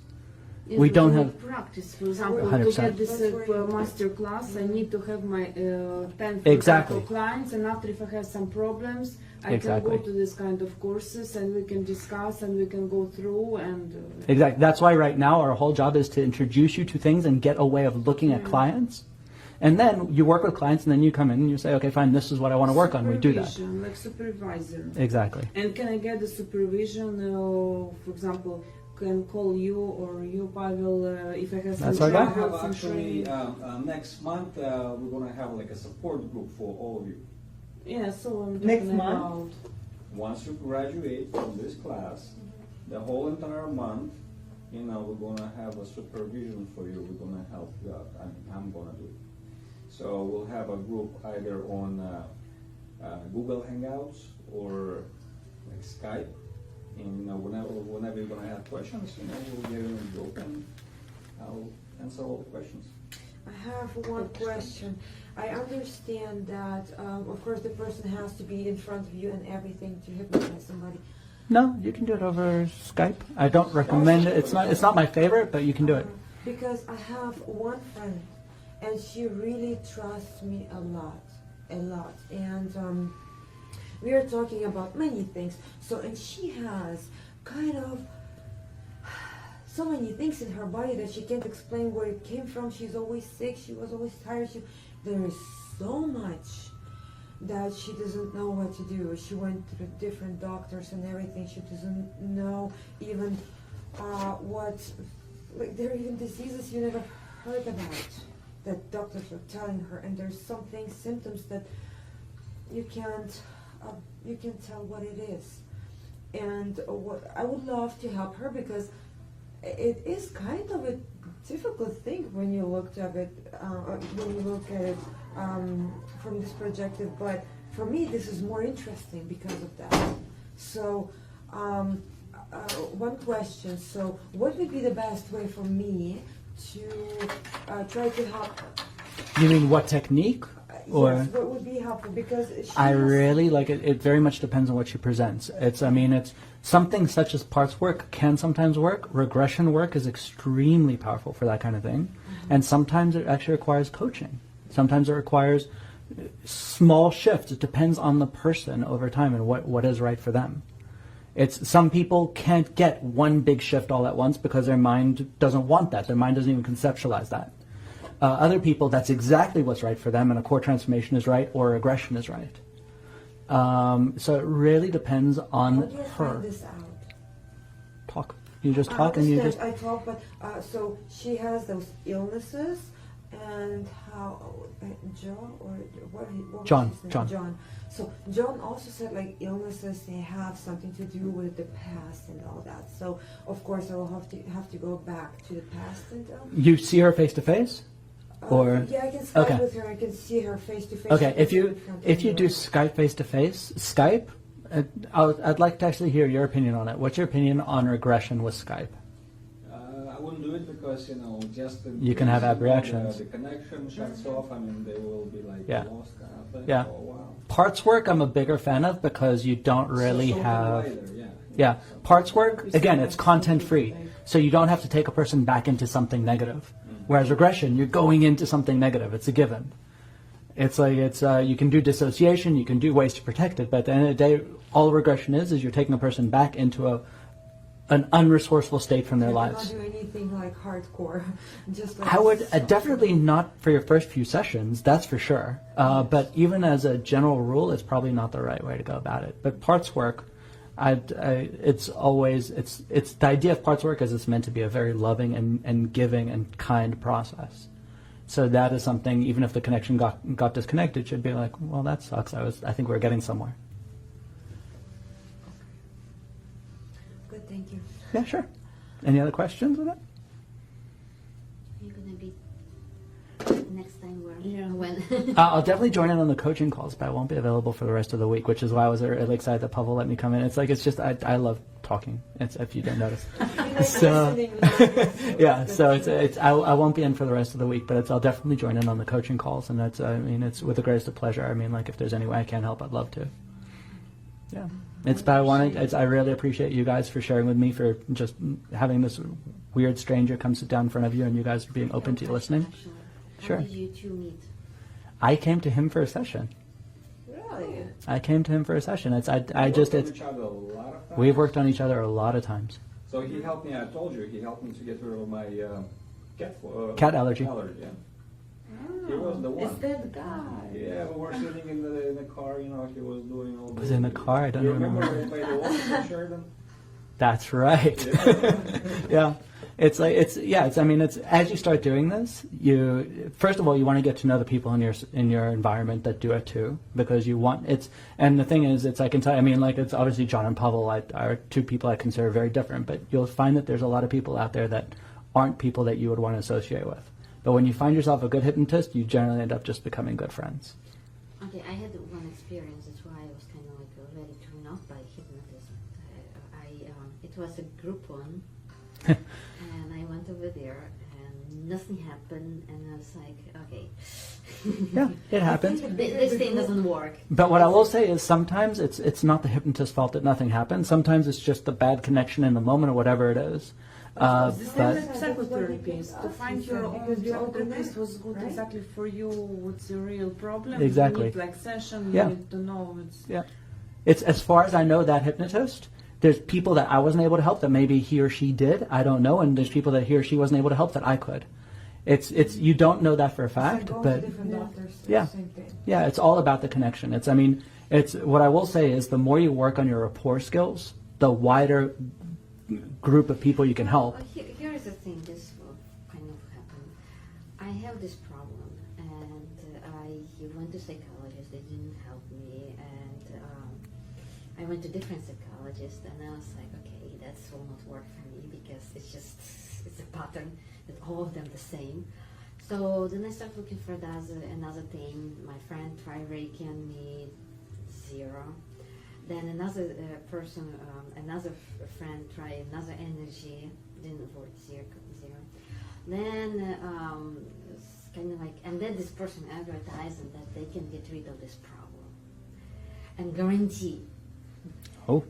And when I went over there, they said, "Oh, we need to work. It will be from 10 to 15 sessions."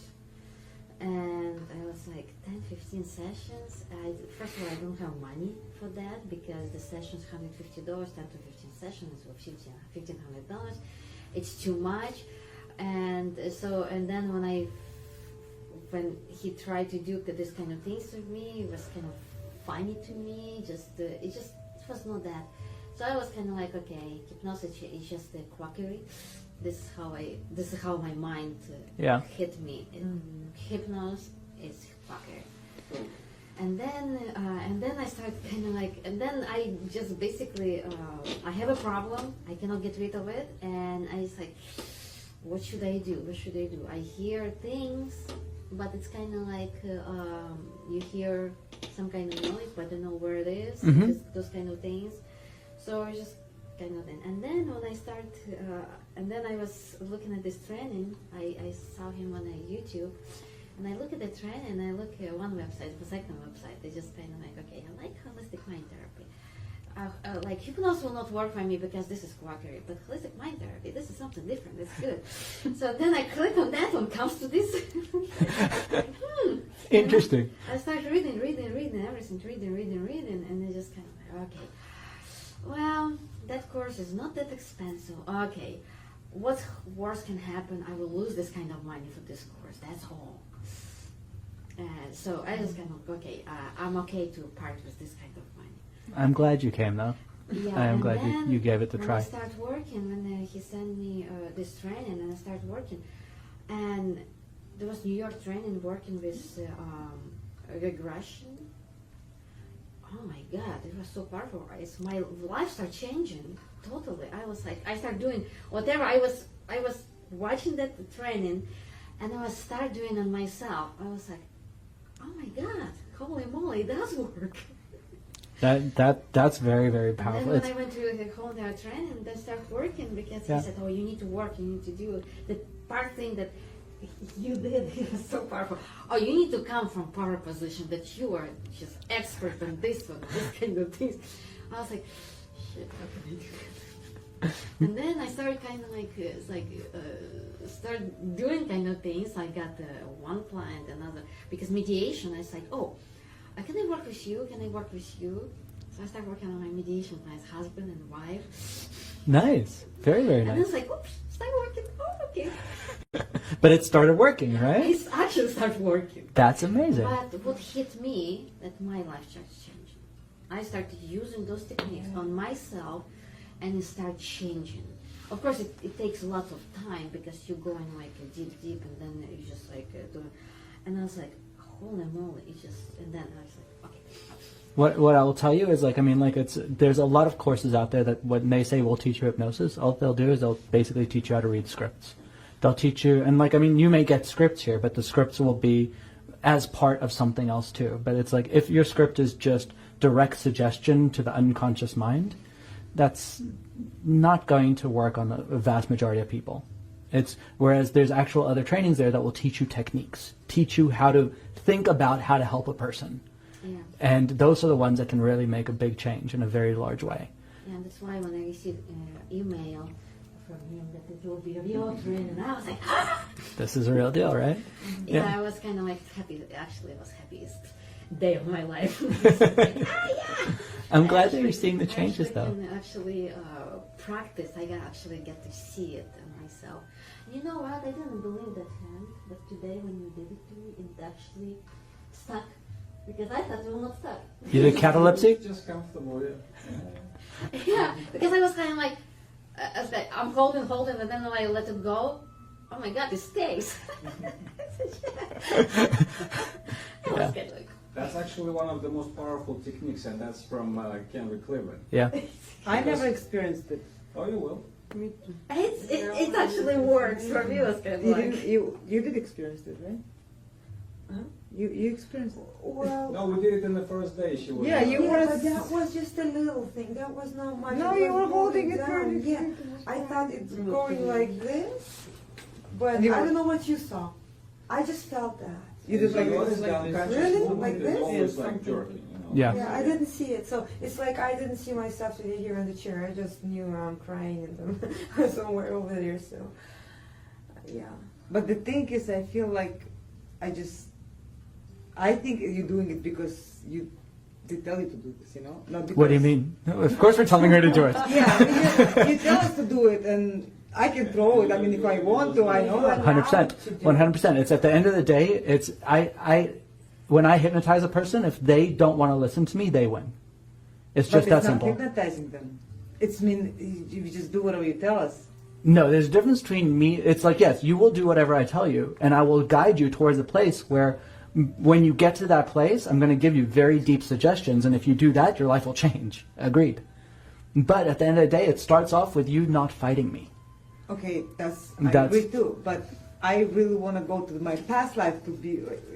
Great. So the way it starts off is that you don't fight me on the things I ask you to do. And then once we get there and your unconscious mind... So it's, I don't know if Pavel actually got into this, and I know that we're also getting a bit late with time and all the rest of it, but it's so... I don't know how to even start this, with like making it into a small conversation. Because like it's to me this is the most important part. But basically, like one definition of hypnosis is when I become an authority in your world. Yeah, there is only one hypnotist in the room. That's the rule. No matter what, there is only one. Yeah. And that's him. So if I become the authority in your world, right, what happens is I can then start giving you strong suggestions to change your life, such as you'll go back to a past life. So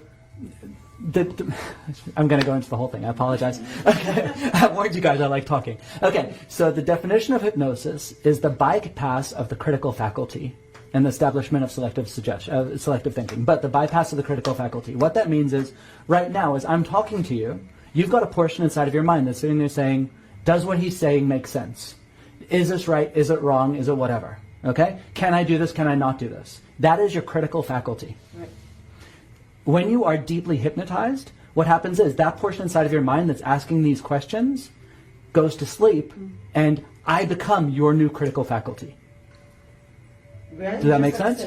You accept it. You accept it with not fighting it. Without any rejection. So what happens is, if I right now tell you, what, sorry? You're leading. I'm leading, and you are comfortable enough to follow. Yes. And you 100% trust you. And you 100% trust me. Now I understand when I'm saying somebody tried to explain to me something and it doesn't make sense to me. Before I was afraid to say that at all. That's your critical faculty going, no, no, no. And if your critical faculty is saying, no, no, no, you're not hypnotized. Yeah. And so at the end of the day, my job as a hypnotist is to get you comfortable enough that you allow me to become that what's the word I was using? An authority. That I'm able to become the authority in your world, that your critical faculty goes to sleep. So it starts off with simple stuff like your hand will levitate, your eyes will close and you can't open them. And then it gets down to, now you're going to go back into a past life. And if I've already overtaken your critical faculty at that point, there's not going to be a portion in your mind that says, I can't do that. Because you could right now go back into a past life. The thing that's stopping you from being able to do that is that there's a portion in your mind saying that's impossible. So if I bypass that portion in your mind that says that's impossible and I give you a suggestion, you'll remember everything from your past life. I want to experience it. Well, you will get that when regression happens. Yeah. Are you feeling jealous a little bit? No, I want to experience. No, it's when you get to regression, that's exactly what will happen. Yeah, but that's exactly what we're going to do. But you see, the thing is, she was needed it more able than to me. trust herself and him enough to do whatever the hell he asked her to do. No, she needed more than me. That's She why I was practiced. not. No, you needed more than her, right? In your case, right now, because you wanted more than her to get into the past life. I just want to experience it. It Right. doesn't mean So that I'm jealous. unless, Oh, no. unless you allow yourself to experience it, nobody can force you to do that. But you have to always remember there is one hypnotherapist, and whatever he says, you have to do it. yeah, and if you Not choose not argue to, with anyone Yeah. in hypnosis, Yeah. just yourself. So if you don't want to waste your time, don't waste it. Yeah. Just do it. it's just that. It's like, I mean, at the end of the day, every suggestion I give you, you have the right to say no to. But each time you say no, you're turning around saying, I'm the winner, not you. I'm the authority, not you. If you keep doing that, then I stand no chance of getting you to the place I need to get you. Because you are always in control. It's just a matter of fact to give him control. And the better the hypnotist, the more comfortable that transition occurs. If a person can trust, I mean, I think this is the biggest step for one person, for the client. So if the client can trust and can't build the trust, even like through this walking and everything you're Exactly. going through, you cannot help him. Exactly. It don't matter how good you are, it's the person, not you. Amen. Exactly. I say, like I've said before, it's like it is still you. It's your job to be able to gauge the client and see if you can help them or not, and how connected you are with them. And if not, to do more rapport building. Your job is build rapport, build rapport, build rapport. When you have it deep enough, do your work. Or keep building more rapport. But some people are just not ready at that time. Then wish them the best of luck. Yeah. You don't have to work with it. Yeah. You know what happened to me, I have this couple, they came to me like 6 times. And the sixth time, he actually trusted. Yeah. It just took him 6 times because. So the better you get, the faster it happens. And Pavel will also tell you about fractionation if we haven't gone there I yet. started because I see he doesn't trust me, so I started like, hey, you need to relax more. Yeah. We try to induction until he actually, it's like, I was kind of like a training him. Exactly. That's called compounding of suggestion and fractionation. Okay. It's Because two different things. I know that I cannot do in one time because he's too religious. Yeah. But later on, it's kind of like, and then it's like, Exactly. Yeah. So basically what you did was you built rapport. Yeah, not for me. Thank you very much. Thank you. You built rapport by doing a session with him one time and having him see he was safe. And then the second time, it was that much safer for him. So it's like, okay, I can go deeper. So what happens is we often do that in a session. We'll hypnotize a person like 3 or 4 times. We'll hypnotize them, say, let me show you what it's like, let them go deep, and then wake them up. And then say, okay, fine, wasn't that great? Let me do it with you again. They go even deeper, you bring them up. Let me take you again. Gone. And then you're like, okay, now we can start doing some work. So that's